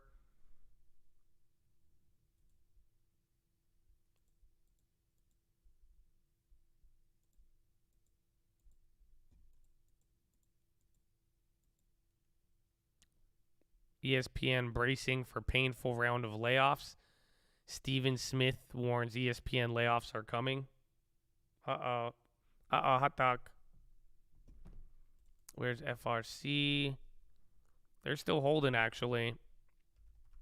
Again, regionals came back. Regionals gave up half of the losses there from that FRC freak out earlier.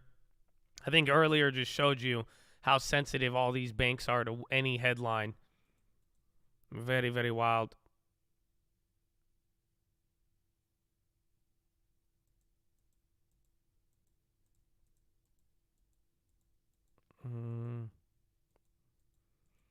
Could that be good for days? It could. I mean, more layoffs would be, it seems people still like that.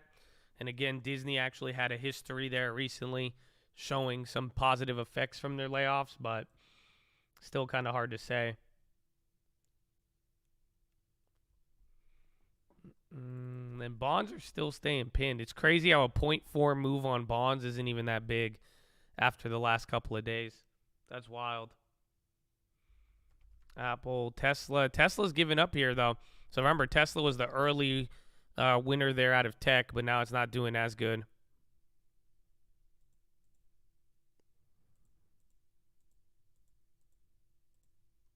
Alrighty, but Chad, I love you. I don't know how this is going to play out. I hope it works out in your favor, but I hope you know you're blessed and we love you, and we're glad you're here. Follow me on Instagram at The Trading Fraternity. I'm going to go to the restroom. So I will be right back. Please say what's up in the chat. Greet your fellow Chad members. Make sure you hit that like button. It's great to support your local Egyptian boy. And that's it. That's all you need to do right now. I'll be right back, okay? Amen. Amen. set to have a major impact on this week's Fed meeting, and its rate path could make a U-turn. But before we get there, Shonali, as always, we have Eric Balchunas from Bloomberg Intelligence. He's here with us now. He's looking at the flows. Eric, what do you got? Katie, Shonali, thank you. You talked about the Fed, and I can see the Fed's fingerprints in the flows. They're a lot better than they were. The last few weeks, if you watch the show, you know it's been all treasuries, not good, very bearish. But look what's happening to the leaderboard. SPY, $14.5 billion.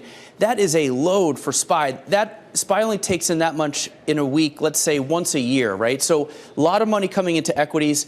Qual, that's quality stock ETF. That saw a trade out of ESG into quality. That's those flows. And then there is still some treasuries here. So I would say that the flows are half risk on, half still hedging with treasuries. Let's look at the outflows. And again, it's more of a mixed bag. Some money out of the Qs, you don't really want to see that. But you also see some money out of treasuries. So again, I think investors are a little bit up in the air here on what exactly to do.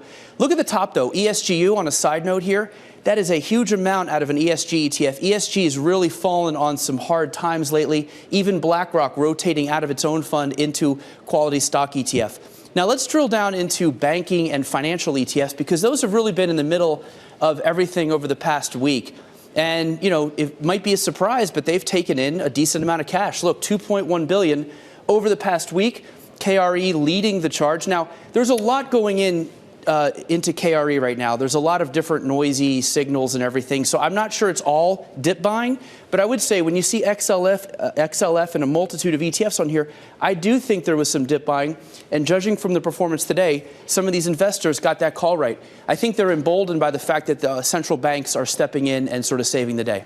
That is a nuts table. I can't remember the last time KRE was at the top of the leaderboard. I don't know if it's happened before. But Shonali, as I said, I'm thrilled that you're here at all, because an hour ago you were outside Credit Suisse's New York offices. What's the latest? Well, think about it. Beyond the immediate movement in the stock prices, you're seeing first UBS down and then up with a longer term view here of the stock.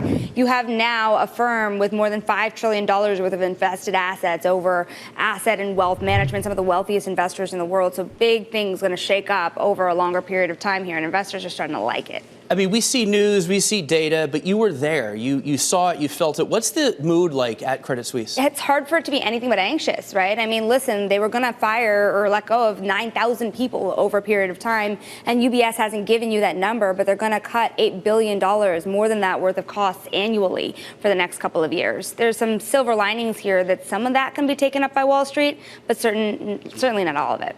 All right, well, let's keep this conversation going now with Liz Young. She is head of investment strategy over at SoFi, joining us now. And Liz, I'm looking at an S&P 500 0.7% higher. We know that last week somehow was a pretty good week at the index level, and all of this coming before we get that Fed decision on Wednesday. How are you thinking about what seemingly is a risk-on mood in markets with all of these storm clouds?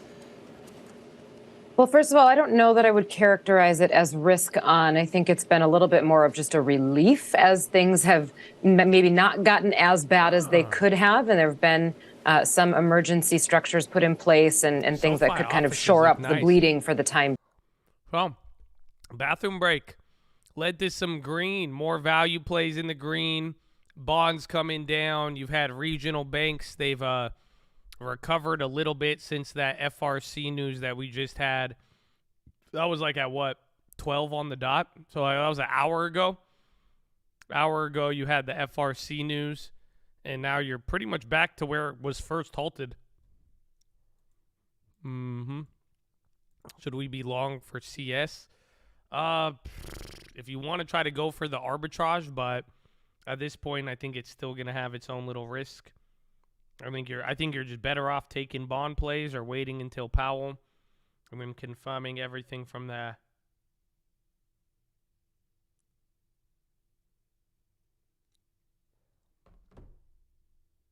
SPY kind of looks like FRC.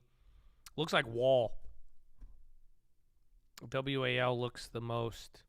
But even then, Wall actually still struggling. My plan moving forward is I want to clean some things up. And then pretty much the way I'm looking at it is I want to turn any other like equity.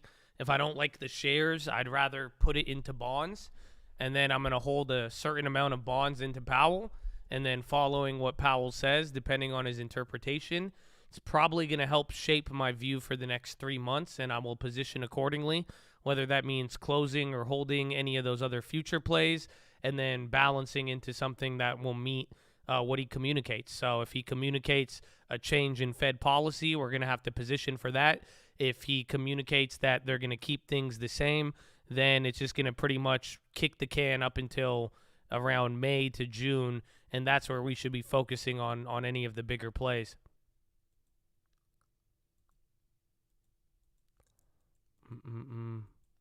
Made the Egyptian boy comment, not the, no, you good, bro, you good. No, I covered my Apple short this morning. I didn't want to deal with those problems. Thank you for teaching me. My teeth are now whiter because of you. Shout out, damn, it only took 1 weekend. That's beautiful, man. That's beautiful. I don't know if it should happen that fast, but that's good to hear. You know, everybody likes progress. Short-term bond, you could use shy.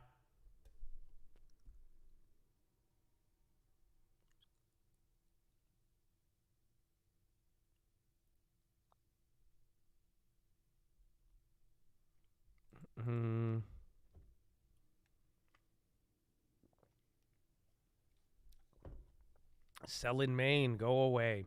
Well, as of right now, though, the first rate cut is priced in for June. Whether or not Powell pauses or not, that's kind of where everybody's at. So where is it? Yeah, we have March, then May, then June. So after this meeting here on Wednesday, we wait another month. Then you have a meeting in May, and then June. So pretty much like based on this schedule, assuming nothing changes in the next 48 hours, we pretty much get quarter point raise here, pause in May, and then first rate cut in June. That would be what the futures are saying. Or pause right now, and then either May or June we cut. Maybe even May is a pause as well. But that's why tomorrow or Wednesday is going to be so important.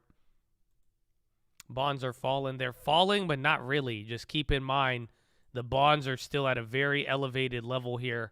They're holding this last 3 days. But as long as the bonds stay in between here and here between Powell, which they probably will, it doesn't really mean anything. All it is holding a heightened price, kind of highlighting the potential fear that we have. 25 will affect the banks, but obviously most of the effects are from everything else. It's not like 25 is going to make everybody go bankrupt, but, I mean, it's still in the direction of tightening rather than loosening.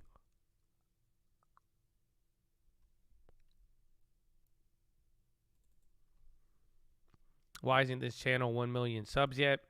Well, that's because it's on you to sub and like the video.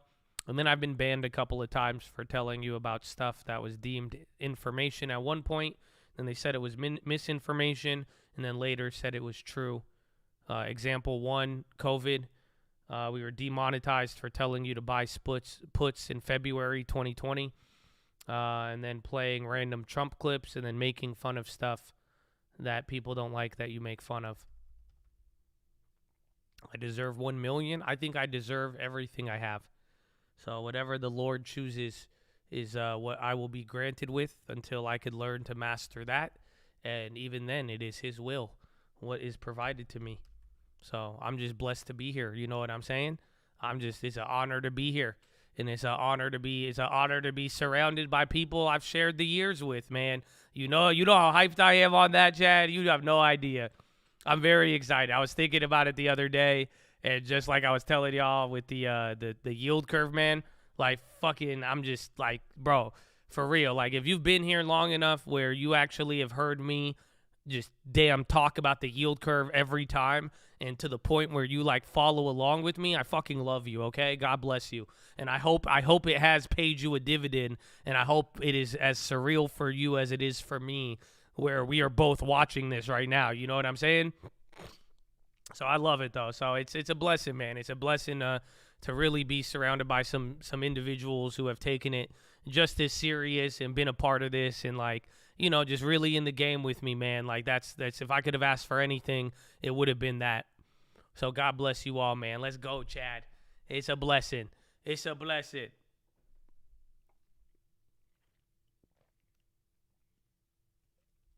So let's see what happens, man. That's why these next couple of weeks, even Wednesday, man, is going to be a big event. There's Apple. So I'm glad we closed out of that. That would have been a little worse today. The Coinbase, I still have opportunity to close that one out and just book the loss, but I might wait a little bit. That one, I'm going to try to gamble with that one till Friday or till Wednesday, but I do want to close out of that one. I don't like that play. I'm sick of trying to short anything crypto related. Still don't know. I mean, just search the trading fraternity yield curve, and I have a bunch of videos, but there's an old video I made in 2018. If you want to listen to young Josh, there's an old video from 2018 that's like, it's called How to Predict the Next Financial Crisis, and I talk about using the yield curve. And you could just start from all theirs and then go from there.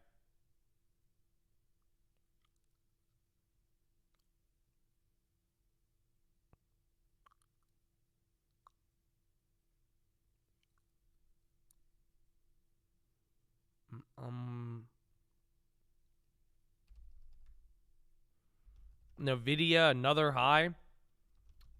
I've had less people complain about NVIDIA today, but I feel like if that continues for like another 20 minutes, everyone's going to be like, how is NVIDIA up? I thought PE ratio. How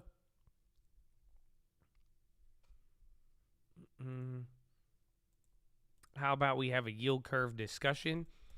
We can. I don't want to start from the beginning. But I definitely, I mean, that is the big focus right now. That's why it's like, if you've been following along where we are at right now, we are in the stage of the yield curve potentially uninverting. So it's like, if we are going to get any signal, we are right there. Long-term level. You bought that one during October, right? That was the one, them and Amazon. I was like, I don't know, but NVIDIA was killer.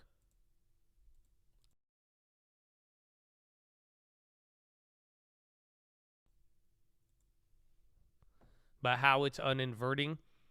So that's a good question. And really, like, it should make sense with what you see happening. But remember, leading into everything, what happened? Right? So, like, leading into all of this, so this was the yield curve. You don't see it as much, but it was, like, right around here. I'd say that's March 20th. Where was it, like, February? It was, like, higher interest rates. The longer-term interest rates were higher, because everyone's still saying, oh, inflation's going to be around, Powell is going to be raising rates. People were anticipating higher bond yields due to Fed response for this year. So they already raised the rates. That's why we were inverted, because short-term rates were longer or higher than the long-term rates. But then the logic was rates would be higher because inflation was still sticky. So now what has happened in the last 2 weeks is the banking crisis, and now what's been going on is, even though people believe inflation is still around, people are reacting to the banking crisis and buying bonds, assuming that now this banking situation is going to lead to the Fed not being able to raise as much. Hence, as everybody's buying into the short end of the bond curve on that anticipation, the yield curve is slowly starting to uninvert. So this was like the deep inversion. Where was it? It still looks messed up. Even when we go to here, because like we're just watching the 2-year and the 10-year. But so far what's been happening now is that the 2-year is just plummeting as people are anticipating and buying bonds in anticipation of this change of policy. So pretty much the economic situation, the risk is going up. It's leading people to buy bonds. And now they're saying, okay, we think there's a problem right around the corner. And if the Fed does respond to that, then there you go. You'll get your full inversion or uninversion. But really all that's been happening is that it was solidified that we were going to have higher rates, but then a short-term problem arose that's leading people to buy bonds, and that now is doing the work of uninverting the curve up until Powell confirms it pretty much. XOM high of the day. Regionals are still going up. And bonds are selling off. Oil prices pair losses. Yeah, oil is up.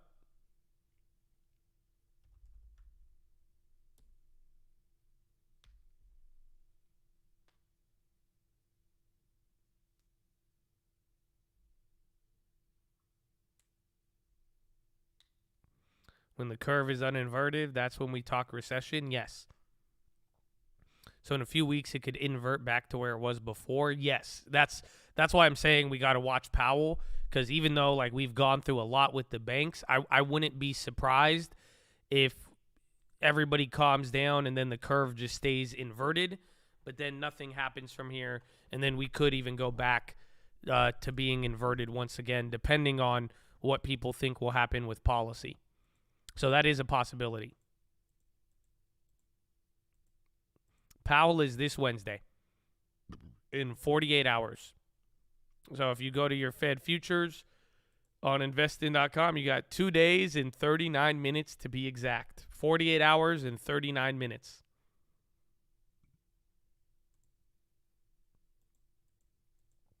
I have 750 shares of TYD.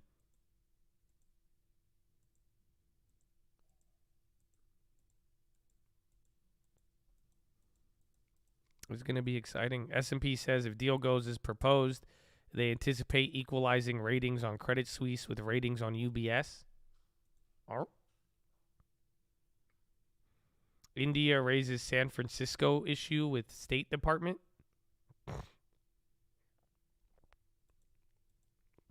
I don't know. If he raises, I think it could end up being negative, but I think a lot of people will have a sigh of relief. But it's gonna be hard. I mean, I know we've already had this discussion a lot today. I just hope you guys are ready for it, and I hope we could be on the same page. But it's just like it's gonna be very fluid in terms of responses. So I have ideas of what could happen, but I know damn well Wednesday will be a shit show. It's very hard to say what will be bullish or bearish. So I'm speaking in like midterm generalities. Like all I care about is what happens with pausing or not, because that's going to tell me a way bigger story. So we still don't know. Again, although I think it could be positive that Powell raises rates, it may end up getting faded by the middle of the day, or who knows. So just don't have too much bias coming into it, and I think anything can happen. So, and it will be confusing trying to figure out, okay, will this be bearish or bullish, because this is a very complex event, and not only is the action important, but how he communicates that action, that will have a lot with it.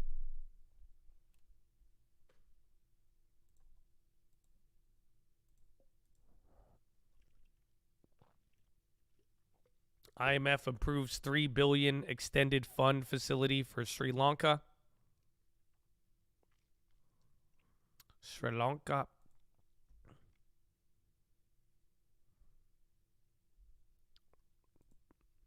And then really all we have to do is just, as long as nothing moves up Fed future odds 15% between now and Wednesday. That is that's the next difficulty with all of this.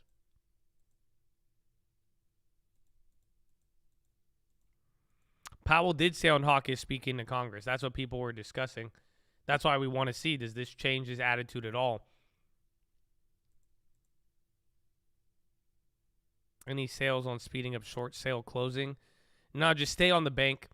The best thing you could do with those is just like actually just like stay on them and bug them, because the people at the bank are usually just slow. There's no way in hell we get 50 basis points tomorrow. No, I don't think so. Right now, it's just nowhere near. I don't even think it's a possibility being priced in. Everything is based off of either 25 or pause tomorrow.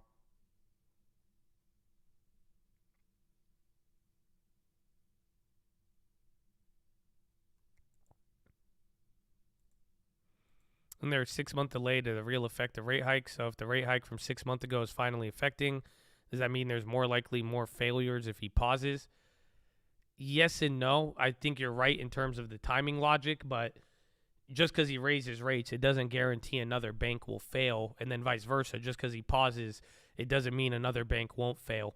But the idea here would be like, even if he raises a quarter tomorrow, and then they plan on cutting within 3 months anyways, a quarter isn't going to kill you, right? It's not like a quarter basis point will be the straw that breaks the camel's back. However, most of the delayed effects, they are starting to hit. But the way I'm looking at it is just simple. If he does go to a pause, then definitely Powell is worried about more bank failures in the horizon.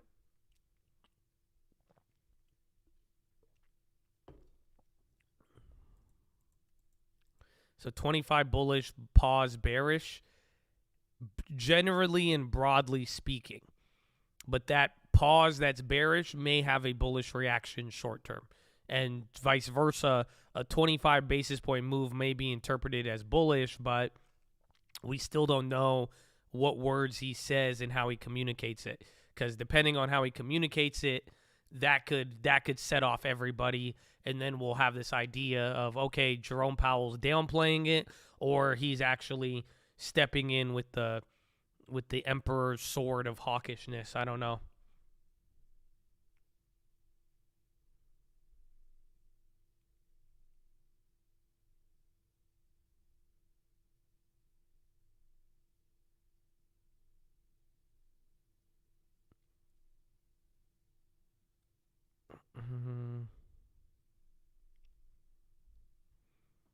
Does TLT go nuts? Yes, it will go nuts. It will go nuts a little bit, and then as people digest it over the next coming days, it will probably continue. As now, once they pause, everybody is going to now start pricing in either the next cut in May or the next cut in June, maybe longer, maybe sooner. But that would be the first priming of TLT or IEF or any bond play. And then short-term interest rates, shy, will get pummeled. I have not checked the Lambo index. I've been seeing them cheaper, bro. I've been seeing some good car deals. Let's check the Lambo index. Been a long time. Shouldn't have left you. Without a dope beat to step to.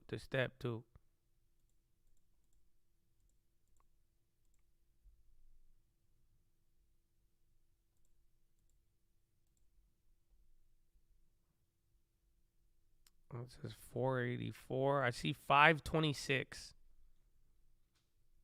But then they don't update it. The numbers, 526. That's an all-time high. Lambo index is on the rise.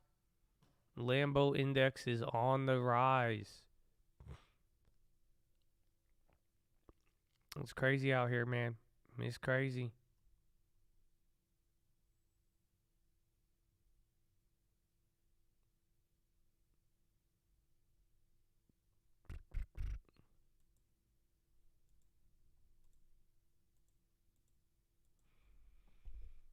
Yeah, it was at like 400. I think it barely was at 500, but 525 is a lot. And then that's not including eBay or any other sites.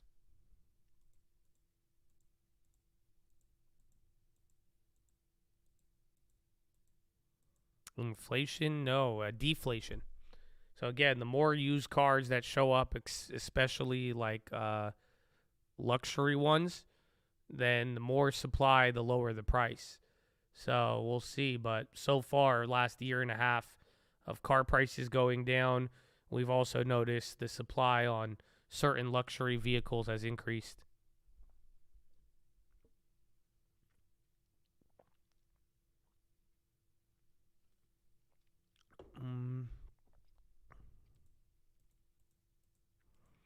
The play, if they cut, would be bonds and then getting ready for deflation. That's it. If Powell pauses here now, we could potentially be on the cusp of one of the worst years ever. And then if he doesn't, just back to the game plan.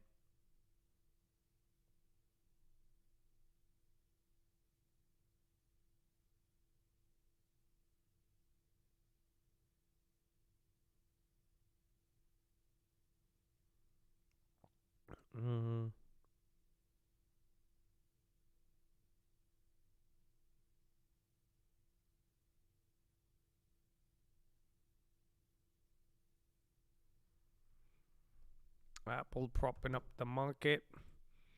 Doesn't that solve inflation? It should. That's why we see FRC, regional banks, they're coming down here now. It's somebody else. Because FRC's not, I think it's Wall too. But FRC's taking a bigger drop than Or KRE is taking a bigger drop than FRC. Unless they just halted it. FRC's halted down? It's not showing up on my chart.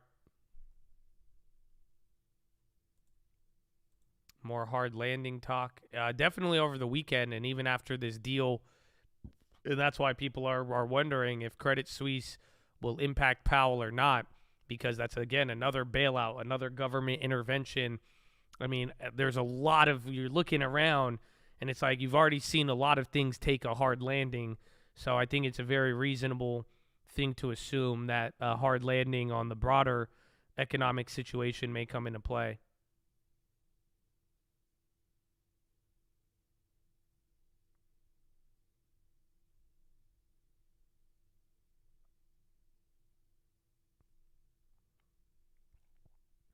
Where's all the money? Well, $300 billion came from the Fed.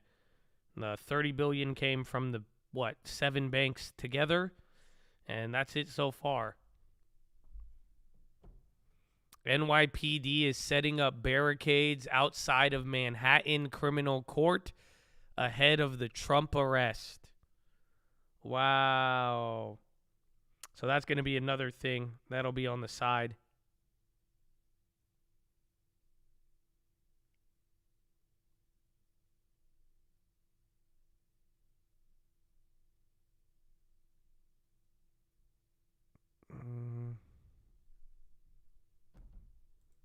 Can you see this? I can see it, but don't get banned. Yeah, you were the one who commented on my Instagram. That was you. So chill, bro, but don't get banned again and you'll be good. But yeah, we could see you for your said ban check.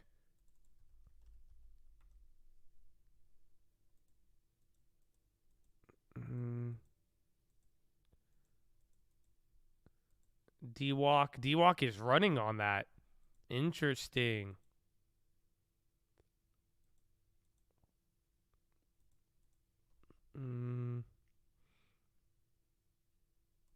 Yeah, D-Walk is popping on the news that they're setting up guardrails to arrest Trump outside the Manhattan District Court.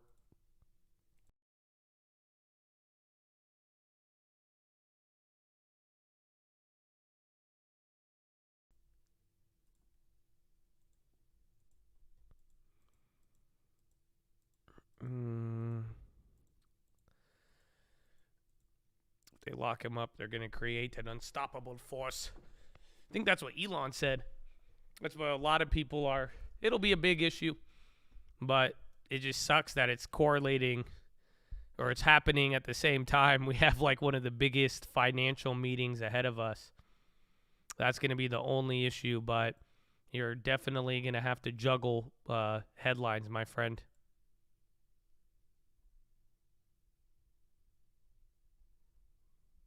Why is he? I think he's getting arrested for, they're saying the payments that he made to Stormy Daniels, they said it was illegal. And like how he did it, they said it was just misinformation.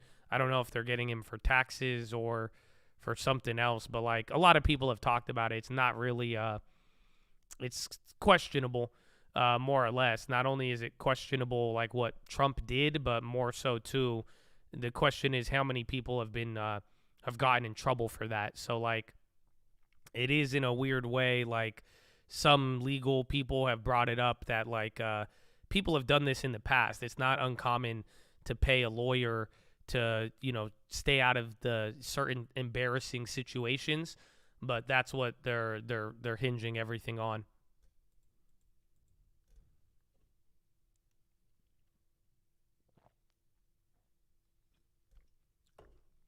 Imagine if Jeb Bush was president. Sorry about that. My bad.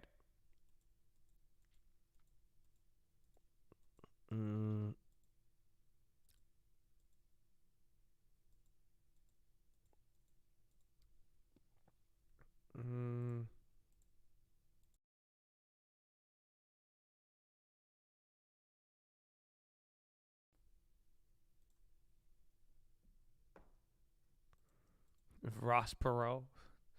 You know, but I still miss George W. Nice to meet you. Apple my pop. How about D-Walk? It's D-Walking.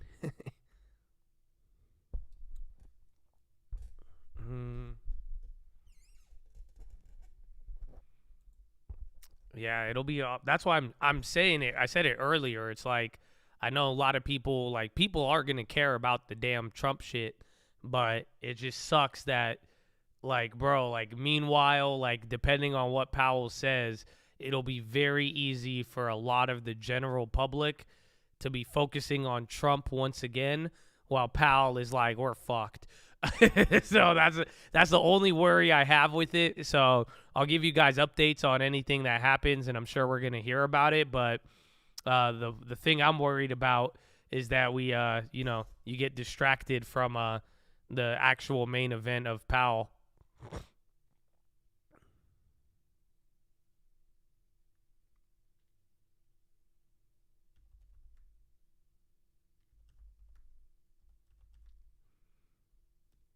California Treasurer Fiona Ma calls for full temporary FDIC backstop.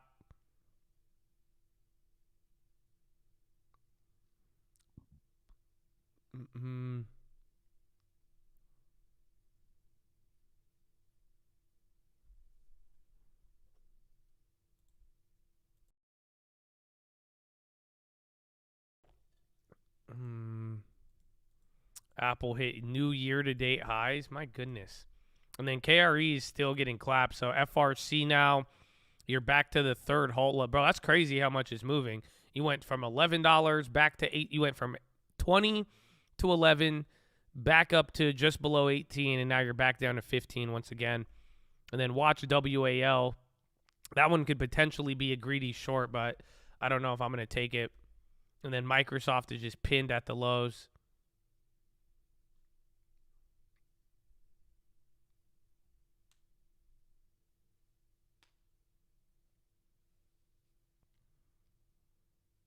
Credit Sus is just moving. I'd watch UBS as a broader indicator for both of their values now.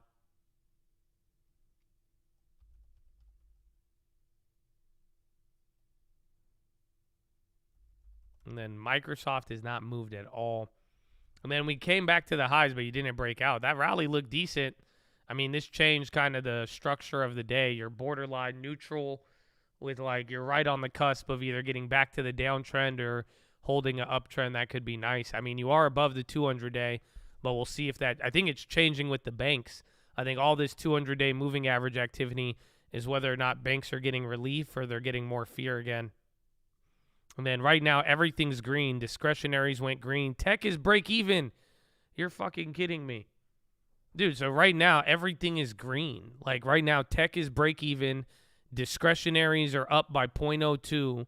Everything is green right now in the whole entire market. So it kind of feels like it intraday since we've moved up, but right off, I mean, just looking at all the indexes right now and everything, I mean, every industry is green unanimously. So again, discretionaries and tech are bouncing between break even now.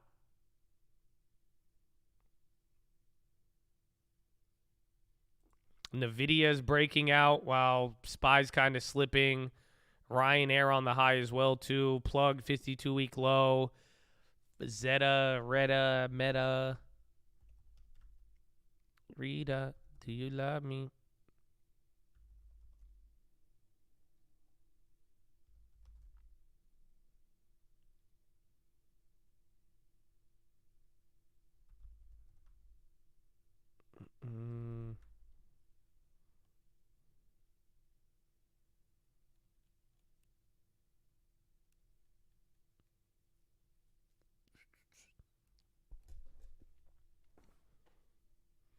How can anyone look around and think what is happening is healthy? So let me, we talked about modern monetary theory last week, but that is something that I think you can factor into the logic here, is that although things look very negative, do not underestimate Wall Street's ability to view the government stepping in as positive. So that's where a lot of what you're seeing here is happening. Again, every time somebody steps in, if they end up having to ease the rates, all of these things are stuff where Wall Street likes it. That goes back down to the old adage, when central banks start freaking out, is when Wall Street stops freaking out, and vice versa. Wall Street freaks out when central banks aren't freaking out. But it's kind of like China, too, where, like, you know, they say, oh, we're doing this, we're going to intervene, and then people get excited by it. So most people are aware that nothing looks good, but people are looking ahead to say, oh, well, if it's not good, then that means we are going to get assistance, and that assistance will be good.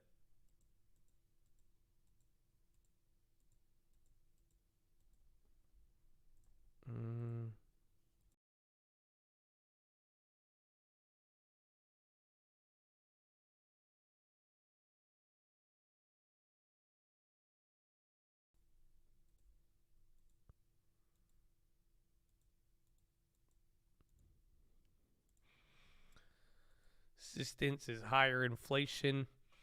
Unless there's something that brings inflation down. Like every bank getting clapped. I don't know. We'll find out. Find out on the next episode of The Stack Market Hates You. As traders panicked about the world. They got excited about the world getting stimulated. It's going down, but it's bullish because then the government will save us all. It's going to go to zero. It has to buy gold. Peter Schiff was ready. So we don't know. We don't know.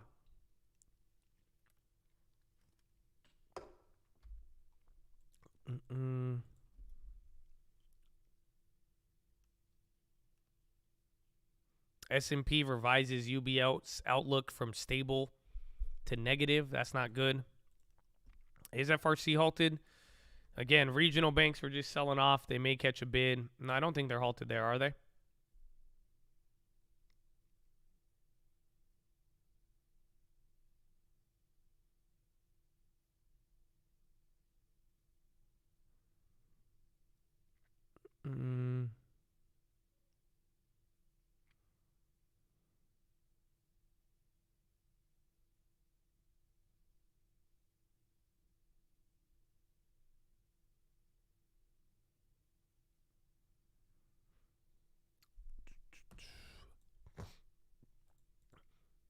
So it's against my bias. Are we supposed to believe the froth in the market is no more? I still think it's there a little bit, but I don't think that's what anybody's like kind of assuming. More people are just kind of assuming here, one, the health of the banks, and if this problem will continue or not.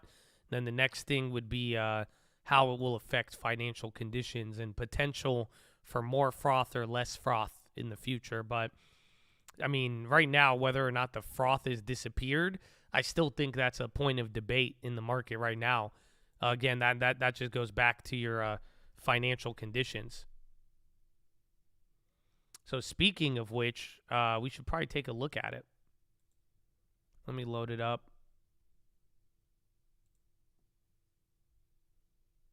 Oh, wow.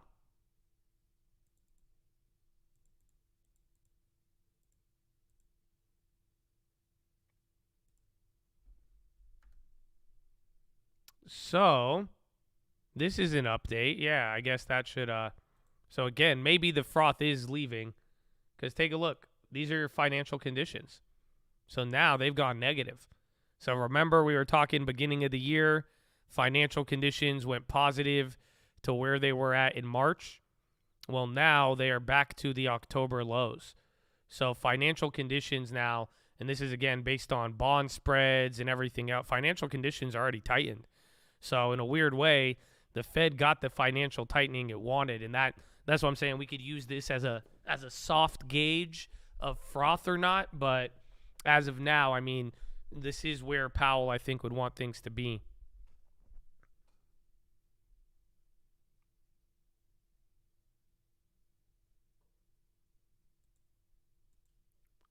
Oh, NVIDIA again. And then FRC. I don't know if FRC's halted, but it just looks like it's not moving there.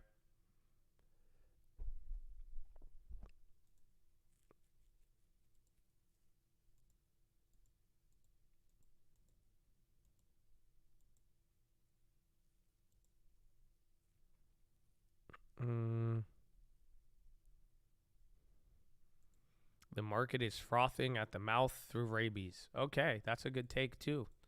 I haven't heard that one yet. I'll take it. Here's the breakout. The breakout or the breakdown. We still got a lot of time. I mean, we have what? 2 hours and 15 minutes. Most of the day's going out. But we'll see. Huge meta pop. I hope I see it when I look, man. A little bit. But not like huge. But I see it's doing different than the market. Russian President Vladimir Putin tells Chinese counterpart Xi Jinping that Russia remains open to negotiations over Ukraine in meeting in Moscow.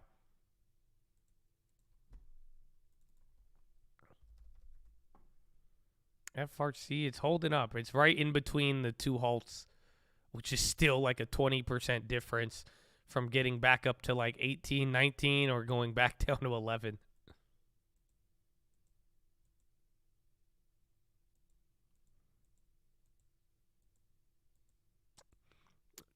First Citizen is said to continue pursuit of Silicon Valley Bank. First Citizens said to make fresh bid on Sunday for all of SVB. May join auctions for parts of SVB this week. So First Citizens, not First Republic, First Citizens, FCNCA. Damn. Whoa, they're up 12%? Jeez. Wow.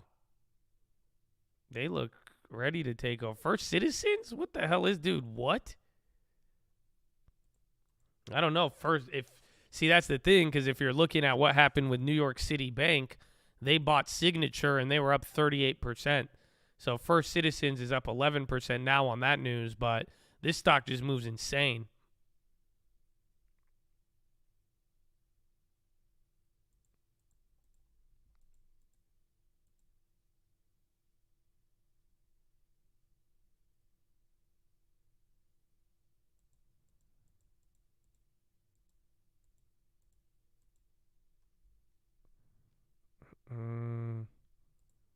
Well, they're moving up there.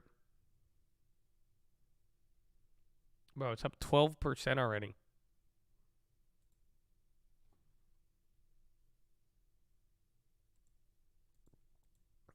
Again, they said they're in talks to their continuing pursuit of Silicon Valley Bank.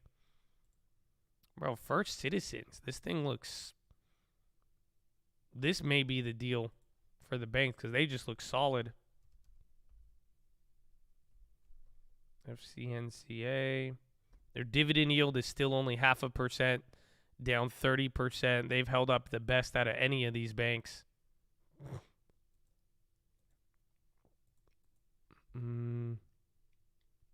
They may join auctions this week for parts of SVB.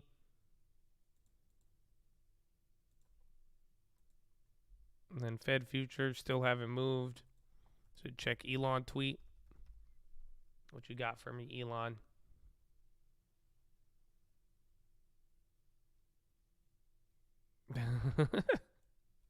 Elon with the Harambe tweet.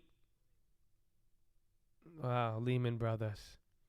This is good. RIP Harambe.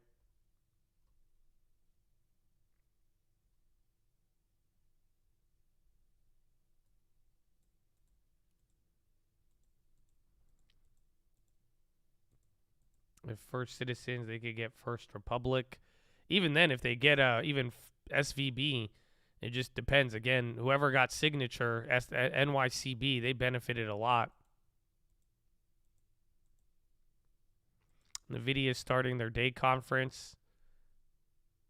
Hungary blocked joint EU statement on Putin ICC arrest. French government survives first confidence vote on pension bills. 92-year-old Rupert Murdoch says his next marriage better be his last. What? That's crazy. This guy's 92. He said, this one better be my last marriage. So I hope so, sir. I don't know. That'd be crazy. Or you going to live for a long time.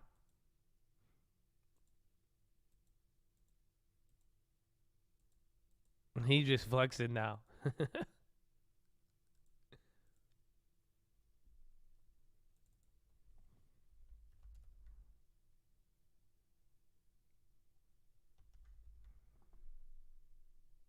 That's pretty wild. 92. Like, imagine, like, just getting married at 92. So at 92, you're like, I think it's time I get married again. That's pretty, like, that must be exciting for him. Like, at 92, and you still get to, like, look forward to, like, a wedding. That must be cool.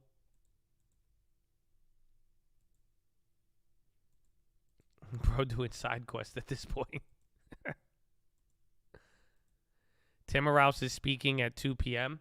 That could be big. Again, that first Timmerhouse tweet was very weird. That pretty much the latest update we got from Timmerhouse today just created more doubt as far as what's going to happen. But I would love an update from Timmerhouse that kind of points us in the direction.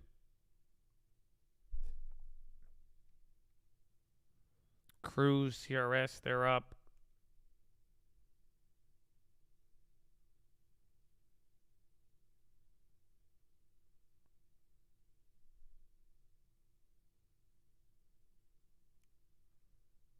Look at the NVIDIA conference catalog. No. If it's about AI, they're going to benefit off of it. Remember, that has been their thing. That's been what's been driving them up.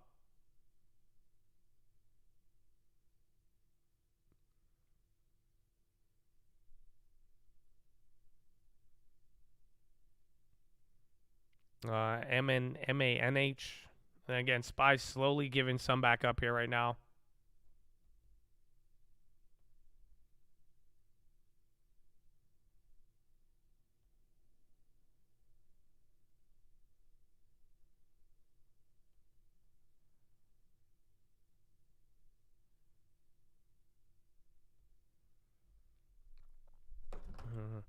I think Saudis got pissed on the UBS takeover. Possibly, but I'm sure we'll find a way. They're going to walk. I mean, they still walk away with another bank, but we'll find out. I mean, the point is it's still only day one. It hasn't even been a full 24 hours since the deal went through.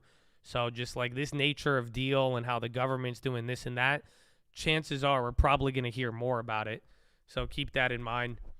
And then every other day, and like you just see it, even FRC today, it just shows you how just sensitive everything is to even a headline. So JP Morgan, here's another update on it. First Republic rescue proposal would convert deposits into capital. So JP Morgan Chief Executive Jamie Dimon has hatched a new plan to aid First Republic that would convert some or all of the $30 billion in deposits a group of banks injected as a capital infusion for struggling California lender. First Republic is looking for ways to bolster their finance. UBS Group outlook cut to negative by S&P. Ratings have been affirmed.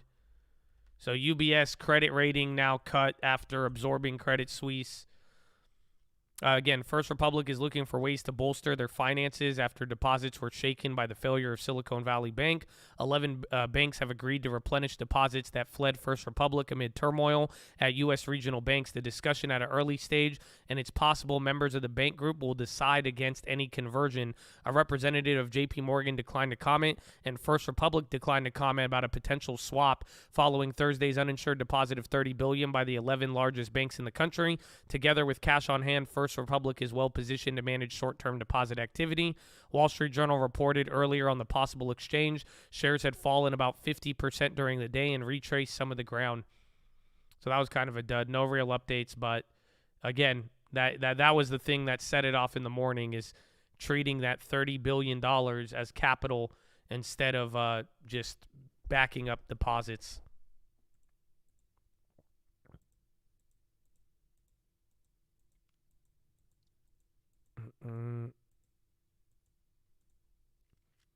Canadian finance minister says banks have enough capital to withstand turmoil. Delivers speech in Oshawa.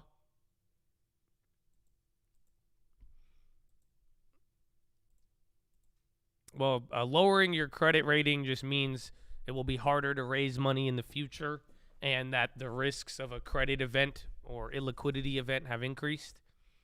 So SPY now 39.43, still above the 200-day. We're matched up with the yen, too, a couple of times throughout the day.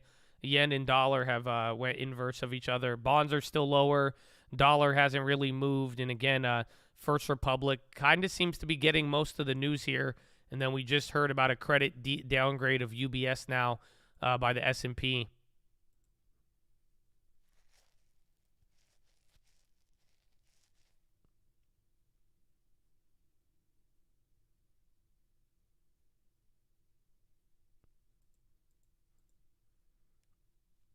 So you need UBS to go up in order for CS. Yes, eventually Credit Suisse will be turned into UBS shares, but in the meantime, people are going to try to play some arbitrage on that. Depending as we finalize the deal and get more updates, that will be the next mover with all of it.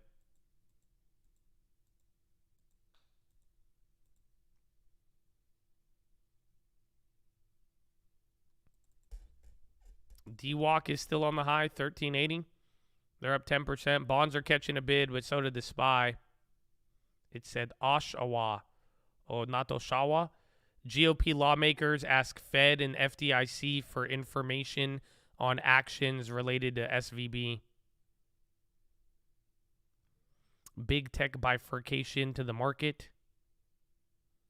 The bank crisis last week led to a sell-off in cyclicals such as energy and materials and gains in perceived safe havens like tech. This shift towards relative havens has also benefited gold and bonds while creating a chasm in U.S. stocks. The outperformance of big tech helped the cap-weighted SPX rise more than 1% last week, while the equal-weighted benchmark fell 1.8. The SPW, the equal weight, is firmly below the 200-day as it loses momentum to the cap-weighted S&P, with the ratio between the two now about the lowest since August.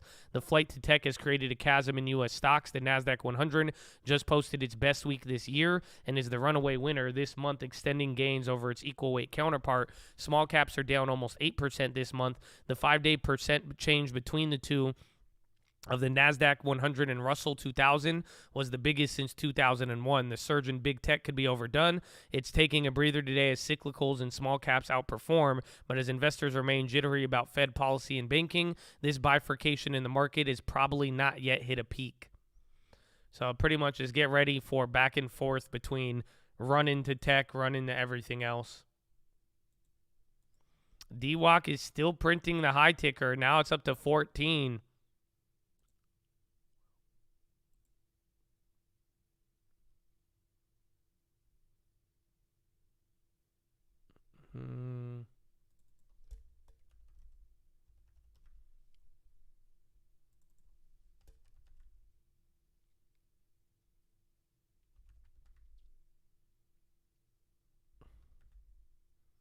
Why is DY? I think maybe because you're probably going to hear Trump in the news more in this coming week than you have in the last 6 months probably.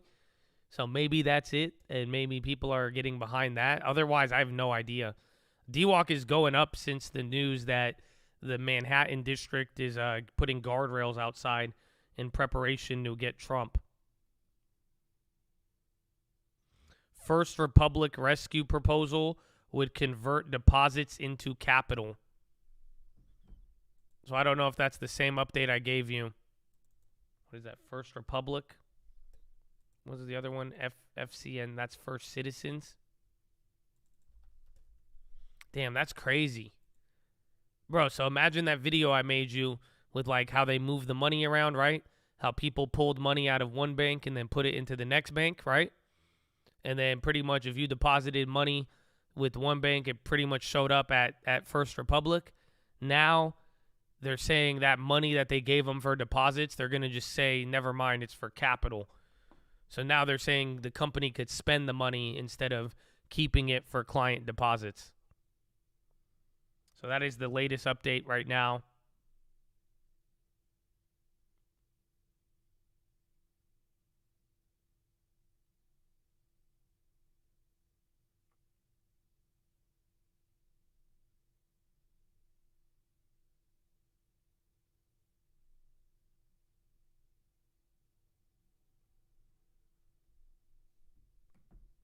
Last week we pondered what if the FRC just spends the $30 billion. Well, looks like that's going to be closer to becoming true than not.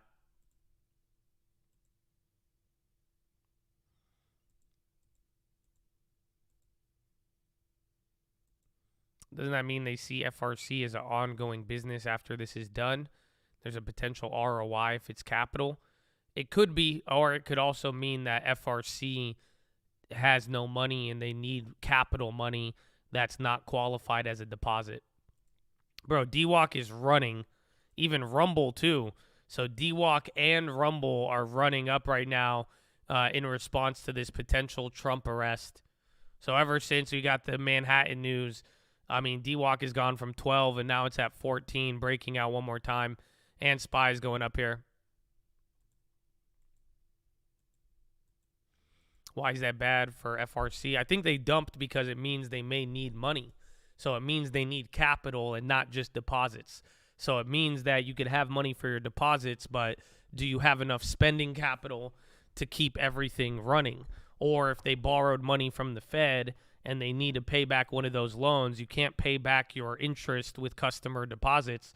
You need capital. You need cash on hand. So that could be why they are going down.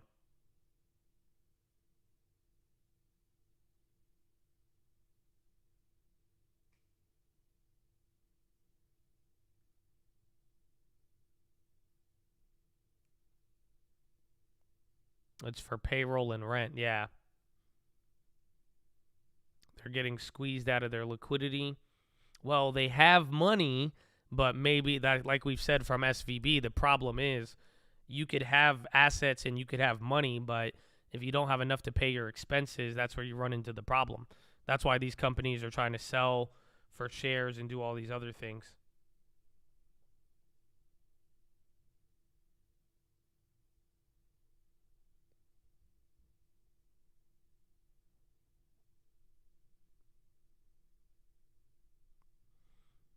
It sounds like they're in a war. That's why I think the stock sold off an additional 30% when that headline came out. I mean, it doesn't inspire confidence is the simplest way to put it. And DWalk still running. We're actually holding up pretty nice, though, right above the 200-day average after going above it, selling below it, going back up near the highs, not breaking out. And now you're like in the lows of Friday, and this is the highs of today. Yeah, DWalk still up 19 and going. Again, Rumble, RUM, that's another sympathy to DWalk now. So, again, all this Trump news is bringing back all the Trump stocks. Bro, DWalk, this is crazy. 15 bucks. Off the bottom.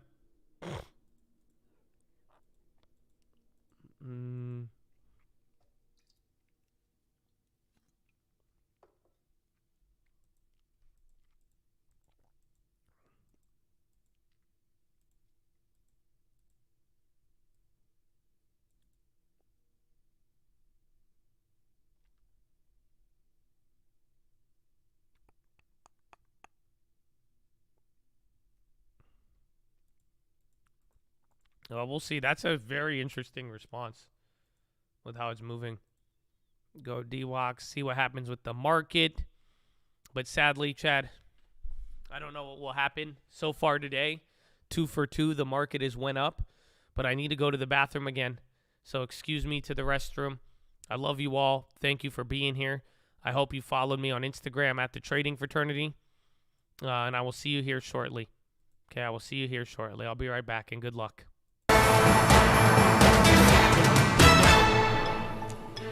Twisting in the wind, Credit Suisse gets its bail-in, while banks here in the U.S.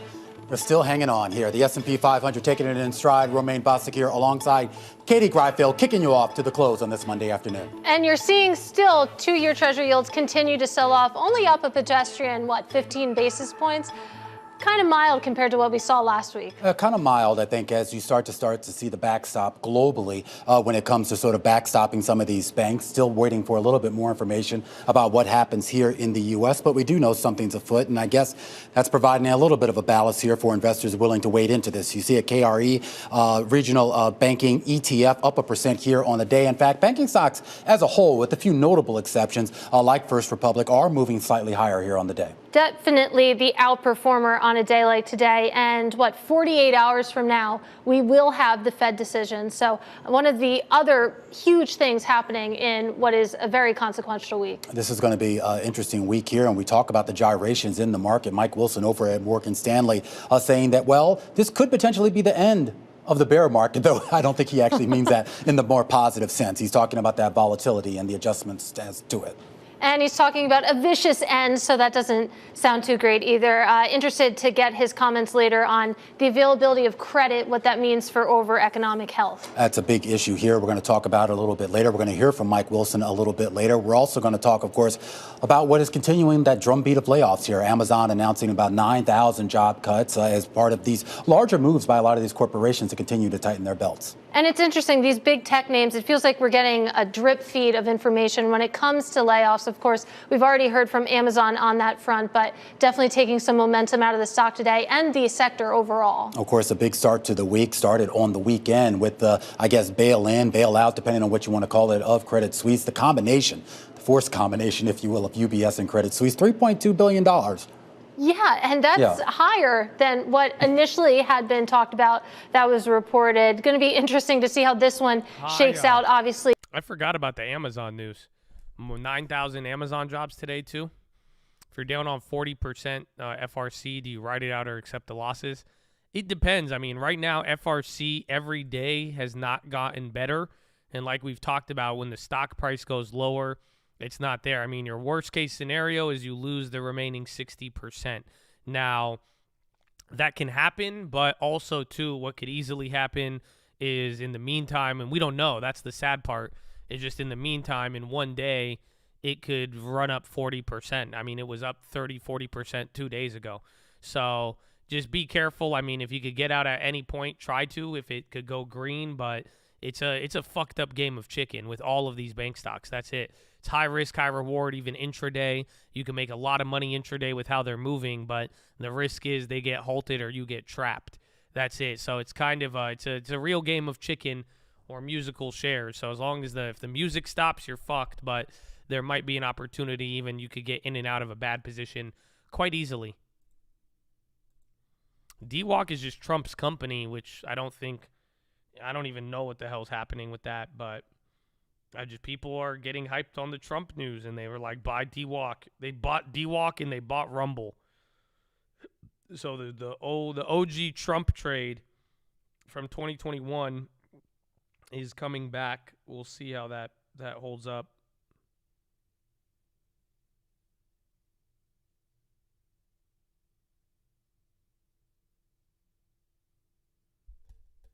He should live stream the arrest on Truth.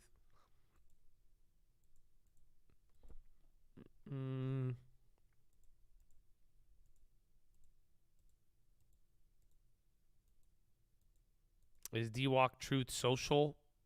Kind of. I wish I could answer that question. I don't know.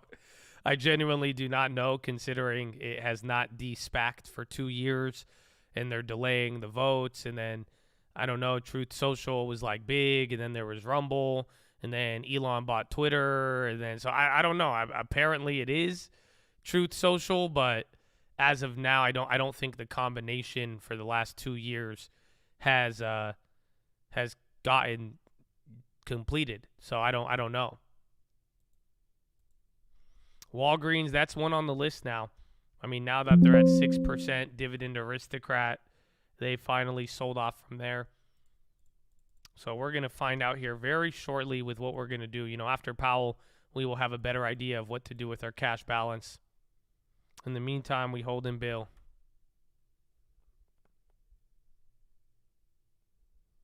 Twitter was delisted because Elon bought it. So that's it. Just went private.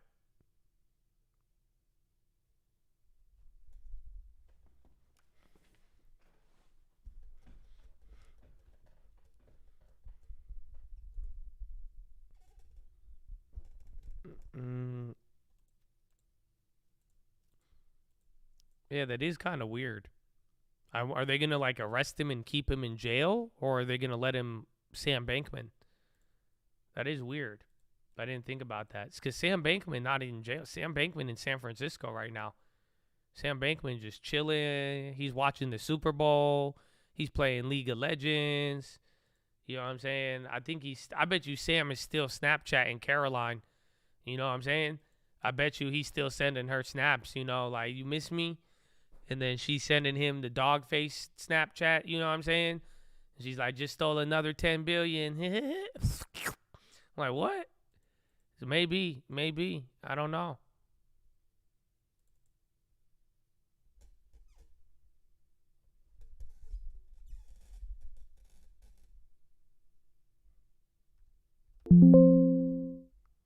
Well, sorry.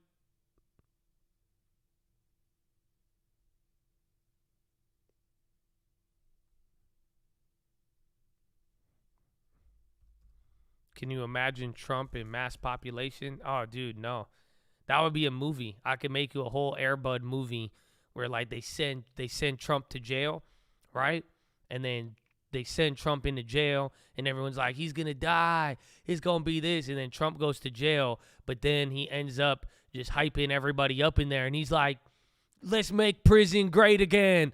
And then we're going to make prison great. What we're going to do here, I don't get it. We could pull up all of our commissary. What do you mean? I'm not going to pay for any more commissary. Who's paying for the cigarettes? We're going to make the warden buy our own cigarettes right now. This, I'm telling you, we're going to make prison great again. It will be terrific. I'm telling you, these guys have no idea how to run a prison. I could run a business. I could run a prison. I ran the country. I could run a prison. Come on. Seriously, come here. I'm going to show you how we're going to get this done. And then boom, Trump comes in and then he starts like taking control of everything. He unites all the gangs inside of the prison. And then before you know it, he's like, I don't even want to be president anymore. I now control all the prisons from the inside. And then he just becomes like some weird mafia dude. And then they start mixing it in with the Sopranos. And then it just like, shit gets mad weird. But it's like, what? Then Trump just ends up taking over the prison. And then they're like, well, you see what we did? We revolutionized the prison system. Now the prisons work better than society. Why do you want to stay out there? You could come to prison. And then now Trump is like, come to prison and you could join society. And then half of the Trump people are like, yeah. The other half are like, I don't know what's going on. And then the Democrats are like, it's not good for the environment. And then everybody starts freaking out. But then, so I don't know.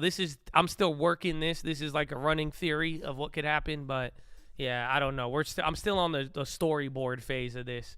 Yeah, exactly. I'm envisioning the longest yard in Donald Trump. 100%. 100%. Mm-hmm. Oh, be quiet. You got mad at the Democrat. Was it the environment one? Is that what got you? I'm sure are you recycling? No, you better not, bro. If you got mad at me and then your recycling bin ain't full right now, I'm gonna be so mad at you. That's all I'm saying. Like you better be on some fucking. You better have an EV right now. I'm just saying right now, if your recycle bin ain't full, do you have compost too? Because I do compost. Because no way you hating on me for my environmental joke. And I'm out here separating recycle from compost and dealing with that smelly shit when I take it outside. But I do. Because you know there's a difference between compost and actual recycling. I bet you... I'm just trying to put y'all on game. That's all I'm saying. That's all I'm saying. So, no, I feel you, though. It's okay. We're just having fun. Don't get too mad. I respect Greta. Amen. Nah, but for real, compost is separate. Y'all, if y'all don't know that, compost is separate. I'm just saying here. Okay, I'm here to educate. You better have an EV right now. Hell yeah, bro. I make 1 or 2 environment jokes just to highlight some of the hypocrisy. And then people get mad at me and like, I got an EV. I'm out here recycling. I'm out here separating my compost. I don't fly private, let alone do I fly too often. So I don't know. I don't know why people get mad at me. I've done my part for the environment. You know what I'm saying? It's the hugest yard. We're just talking about movie ideas. That's all. Yeah, I tell you a good move. I'll tell you a moving. Huh? How about you shut the f*** up, huh?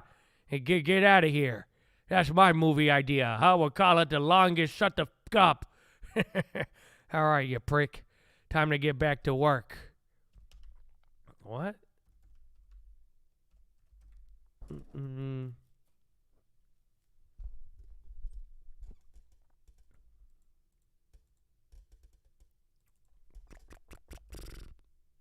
So nothing has moved. Again, I'd watch FRC and Wall. Any of the banks, too.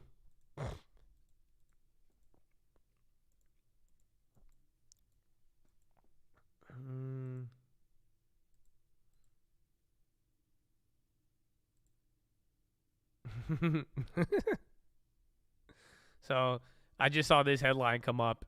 Since we haven't done anything, I don't want to rant. I'll read you one of these headlines. Remember, I would tell you those like weird headlines that would come through about people writing to the one guy.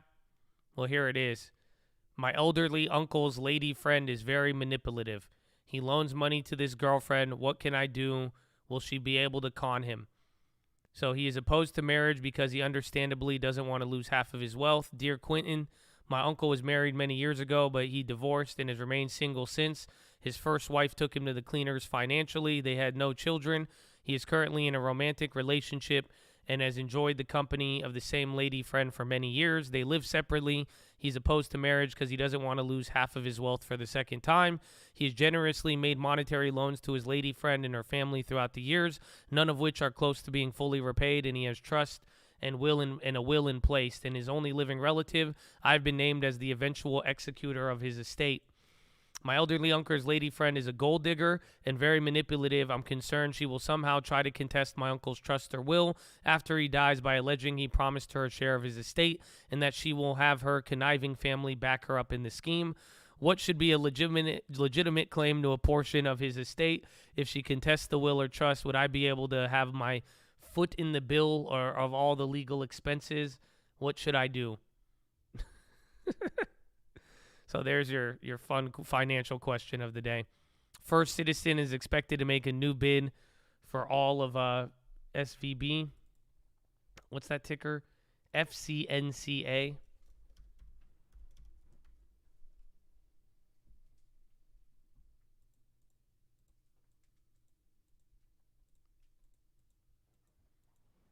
Microsoft EU remedies target only cloud streaming rivals. Trump posted and deleted. Ron will probably find out this sometime in the future when he's unfair and illegally attacked by a woman or possibly a man with false accusations. Trump PR team said take that down. Take that down right now, please. Thank you.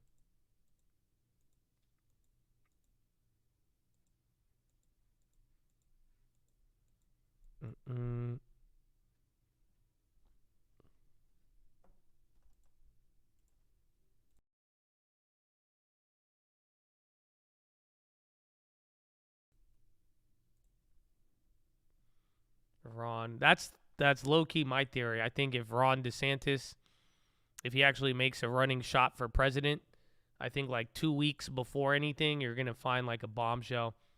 We're going to find out like Ron DeSantis like was working with Michael Vick and they had like an illegal dogfighting ring or something.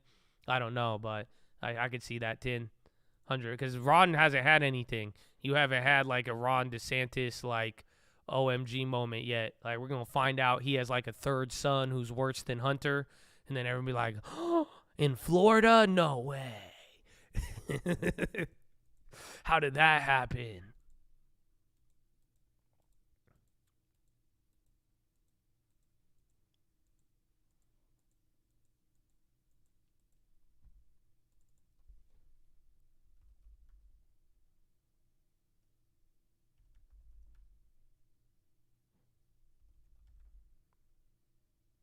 Florida man. Airbud not voting for DeSantis. He's like, how dare you did that to my family with your dogfighting ring. My imagination is wild. Hell, and I like that you're on the same page. It's called imagination. Exactly. Thank you. Some people, I could tell y'all didn't have good childhoods. Y'all get real mad at anything imaginatory. You know what I'm saying? Some people get real worked up. I'm like, damn, bro. Have you not seen Aladdin? Like a lot of like that's a racist movie if you think about it, but it's imaginatory. What? They like Aladdin's racist? I'm Middle Eastern. I could say that. White House briefing. I would like to hear what they say about Credit Suisse.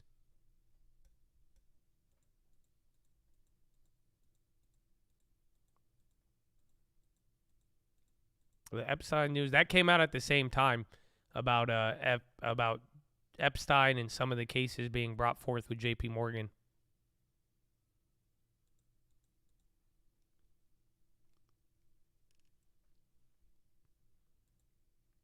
So I take 25% loss on FRC and get out or wait.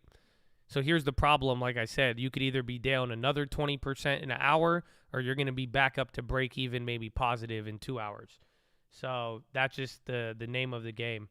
So whatever decision you make, I mean, maybe make the decision to not play it again afterwards, because it'll be easy to fall into a revenge trade type beat on there.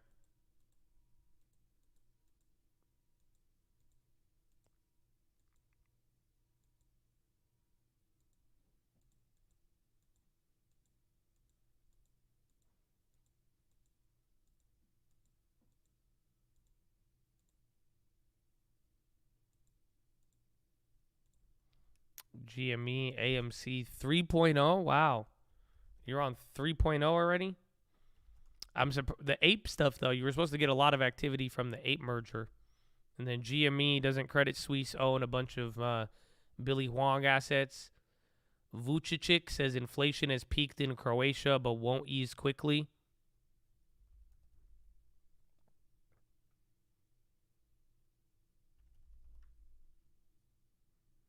Insurance, not anymore. I think, honestly, though, what I'm thinking of is rebalance. Like, I want to get out of coin trade and pretty much just move that to bonds. It's just like, that's it. But other than that, I'm good on insurance. I have EUFN, I have dollar, I have bonds. I mean, if anything is going to break, we will have good insurance. But then the question will be, what if nothing breaks? And then how does the market position for the next 30 to 60 days ahead of the next couple of Fed meetings? Yeah, Zion, PACW, Lob, what's the other one? FitB, that could First Bank Corp. Those are all other banks that are at risk.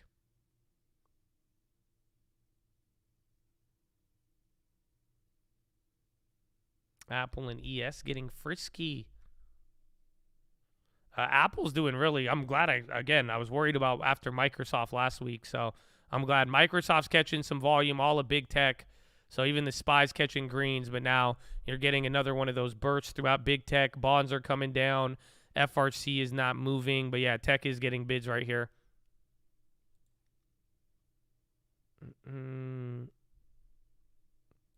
Is the White House briefing on right now? Yeah, it is. And then Michael Wilson comes on at Bloomberg later today. But there are people in the back who don't get any questions. Don't make assumptions about what the rest of us do. Mind your manners when you're in here. If you have a problem, you bring it up afterwards. But you are impinging on everybody in here who's only trying to do their job. Okay, this is awkward. I'm saying that you shouldn't discriminate against some people because you don't agree with their question. You're offended by your question. You made your point. We all heard it. Damn, bro, they going off on Simon once Guys, again. as you all know, many of you know, this is the White House press briefing room, a historic room, a room that should have decorum, a room where folks should respect their colleagues and respect the guests that are here. She getting sassy, bro. And I understand that there's she's going to so be give and nice. take. That's the way the press briefing has She's gone being so for, nice for about decades it. You know? before me. She's being so nice. And I will always, always respect that. But what I will not appreciate is disrespecting your colleagues and disrespecting guests who are here to talk, who were here to talk about an incredibly important issue, which is mental health. And what has just occurred this last 10, 15 minutes is unacceptable. It is unacceptable. So we're either going to continue the briefing, or we can just end the briefing right here. Damn, she pulling out the Josh answers. Well then, let's go. She said we'll go members only. Now for my next guest, my colleague John Kirby is joining me here today to talk about President Xi's visit to Moscow and take any questions that you may have. She said Again, members another only, guest that should be respected in this room and her. allowed to feel take her. questions from the front and from the back, and that's what we do every day, and that's what we're going to continue to do. Damn. Go ahead, Admiral. Damn. Well, now you have Kirby talking Afternoon, China. everybody. I do, thank you. I do have a few things to get through, and I promised Karine I'd try to be as brief as I could, but there's a lot going on, so just please bear with me, and then be happy to take as many questions as time will allow. Today, I think as you all know, President Xi's visiting Russia to meet with President Putin. Now, you also probably know that China's already issued a 12-point plan for the conflict in Ukraine, which includes an essential point, and that's respect for the sovereignty and territorial integrity of all countries. We encouraged President Xi to advocate for this exact essential key point, which must include the withdrawal of Russian forces from sovereign Ukrainian territory consistent with the UN Charter. The entire world would like to see this war end, especially the Ukrainians themselves, who have put forward their own plan for a just peace, which draws again on these same UN principles. And let's remember, this war could actually end right now if Russia would withdraw its troops from the country. We hope the President Xi will press President Putin to cease bombing Ukrainian cities, hospitals, and schools, to halt the war crimes and atrocities, and to withdraw all his troops. But we are concerned that, instead, China will reiterate calls for a ceasefire that leaves Russian forces inside Ukraine's sovereign territory. Now, any ceasefire that does not address the removal of Russian forces from Ukraine would effectively ratify Russia's illegal conquests, enabling Russia to entrench its positions and then to restart the war at a more advantageous time for them. This would, the world should not be fooled by any tactical move by Russia, aided by China or any other country, to freeze the war on its terms without any viable pathway to restore Ukraine's sovereignty and territorial integrity. Any such attempt would violate the UN Charter and defy the will of the 141 countries that demanded just weeks ago at the UN General Assembly that Russia immediately, completely, and unconditionally withdraw from Ukraine. Efforts to end this conflict must take Ukraine's position into account. And so we encourage President Xi to play a constructive role by speaking with President Zelensky, which he has not done since Russia launched this invasion. Because China, quite frankly, we believe, should hear directly from the Ukrainians and not just from the Russians. And we encourage President Xi to press President Putin directly on the need to respect Ukraine's sovereignty and territorial integrity. The world and China's neighbors will certainly be watching closely. Now, I also have a few updates for you on Israel. First, we welcome the understandings reached in Sharm el-Sheikh yesterday between... Let me know if they start yelling again. That was fun. But that was a pretty big statement there regarding China. We'll see how that plays out. I'd even watch some of the China names. But other than that, that was just good. I know they had Tim Lasso. I think we missed the Tim Lasso. I think I might be able to go back. But then Simon... dude, isn't that crazy? Tim Lasso. They bought Ted Lasso. They brought Ted Lasso to the White House. To strengthen the economic stability. I want to see if I could go back and find it.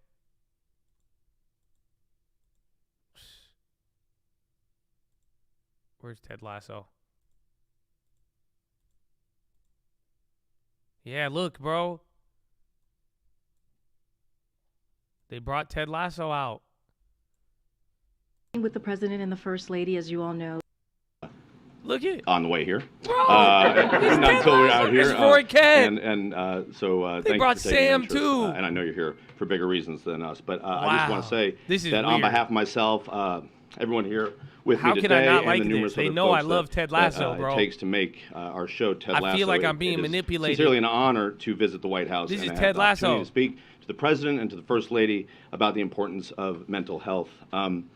Bro. So like no matter who you are, no matter where you live, no matter who you voted for, we all probably, I assume, we all know someone who has, or have been that someone ourselves actually, that's struggled, that's felt like isolated, Ted that's is felt anxious, that has felt alone, right? And it's actually one of the many things that believe it or not, that we all have in common as human beings. Crazy. Y'all don't get it, man.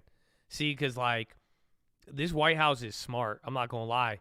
Because, like, at first, they did the K-pop shit, and, like, I couldn't relate to K-pop. I ain't never played a K-pop song in my life. So, like, I didn't know. But then they were like, what, 6 months later, they said, bring in Ted Lasso. And now I'm like, damn, I like Ted Lasso. I'm like, maybe I should listen to what Ted has to say here.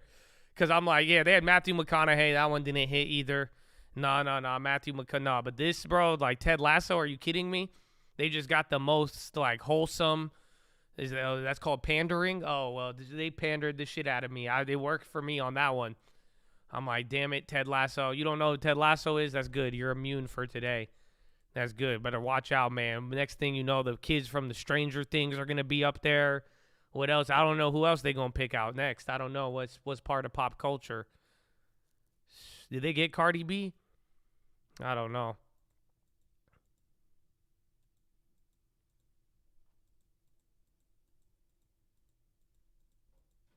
They need Keanu Reeves. I don't know if you could put up John Wick in front of the press and be like, yeah, John Wick stands. Like, it's like, I don't know if John Wick. I'll be like, what's he about to do here? Say, this is a crazy scene. They got John Wick in the White House right now. I don't know if that's safe. FRC's dropping. They got halted again on that? No way. I think they did, yeah. First Republic. Damn, right there. First little slip. They were halted.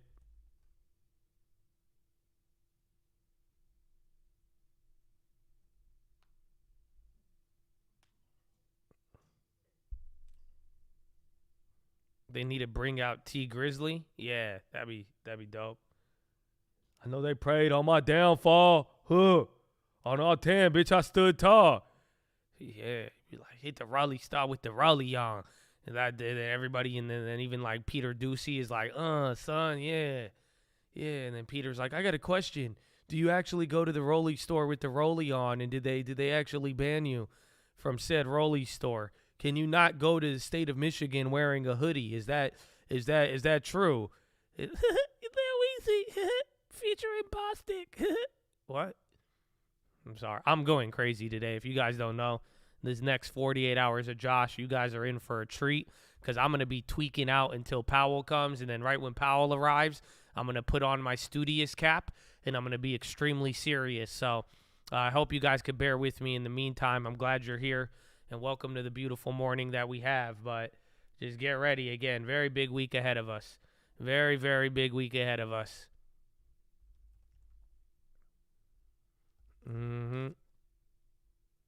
That's why they sent Ted Lasso to talk mental health. Honestly, I feel like, I don't know, that's very specific. They know I like Ted Lasso. I'm just telling, they know it. I know the White House knows I like it, and they're like, we need to get Josh on board for this next 3 weeks because shit's going crazy. So then they brought out Ted Lasso after they stole my electricity box.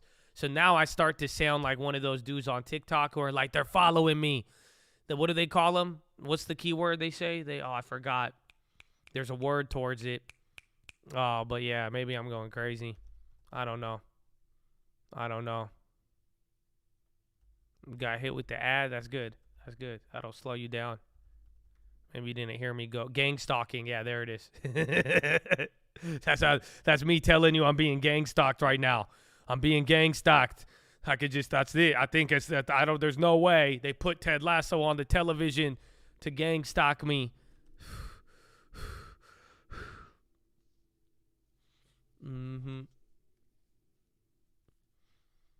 You smoke too much tinfoil. Not at all. My tinfoil, what's it called? Like the amount of tinfoil that I could digest without reacting is huge.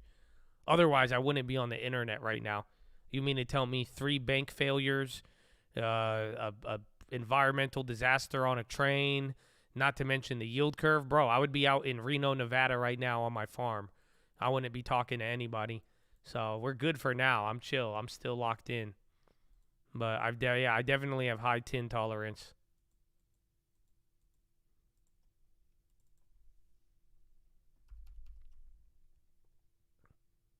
Keep up the good work. God bless for the UK. Well, thank you, my friend. And good morning. And get ready for a wild week. We are, all jokes aside, we are about to have a very crazy week ahead of us.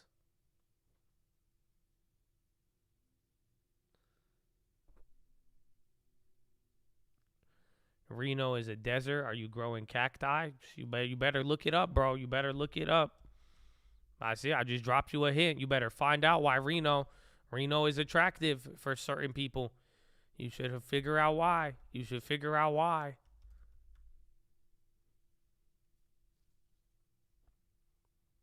Then you had a couple of red cheek clays. Nothing happened. Palo Alto Networks on the high. I thought it was Pac W.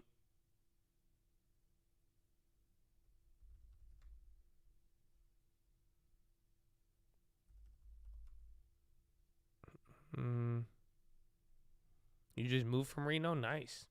Nah, the reason why some people and even like preppers like Reno is that it actually has a lot of good access to clean water. So believe it or not, Reno is it's the way it's like positioned, and then next to like fresh natural water resources, there's actually a lot out there. So Reno is a very interesting place. I think even Elon's already out there. Ever since Elon got there, the prices went crazy, but that was like one of the cheaper places you could buy a nice farm with good water resources. FRC unhalted.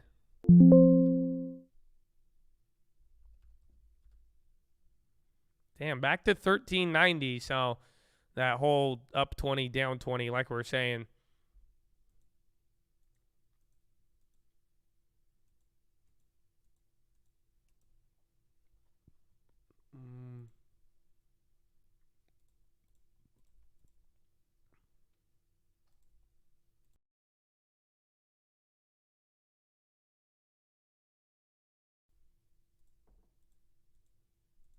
They have Tesla bonds at 5.3. I think Tesla's good. They don't have any debt. I mean, Tesla, it's funny because Elon has been talking about cash positioning and all of that. And if anything, like Elon is ahead of the curve, except for buying out, paying high interest for Twitter. Everything else he's done has been quite excellent, believe it or not. So, I mean, I think a Tesla bond would be good, or even, who knows, maybe even Tesla shares.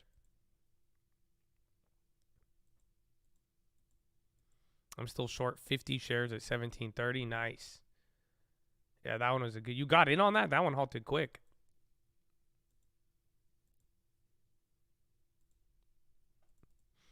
And then Apple kind of chilling. Microsoft has just been dead all day, pinned. And then Amazonian, they're down 2. Google's down half. Meta's actually in the green.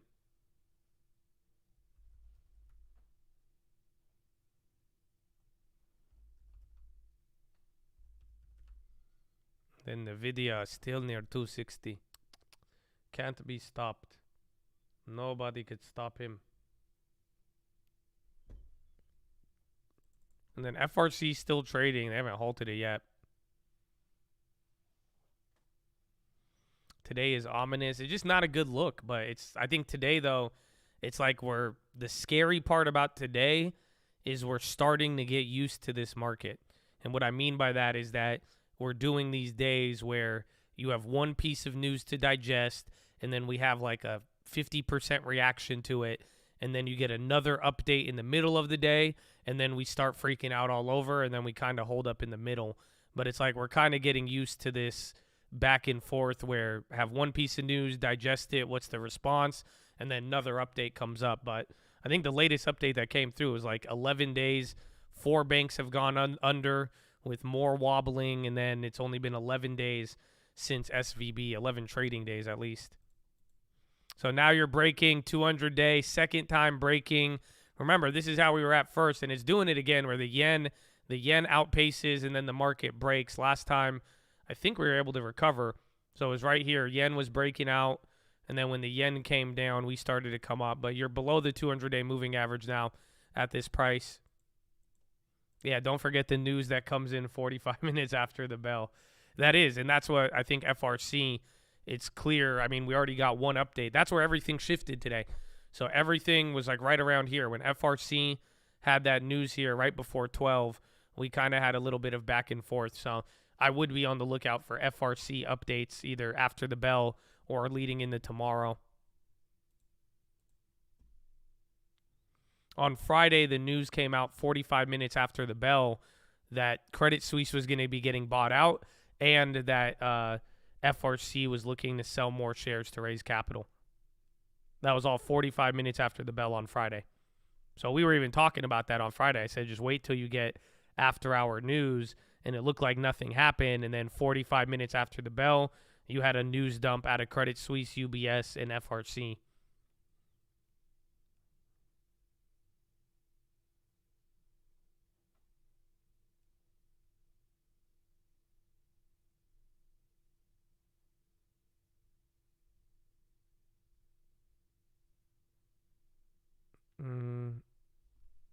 The EUFN play, it's still up over 100% on the bid.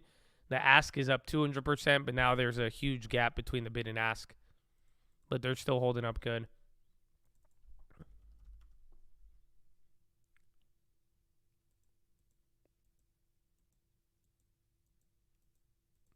Why anyone want to hold bank shares with SVB and CS, especially after Credit Suisse?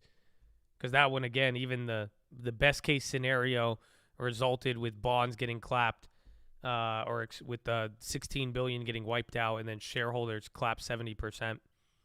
I might buy more TYD. Let me see what I could do with the Coinbase shares first.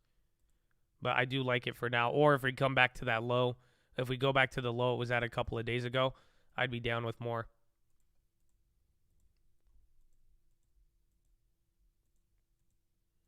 But that's because I don't have as good as bond. That's my only bond exposure. So if you already have bond exposure, like if you're still holding those ZNs, I wouldn't add more unless you already, like if you have a good position. I have like my bond position is very minor comparatively. NVIDIA is coming down a little bit. And FRC 1390. Yeah, MOX dividend. We have like 2 more days. Are we looking for another '08 crash? I don't think so. But I think we are looking for a potential banking crisis and a shift now to the post-inflation Fed. AKA maybe the Fed will be more worried about economics or economic situation rather than inflation. But we will find out. It's very, very early to tell.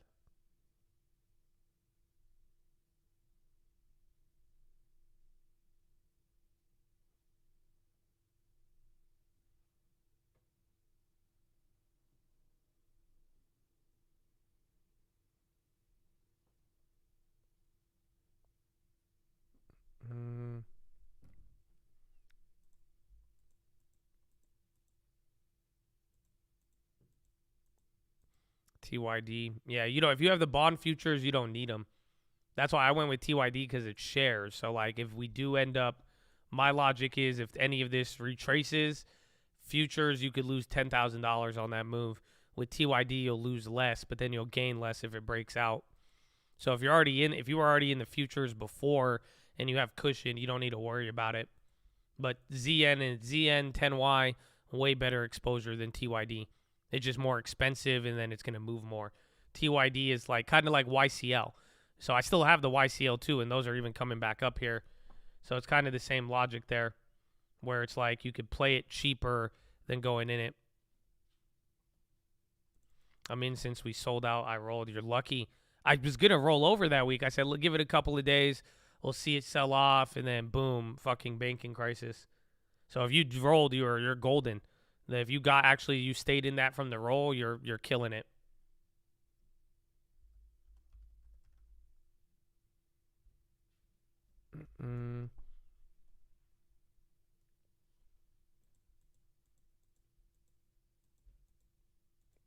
Navigator jumps after earnings show $25 million left in buyback.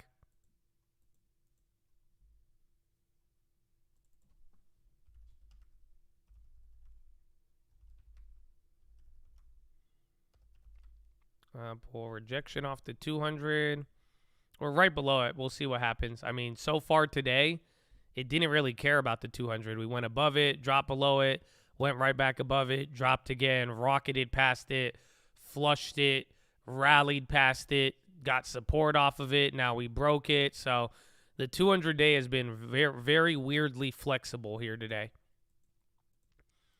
Why is the Dow jumping? This is just kind of unwinding the last week where defensives were sold off and people bought tech. Today is now kind of going back more into the defensive names. And then energy is up here today too.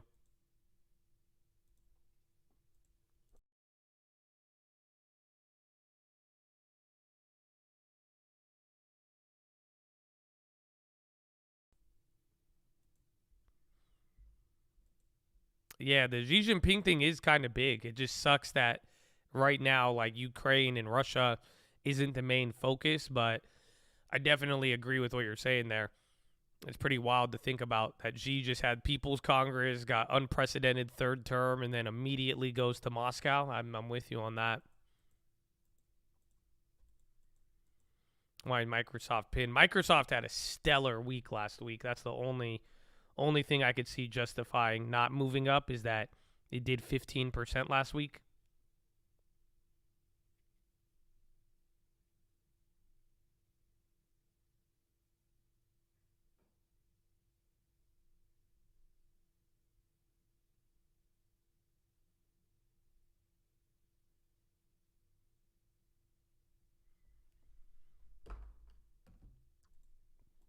NEM 3.0 affect solar? I have no idea. Treasury bonds are dying. No, just don't get it. You have to pull them back. You got to realize as long as the bonds are here, what the bonds are doing is holding their highs from the panic bid last week. So again, on Thursday we sold off harder, Tuesday, but as long as the bonds are still here, you got to realize we were at 4% 10-year. And now we are below 3.5. Sage is on the high, and then RG and X, those are running.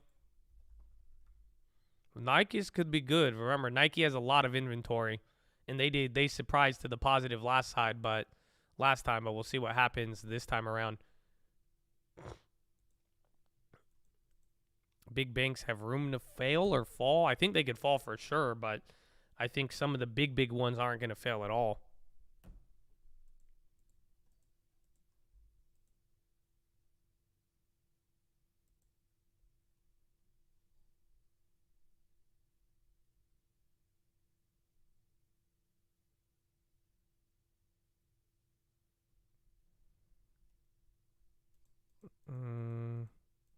Oh, there's Mr. Soldano. What's up, baby? I hope you're living good. Good. Is it afternoon? It's still morning. Still a.m. It's afternoon if you're on the East Coast. That TBT on the high? Oh, let's see the move index. So back above the 200-day again. The level of respect around that level has been quite interesting today. You've broken below it and above it like 3 or 4 different times. We'll have to see how bond volatility updates, but it's still elevated. Big bank earnings will be awful. Depending on what they have to do to handle this situation, it's probably not going to be good. But then again, I'm sure after this whole bout, a lot of analysts are going to guide lower coming into the bank earnings. But it's definitely not a good one.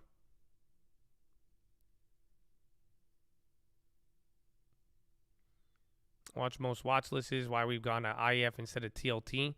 Well, TLT was getting more crowded in a lot of pretty much since like middle of end of last year as the yield curve got more important. We've been using IEF because of the 7 to 10 year. That's the area of the curve that's had a bigger effect. So TLT is like longer dated bonds, and then IEF shows us like the middle of the curve with a bigger focus on the 10 year. You mean out in San Diego in 2 weeks? Oh, bro. Let's go, baby. I'm going to see you then in 2 weeks. Let's go, Mr. Soldano. Hey, man. That's hype. That's hype. You everywhere, bro. You everywhere. You got your wisdom teeth last week, too. Oh, man. You going to be tweaking out on the plane?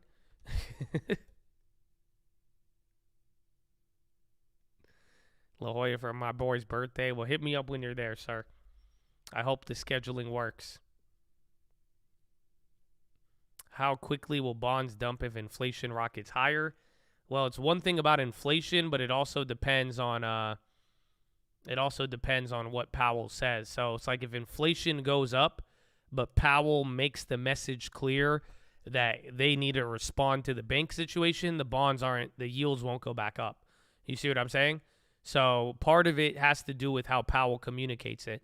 And that's why I'm saying what we got to be looking for is that it's one thing about the action tomorrow or Wednesday, but also how he communicates and what he tries to signal.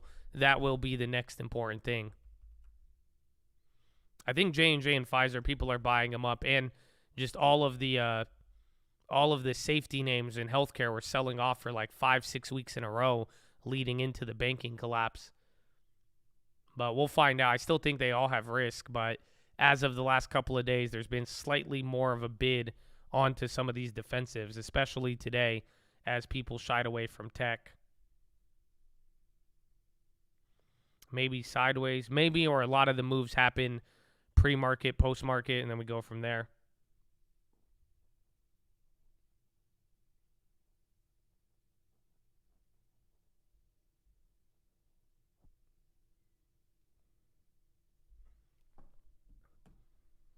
JPM unrealized losses is frightening. Yeah, and then they just gave $30 billion for FRC to hold, and now FRC's like, yeah, we got to pay rent, dog. And they're like, okay, just keep it. What? Which one would you take, J&J or Pfizer? I would take Pfizer. I think Pfizer has a way deeper discount. J&J is still borderline expensive. Pfizer, you're near the yearly lows. But I would wait till Powell. Believe me, as much as I want to buy something with the long term, things have moved around a lot. We already got MPW, we got 3M, but it's just like whatever happens after this Wednesday, I mean, we're really going to find out a little bit more about the purchasing power of the dollar. So big green shoot now. So again, reload under the 200-day moving average. Now we're buying back above. That's a 5-point candle right there. So pretty decent. I'm not seeing any headline. VIX is on the low. Everything looks to be taking a candle. Fwonk on the high. NVIDIA, again, AMD was down, what, 4 to 6%? Now AMD's down 1. AMD's running. Yeah, and then Qualcomm came up. I remember I closed my old Qualcomm short today, too. Everybody, the chips have just been magnificently way too strong.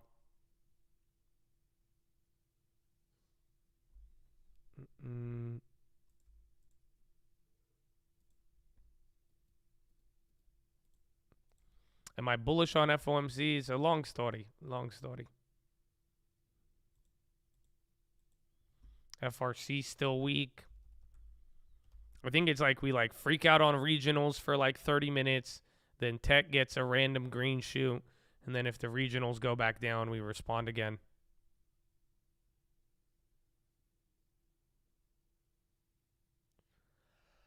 Regionals 1.6.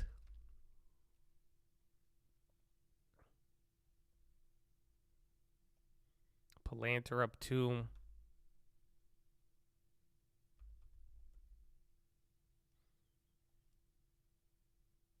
And someone explain why treasury losses for the banks, the Fed facilities take care of this.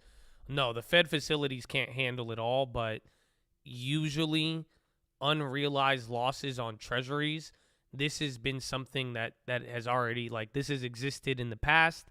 It's recently gotten bad because people bought at the, you know, at the top of a generational bull market. But as of now, the bond losses still to this day are not the issue. The issue is if you have big bond losses and then you run into some other issue that draws down your liquidity and then you're forced to sell it. Otherwise, you have no money. So, but right now, it's just one of those things, though. It's like with all the fear, and then you look at bond losses and then seeing how that has been a common feature with what started all of this, people are just generally more worried about that than not. But even to this day, this moment, I still don't believe unrealized bond losses were part of the problem or are the big worry right now. It was definitely part of the problem, but it wasn't the thing. Like, if you think about it, like, let me ask you this. Credit Suisse, how come we haven't heard anything about their unrealized bond losses? Because that wasn't the problem for them. They had bigger problems that started way, way long ago, and then it's the fear of money leaving and customer deposits and overall business liquidity issues. That's more of a problem than holding a bond that's negative, because if you hold it till maturity, you should be able to recognize all of your money back.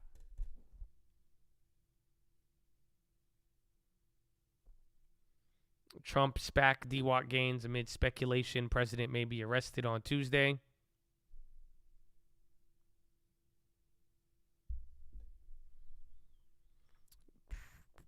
So see, again, that was your first gigantic pop, 10 points from under the 200-day to 39.48. Now we're chilling here, but just see how it plays there.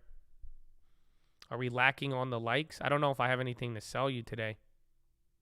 Do I have anything to sell you? Oh, we don't have 2,000 likes yet? We're almost there. We're very close to 2,000 likes. I'll find something to sell you by the end of the day. We'll see. Fed futures haven't moved.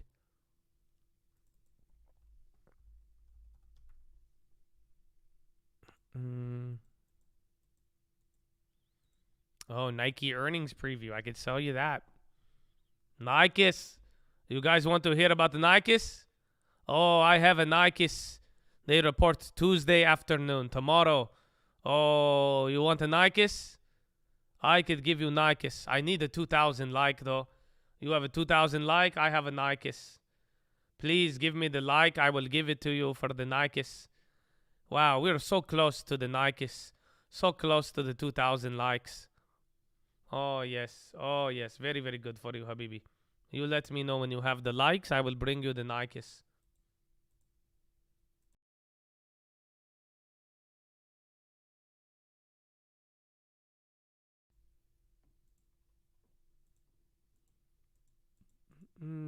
Oh, there it is. Thank you. Shukran, Habibi. All right, Nike. Investors continue to focus on inventory and China results. Nike will be reporting earnings Tuesday afternoon, with investors closely watching inventory levels as management tries to sell off excess good. Performance in China will also help focus on the key market as they fully reopening following years of pandemic restrictions. Revenue estimate is 11.52, direct sales 5.12 billion, EPS of 54 cents, and gross margin of 43%, and inventory is expected to be at 8.98 billion. Analyst commentary, Bloomberg, Poonam Goyal, and Abigail Gill-Martin. They expect to see strength in most regions, which may lead to executives raising their outlook for fiscal 2023. Goyal and Gill-Martin wrote that they're curious to see if management will announce any strategic shifts. Also, after some high-profile staff exits, recent executive departures are surprises, and we're interested whether any change in strategy, notably in digital, given the market departure of the chief digital officer. There is 27 buy targets, 12 holds, and 2 sells. Average price target 131.97, 7.9% upside from the current price. Implied one-day move following earnings is 8.3%. Average EPS has beaten 10 of the last 12 quarters. Shares are down 6.8 in the last year, while the SPX is down 11.5. There you go. Yeah, FRC is slipping to the final halt level. That $13, 13 opened the door to 11. So pretty much just ad revenue or inventory and then China revenue. That is going to be the key there for Nike.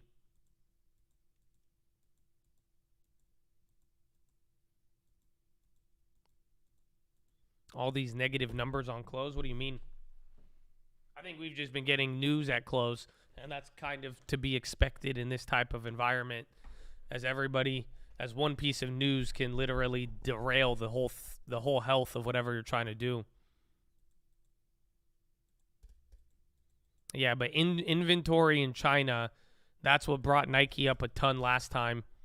So I think we flipped it.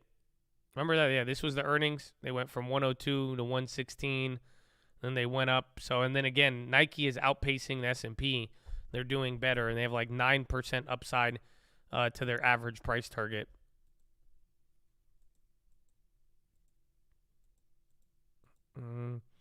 FHLB issues $304 billion in 1 week as banks bolster liquidity. Is that the home loan? That's insane. People, you only use that when there's like big issues. I remember Silvergate was using that. I think that's the federal home loan. There's no way. $300 billion in 1 week. Is that on top of everything else? So then maybe the balance sheet is probably bigger than we even expected. We should actually take a look. There could be another update. That's crazy.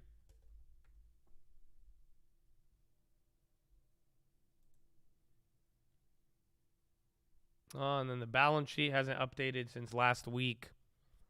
That was on, I think, after today, though. Maybe by Wednesday we'll get an update.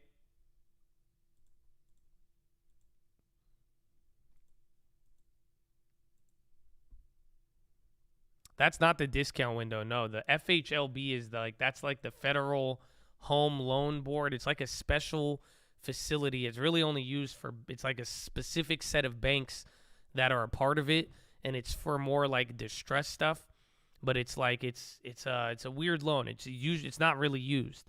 Most people don't use it. Again, most people, it was pretty dry up until Silvergate, and then Silvergate started doing it. Yeah, federal home loan banks are 11 U.S. government-sponsored banks that provide liquidity to the members of financial institutions to support housing and finance and community investment. So here's the update. The system is known as the lender of next to last resort. Figure is almost double the amount of banks tapped from the Fed. The Federal Home Loan Bank System issued $304 billion in debt last week, according to a person familiar who asked not to be named. That's almost double the $165 that the liquidity-hungry lenders tapped from the Fed. So that's not including the discount window. That's fucked up. Dude, that's crazy. The FHLBs are a Depression-era backstop originally created to boost mortgage lending. The system, now a key source of cash for regional banks, is known as the lender of next to last resort, a play on the nickname of the Federal Reserve's discount window. The role of the FHLB as the secondary backstop attracted scrutiny after the March 10th collapse of SIVB, which was the single biggest user of the Federal Home Loan Bank. SVB borrowed $15 billion in the fourth quarter of 2022, 17% of the San Francisco Home Loan Bank's lending. Crypto bank Silvergate also tapped the FHLB before its demise earlier this month. A wide-ranging review, the debt issued last week, includes notes which mature in less than a year and $151 billion in longer-term bonds. The bond issues eclipsed nearly $55 billion supplied for the entire month of February and roughly the $130 for January. Total debt issued for Monday was $112 billion on one of the biggest days ever for the FHLB, according to people familiar. The next day, they issued $87 billion in notes and bonds. At the end of 2022, the 11 FLBs in the U.S. had about $823 billion in outstanding loans that are known as advances. The FHLB system is not intended or structured to function as a lender of last resort, said Joshua Stallings, Deputy Director for the Bank of Regulations at the FHLB, and they said that's what he said in March 13th. The agency is conducting a wide-ranging review of the home loans. Oh, you missed out on that, ads? I'm sorry. So did you all get that? I hope you got it before it cut out. But pretty sketchy. So pretty much people are using the Federal Home Loan Board as a lender of last resort, even though it's not. And on top of the discount window, pretty much these 11 banks are tapping money double what they're even getting from the discount window. So beyond whatever $300 billion you saw show up on the balance sheet, potentially another $300 billion you're not even seeing through this secondary lender of last resort. Pretty wild.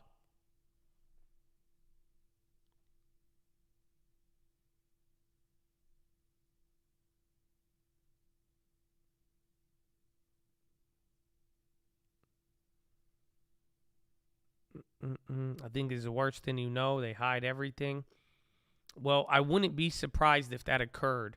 I mean, all of these signals, even the balance sheet, none of that is positive. But the one thing I am looking for, though, is just I'm letting Jerome Powell confirm my fears. Otherwise, I think you could follow Jerome Powell with a decent margin of error that you shouldn't be too far behind in a weird way.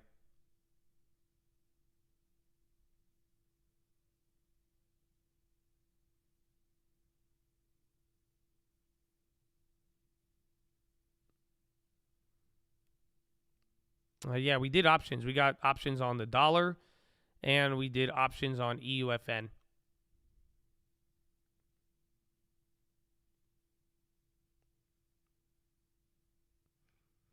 Jay Powell's not the end of the ball, but I get your point. He's the guy. I think we're on the same page. Amen. I agree. I'm using him as my lender of last confidence. That's where we just know. But it's clear. I mean, again, I don't like what I see, but I've also seen a lot in the markets, and we know. I mean, again, I would not be surprised if the market brushed off everything, assuming nobody else totally got bad. But when you look at the dollar and everything else, it's like, all right, maybe that won't last. We'll find out. We will find out. Yeah, JP is the reference of last resort.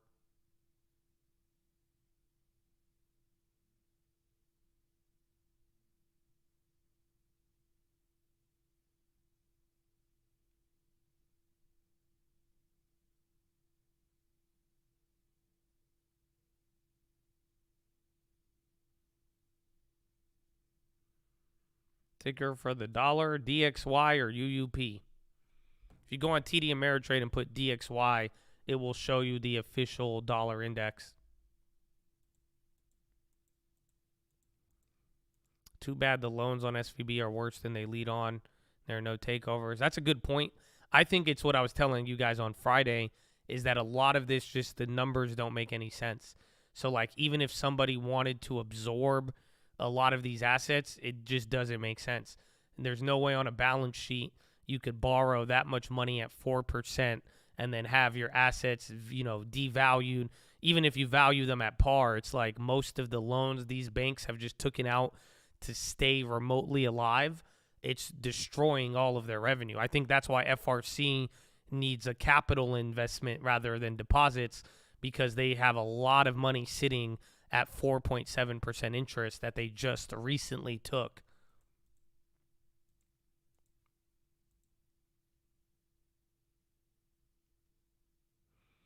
Didn't you front run Powell with the 2020 play?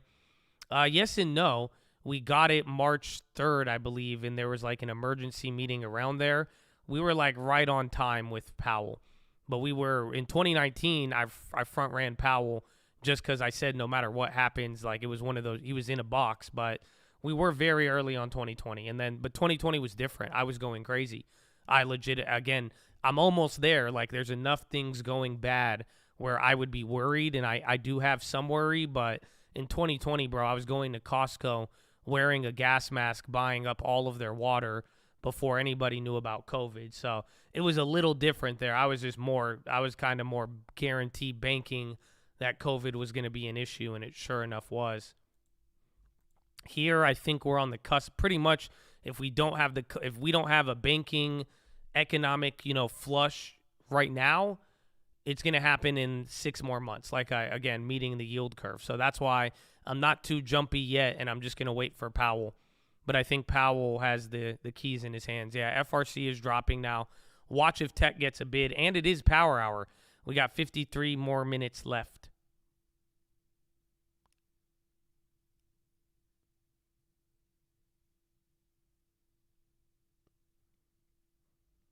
Everything getting exposed. This is different, fast and hard when it happens. I agree, and that's like one of the things I'll tell you, we've seen it recently. Things are falling so fast, and the situation is developing quickly, but what you'll notice is that the governments and central banks, they're getting faster too. And that's why I'm saying I do have some confidence following Powell, meaning that we're going to deal with the day-to-day. We can monitor everything else, and we could try to think for ourselves as well. But when it's all said and done, I do believe in Powell, and I think as if the situation does deteriorate a lot faster, I think Powell is gonna get right back up, or Powell is gonna be able to respond very quickly. And once he does that, we'll really know it's good.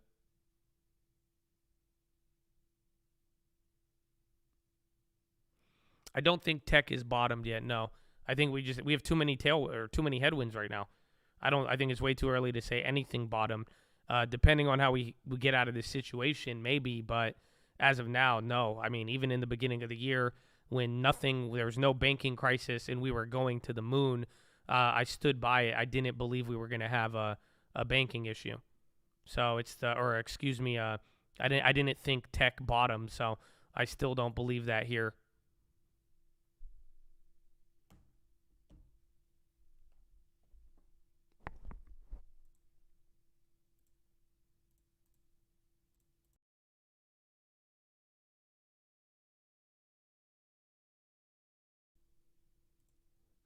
Possible TLT by summer. I mean, God willing, I think just depending on what happens with the yield curve, this banking scenario, I mean, I think the opportunity to be exposed to wild plays is increased a lot. I do think you might have that opportunity. They clap me? Oh, we're back. We're back. The mini clap talking about potential TLT. So make sure you like the video.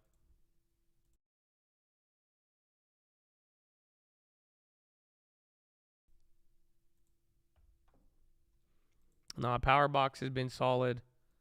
The guy hasn't even driven by my house yet, so we're good for now.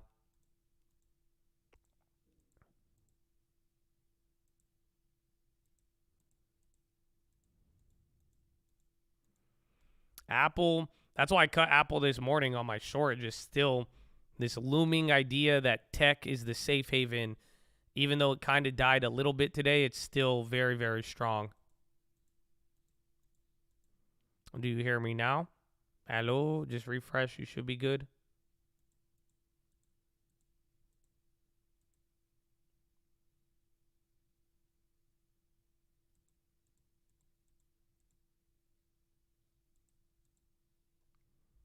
LT Dell or HPQ. I don't know. I'd rather just go with the chip company, low key. How tech is the safe haven. This is straight from 2020. They're calling it the 2020 playbook because that's what happened in 2020. Everybody was freaking out. The whole economy was shut down. Then all of a sudden, everybody was like, well, wait a minute. Tech has good margins. They have a lot of cash. They're borderline insulated. And then everybody started buying tech. So that's what they're calling this. They're calling this the 2020 stay-at-home trade. And people are pulling that page out of that book.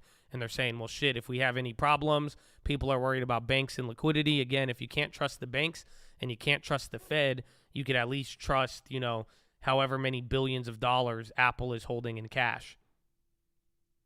And then crypto is getting its own it's the same logic because now you got to think about it. What's also happening with crypto? Not only is there like a banking issue and people are using the banks, but do you get the other part of it? There's a whole nother factor going on with crypto. Does anybody know what it is? Let's see. This is why I even want to, depending on what happens, I want to cut my Coinbase.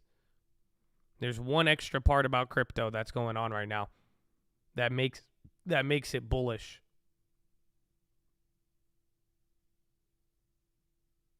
It's easy. No, not halvening, not regulation. It's easy. It's the easiest shit ever. Nope, you know what it is. Think about what's the biggest issue for Wednesday? The biggest issue for Wednesday is whether or not we pause or raise rates. The point is now, this is the closest we've been to pausing or lowering interest rates. That's what's going to help out crypto. Remember, that's why I was mad that it wouldn't go down. I've never seen crypto go up in a 5% interest rate environment. It usually only goes up when interest rates are low. So now with the possibility of interest rates pausing or coming back down, that's where crypto gets another benefit now to the upside.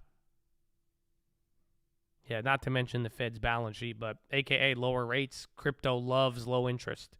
Crypto it ran in low interest.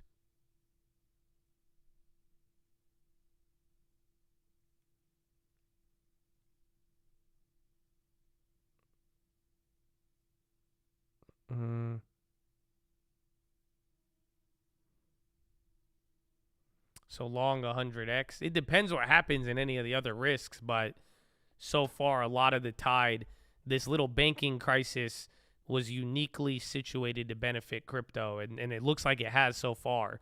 But there is still, it's just like tech right now. There's the risk, though, that if something got worse, everybody's going to catch the smoke no matter what.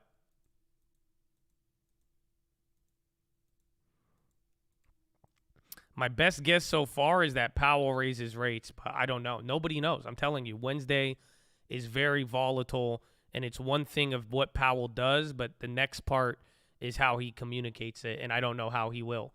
So if he's either going to downplay it or if he's going to say different words, like, again, what Powell could do is Powell could easily raise rates and then communicate pause for next meeting too. And then that could give us another 30 to 45 days of time. Honestly, that would be my best case, is that I wouldn't be surprised if Powell did 25, changed the language to say that we're going to pause next meeting, but then still leave it to uncertainty of the data while addressing the banking issue but not freaking out too much. 25 basis points is best case.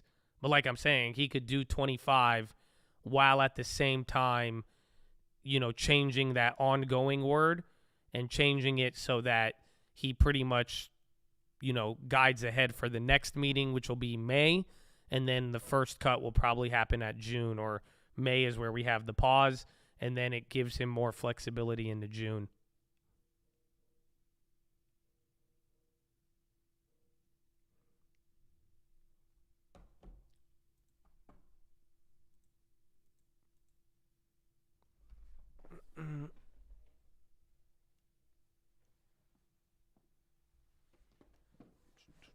I think the market will like 25, but we never know. Because if Powell says 25, but then it sounds bearish And he explains that there's other issues and how things could get worse. People may not like that. So why he did 25, you know, the why could be more important than the what. So the what is what he does. If he goes no rate hikes, pause. If he goes 25, the what is very important, but also the why. So Powell's going to say, this is what we did. We paused or we raised, and then he is going to explain why. And that why has the potential to move a lot of things.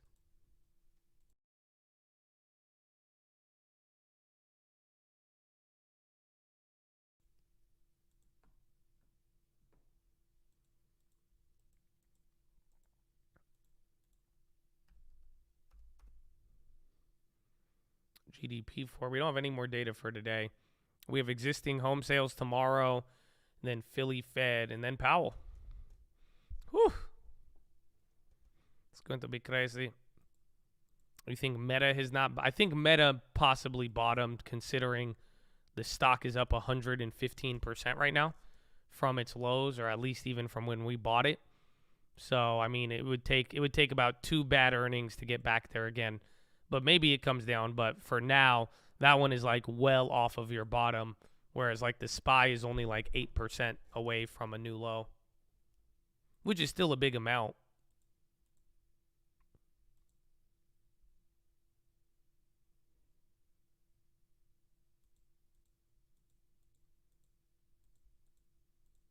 Biden has confidence in Powell, Jean-Pierre says.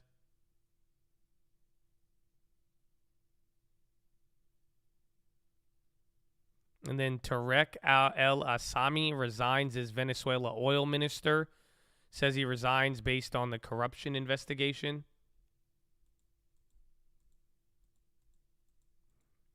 The lyrics for Uncle, we're still working on that. So it's a big process. I know only a couple of songs have it. Is FRC even going up? No, FRC is like at the low right now from the earlier halts.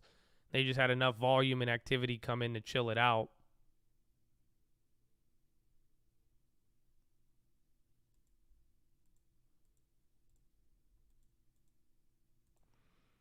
Powell says we're raising 25 now and pausing next. Why wouldn't he just pause now? Because then that way it's more signaled. And then again, if the Fed futures are pricing in a quarter, he could keep credibility. And then it would actually, that way a pause would be well communicated to the market rather than abrupt based on the situation, which would lead people to say, oh my gosh, the situation's so bad, Powell had to pause. So in a weird way, he could do 25, stick to the plan, stick to what he communicated, and then start to communicate what will happen in the future. Air Force seeks $73 billion for Northrop bomber. Damn. NOC. AT&T bonds are on the low. What the hell is that? Meta, probably because, I mean, Meta's still doing good, but remember, they were on fire last week alongside a lot of the other tech plays. NOC's popping big off of that. Even LMT and the rest of the defensives, even Boeing got a candle. But I think everything in the market did too. You're getting a lot of green shoots, and then that's news there with NOC. It also calls for $38 billion for the new Sentinel missile. 5-year plan anticipates $35 billion for B-21 Raiders. This is all related to NOC. NOC is rocketing off of that, no pun intended.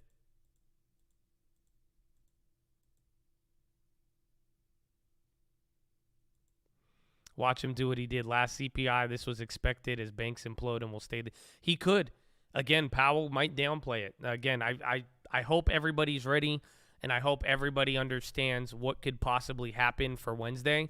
But, like, for real, I hope everybody is under the impression that we really don't know what's going to happen. I mean, you've seen Jerome Powell.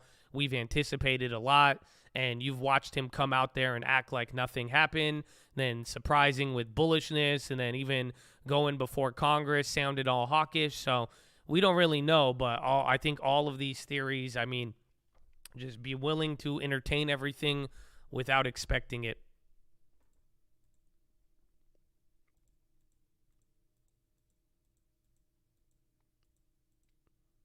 FRC is going a little lower. Again, all those defensives got a candle. And then watch if the regional banks, again, Wall and FRC and even KRE is just holding on to the lows right now.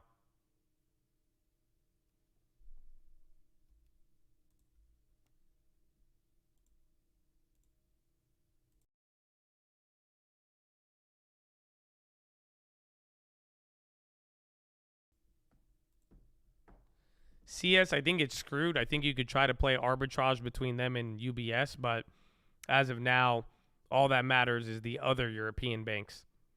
Does it spread to anybody else, and then where do we go from there? Not to mention whatever happens with us.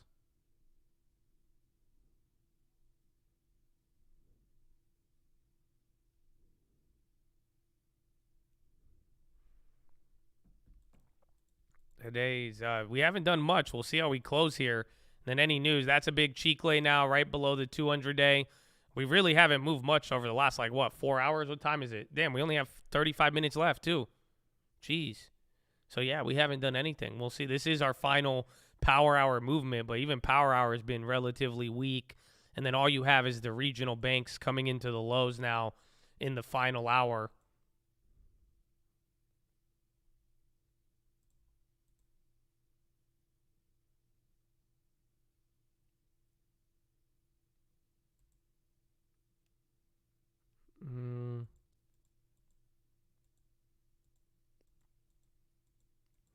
Was that MMYT, Hub C on the low?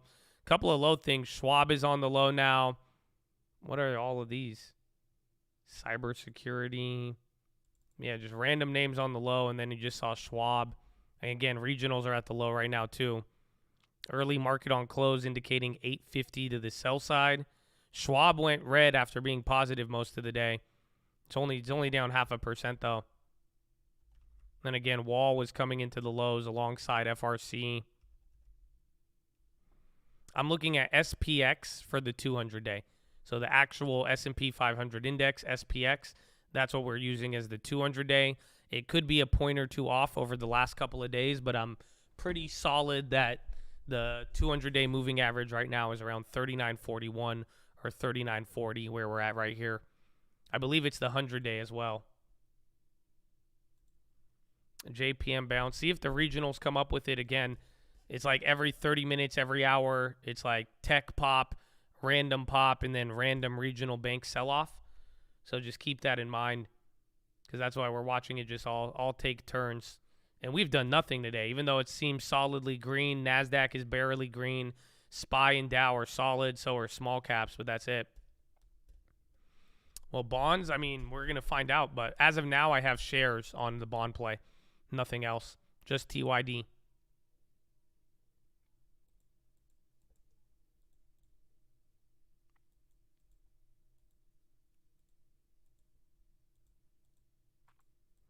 Air Force seeks $73 billion for Northrop. Was that a green shoot on FRC?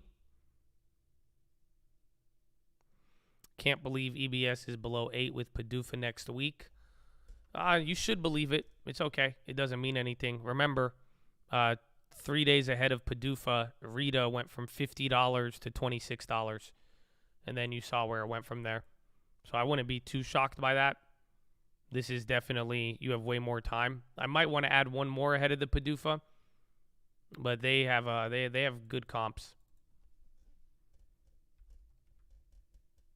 But I think like 3 days ahead of the event, we could average down. Oh, CDTC. I saw that one. We brought that one up there. Which one was it? It's like CY something? CDTX? Yeah, Sidara. I saw that one on Friday. This one actually looked decent because they're holding. So people are more optimistic about CDTX coming into it. EBS is the Narcan drug. So they have another FDA approval.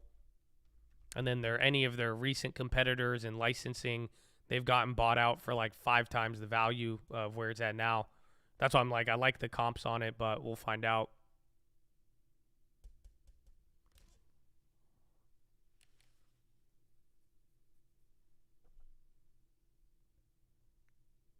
And FRC, just watch out. SPY's getting another green shoot, but regional banks are not playing along. Damn, Suave kept going.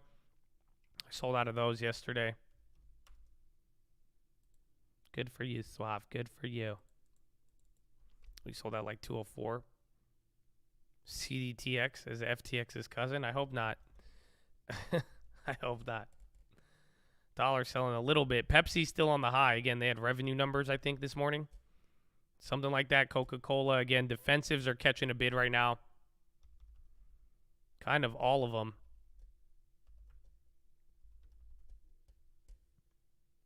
FTX's cousin? I'm crazy.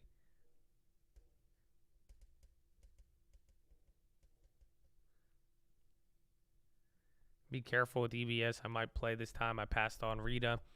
I don't think it should be that big. I don't think it'll be as big as Rita, but it was just up at a much higher price. And I like the drug they were offering, but we'll see.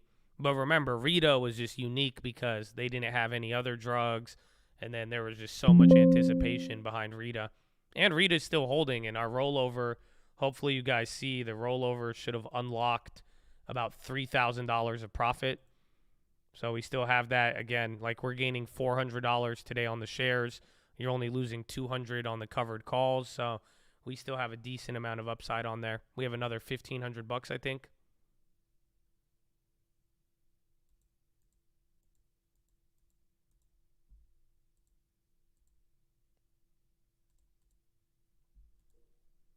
Rally into rug pool. I'd watch the regionals coming in and close. I didn't take profits on Meta. I'm going to hold that here until at least the Amazons come back, because they were last time they were. So I took like Netflix and a couple of other plays when they were green a couple days ago, and then they went back down, but Amazon was green at the time, and then I still had Meta. So I'm still going to ride those out.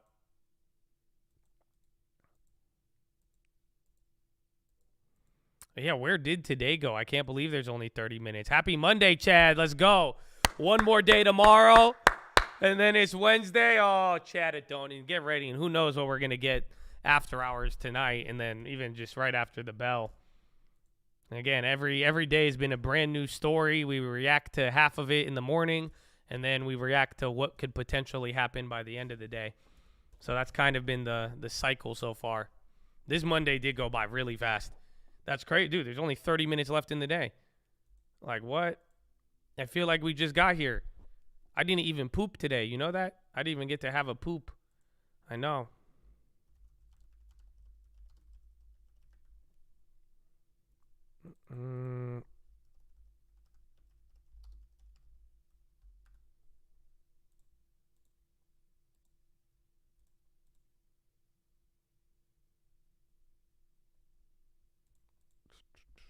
Happy. Is it already spring? No, it's not even winter anymore. Why did it rain the other day? He's going to get crazy. Oh, stock trading. Don't let this guy get hyped ahead of Powell. God bless you. Let's go. Amen. Explain the SPY greens. I think it's part of the rotation. And again, the balance between defensives and tech. And honestly, I have a very shocking fun fact for you. As of right here, right now, it just happened. Every industry in the market is green right now. Tech is at 0.01. Never mind, it just went negative. But everything's in the green. So remember, last week, a lot of tech got bid up and people sold off the safe havens. Well, to start off today, they sold off the tech a little bit, but then they started buying up all of the defensives that sold off the week prior.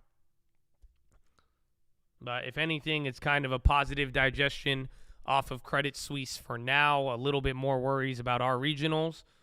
And then we're right here. That's it. But don't look into it too much, because remember, whatever is holding up right now, you will get a big, big drastic difference by Powell.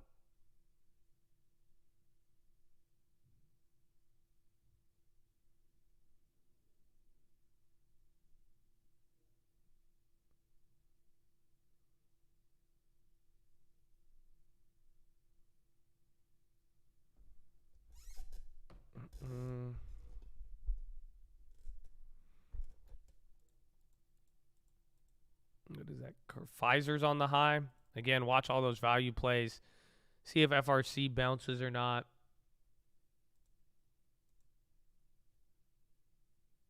FRC even more volume too.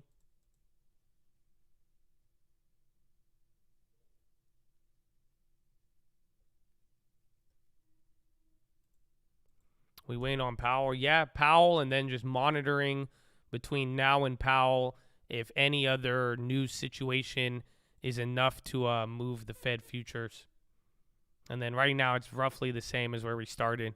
We're on vacation in the North Georgian mountains. Hallelujah. No trades this week, but tuning in. Oh, man. How y'all? Good luck, man. You're gonna stay no trading on this big week. That's good though. It may end up working out for you. Happy vacation, bro. You deserve it. Enjoy it, and thank you for everything, my friend. Yalla. Early market on close. 900 million to the sell side. Big W's.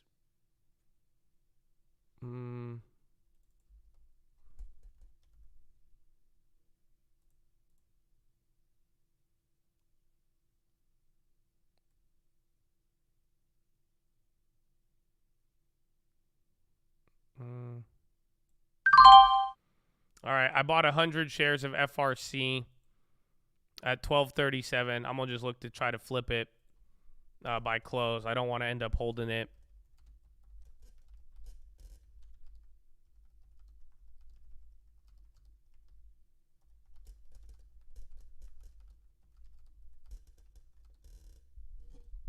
No, the next level of support is like $11. So it could still drop. But again, 100 shares shouldn't be that expensive. But we'll find out. What's with Bumble's ads? I haven't seen a Bumble ad. Are they trying to? They're like, you need to go meet Bumble friends. FRC going to 0. That's the worry about holding overnight. I'm just hoping by end of the day we get a random pop. Oh, fuck, though. I forgot. It's so expensive to buy or short. I'm telling you, all those plays, dude, even to buy it, you pay interest. So it's crazy. On all the trades I made on it on the week, like on Friday, I racked up like 10 to 30 bucks in interest. And I was like, how? I didn't know they charge you even on the short-term flips of it.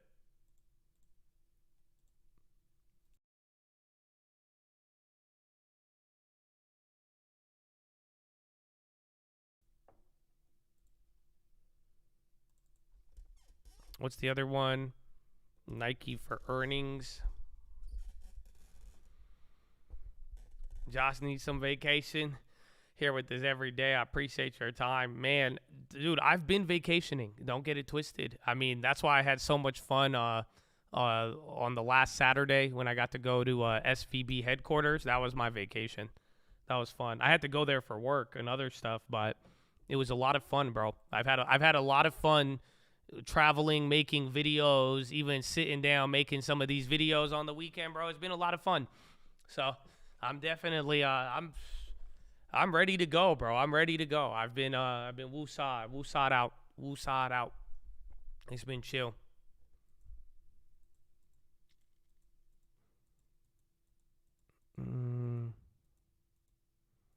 Last vacation I heard about was Tulum. Yeah, I did that for a little bit. I still need to go soul searching in Miami. But my girlfriend still doesn't like that idea. She's open to Vegas, though. That's what's good. She doesn't she's down. Like, anytime I was like, I'm going to Vegas by myself, she's like, okay, fuck you. See you next week. And I'm like, all right, word. And it works. But now the other time I said, I'm going to Vegas, she was like, can I come? And I said, what? I said, this is weird, man. This is weird. Like, I don't know. She's been low-key, like, she's been coming with me everywhere. Like, I go to the gym. She goes to the gym with me now. I'm like, I want to go to Vegas. She'll like, I'm going to Vegas. I'm like, and then she's like, I'm going to Miami. And then she'll be like, can I come? And I'm like, no, you're not allowed to.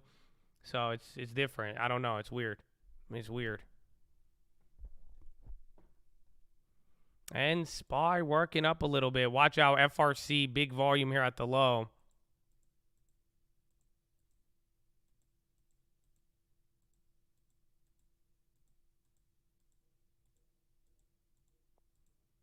She don't trust me. I think that's what it is. I think she trusts me, but she just doesn't trust other people. That's what she says. Like, again, like I told, like, I'm a good boyfriend, man, and I was just sitting at the gym, you know, just trying to get these biceps on swole, and then I got, like, little girls, like, just coming up here, like, and they all going crazy at this. Not, like, little girls, but, like, you know what I'm saying. So, and then I told her that, and then ever since, she's had me on lockdown. I mean, she just knows I'm such a great, amazing man. She can't just leave me out in the wild, you know? Like, I understand her line of logic.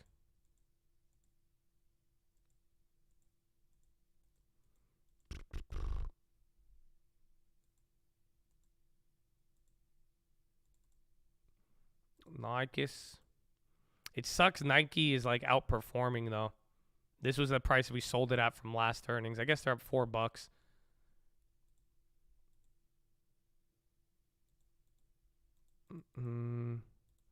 I know it's not my fault I'm that charismatic. That's what I was telling her. Amen. Amen. Yeah, FRC, I'm already down what, $40? 40 cents on a $12 stock.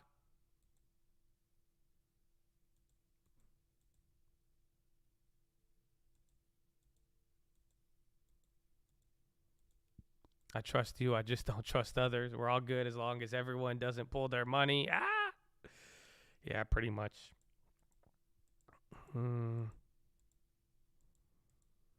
Huge volume, 2 million shares on that candle. There's been a lot. But if it fails from here, this thing's going to get halted into 3 or 4 new lows. So hopefully we could get out of it by the end of the bell. That's it. We have what? You got 23 minutes? I don't know. Wall's now selling off. Wall's hitting a new low before FRC. That's a fat flip there, too. I trade with TD Ameritrade and E-Trade.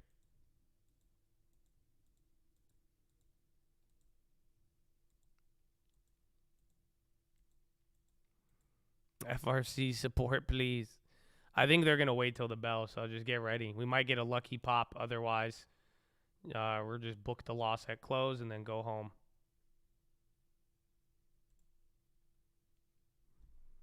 Wall is the one now starting to look sketchy. It was FRC at first, but then you could even check PAC W.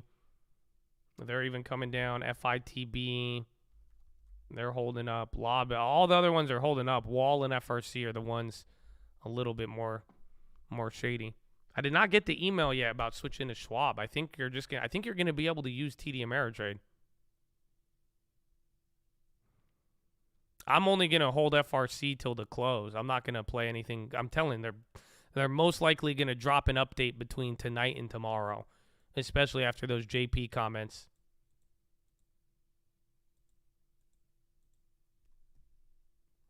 JP Diamond. The bonds are holding up. Again, like I was telling you, just no matter what you see on the bonds, just keep in mind the bonds are still holding their highs from last week. And that is the important part because that's when the bond panic and then the rate pricing started to change. So even if they move 0.5% here at the highs, it may seem like a lot, but as long as the bonds are still in check. You see what I'm saying? So even if they go down 1% from here, as long as they hold up these highs, the bonds are in check. We don't know what move will cause checkmate, and that's the risk. If it falls out of check, you're going to lose all your money on the bonds. But then if check goes into checkmate, then the bonds win. So that's what we're about to see right here.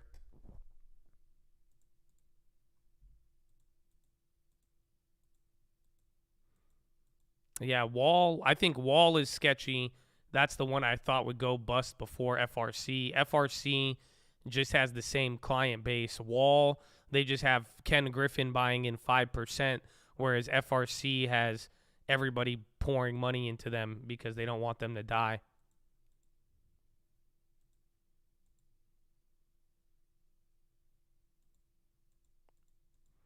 Ending the day up. Good stream. Let's go, baby.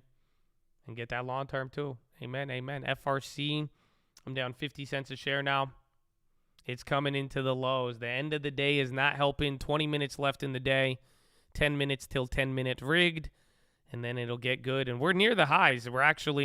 You're better off than not. You're above the 200-day. You're just as far away from the high as you are like a smaller low, but you're closer to highs than lows on the day with 20 minutes left. Why don't I hold FRC then?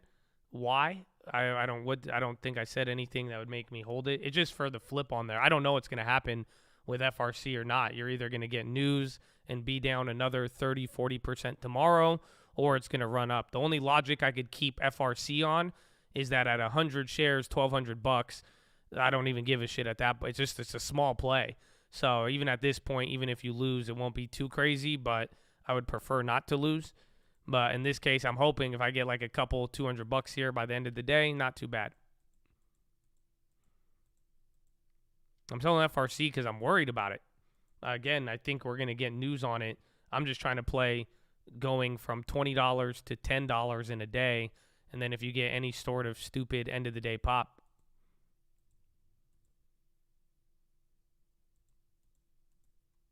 Today flew by. It's weird because we didn't do much. I feel like on these days when we just stay within the tight range, it feels like such a slow day. But like I'm shocked looking at the clock right now. And I'm like, how do we only have 20 minutes left now? So I don't know, man. This is good. That's how you know it's a Powell week, because there's just a lot of tension. There's a lot of push and pull. And every hour or so, we've been getting some sort of reaction in some industry. So just get ready, man. It's going to be wild.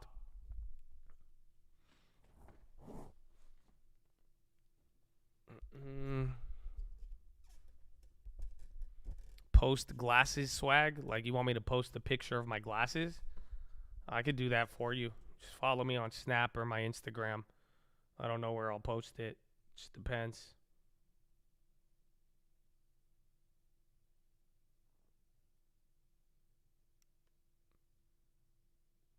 I grabbed shares, 100 shares at 12:30 of FRC that I'm looking to flip by the end of the day. So don't get too jumpy.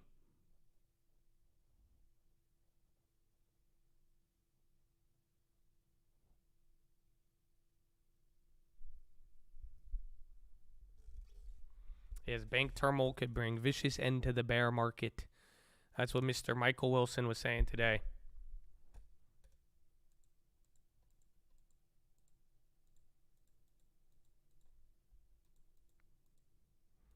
Did you go short or long on FRC? Are y'all fucking with me, right? I don't know what this. I feel like I'm on that show. What would you do? I feel like this has to be a prank, right? Are you working with Ashton Kutcher? There's no way there's no way. This has to be a prank. I'm waiting for when everybody gonna come out and be like, haha, we got you, Josh. We got you. This has to be a prank. This has to.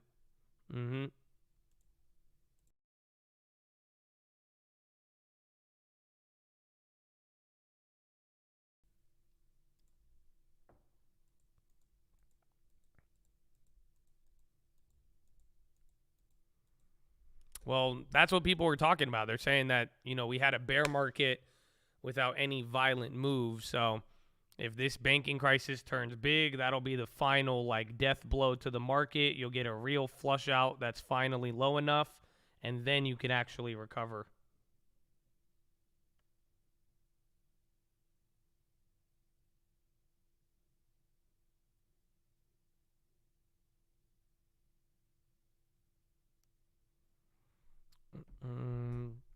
What time? 15 minutes. Jeppy's on the high. Oh, dividends. Dividend and defensives.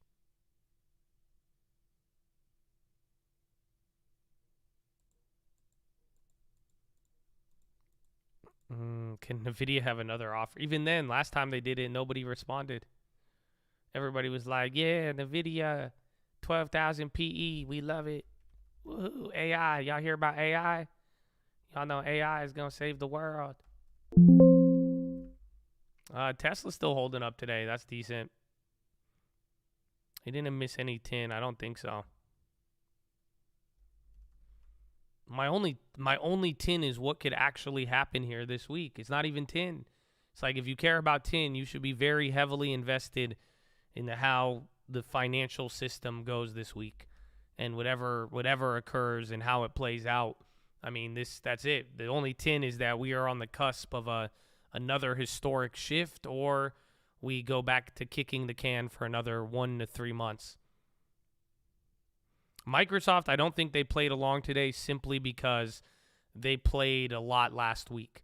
So last week they went up 15%. That was the biggest weekly gain on Microsoft in 8 years. So we will find out, but I think that's just why today they kind of calmed down. That's why all the defensives went up. That was the other big part of today, with tech not going up as much, and then defensives kind of catching their bid after selling off earlier.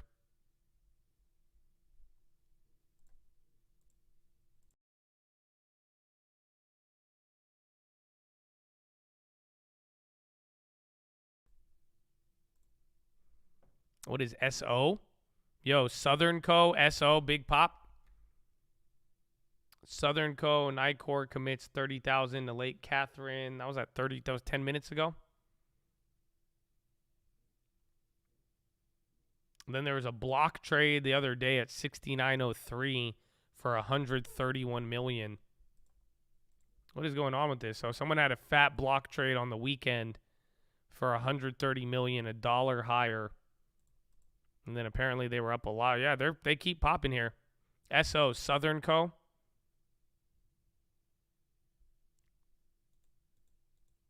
They're Nat Gas. Yeah, keep watch on them. That's a big pop. And again, activity from Friday.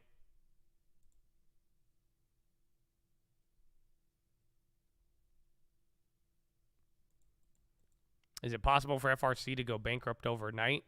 Not bankrupt, but the big problem would be if there's another issue and then the FDIC needs to come into play. At this point, I don't think that would happen. I think there would be another scramble by the big banks to help out. And then if that didn't work, then they would bring in the big dogs. But there is still that risk. I mean, that's the risk of any bank, is that you wake up and then Fed receivership. Oh, I'm up a little bit on it. We got 3 minutes till 10-minute rigged.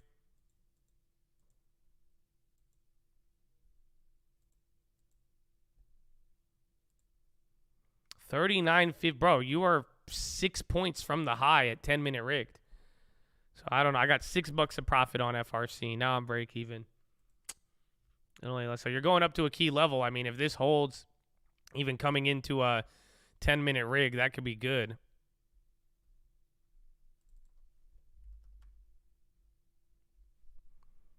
XLU.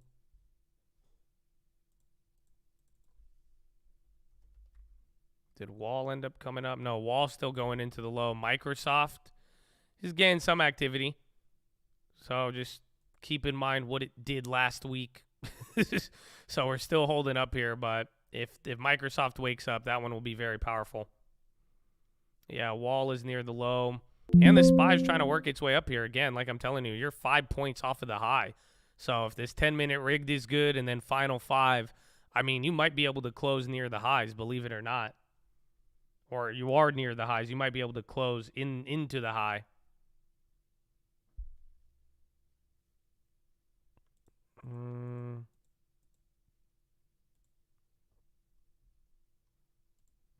And Domino's on the high. Little red cheek lay there.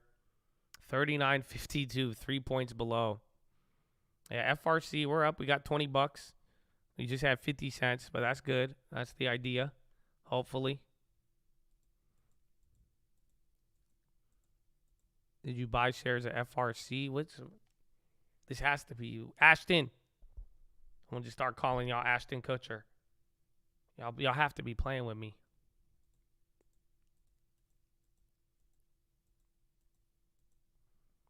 And then high ticker's going crazy. 1 more minute. Oh, nope, not 10-minute rigged right there. Yalla. 39.51. 10-minute rigged is pointing up. You just cleared a big set of orders. Now more are coming in here. Hot dog. So, again, Meta, watch tech, watch any of the defensive. See where the money goes here to close. Apple with a big pop. So far, 10-minute rigged is looking decent. Let's see who's a bigger winner. Microsoft's starting to kind of get out of its little hole.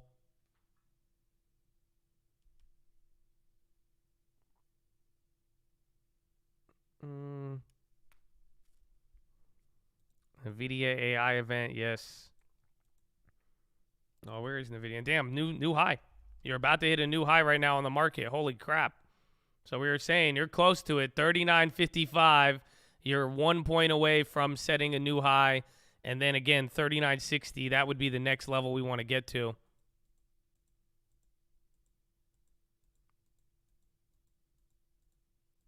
What exactly is 10-minute rigged? Just we're like final orders. We've noticed it from like 2020. that final 10 minutes, a lot of rebalancing. Even the final 5, even the last 5 minutes, there's a lot of market activity. And sure enough, you're seeing it here again. 39.55. You're 1 point below the previous high. So you're about to set a new high of the day right now.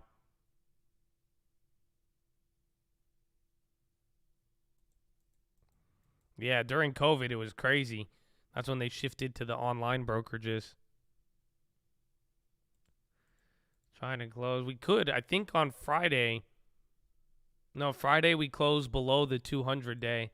Actually, this would be our first close above the 200 since Thursday. So last Thursday, the recent, that was the like bigger bounce. That was your first close above the 200 day. And if we close above here, we'll be good. So you literally just came within one. You actually hit the high of earlier. And now we're coming back down. Still 3 minutes of 10-minute rigged. Or 3 minutes till the final 5.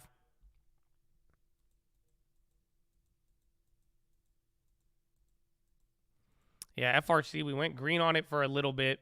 Now we're still green barely. What the 200-day moving average on the SPX.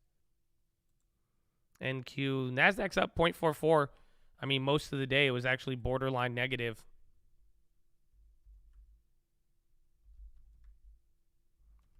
There's NVIDIA. A lot of red candles here at the top. Tesla's trying to move. Microsoft was the one that was actually waking up here.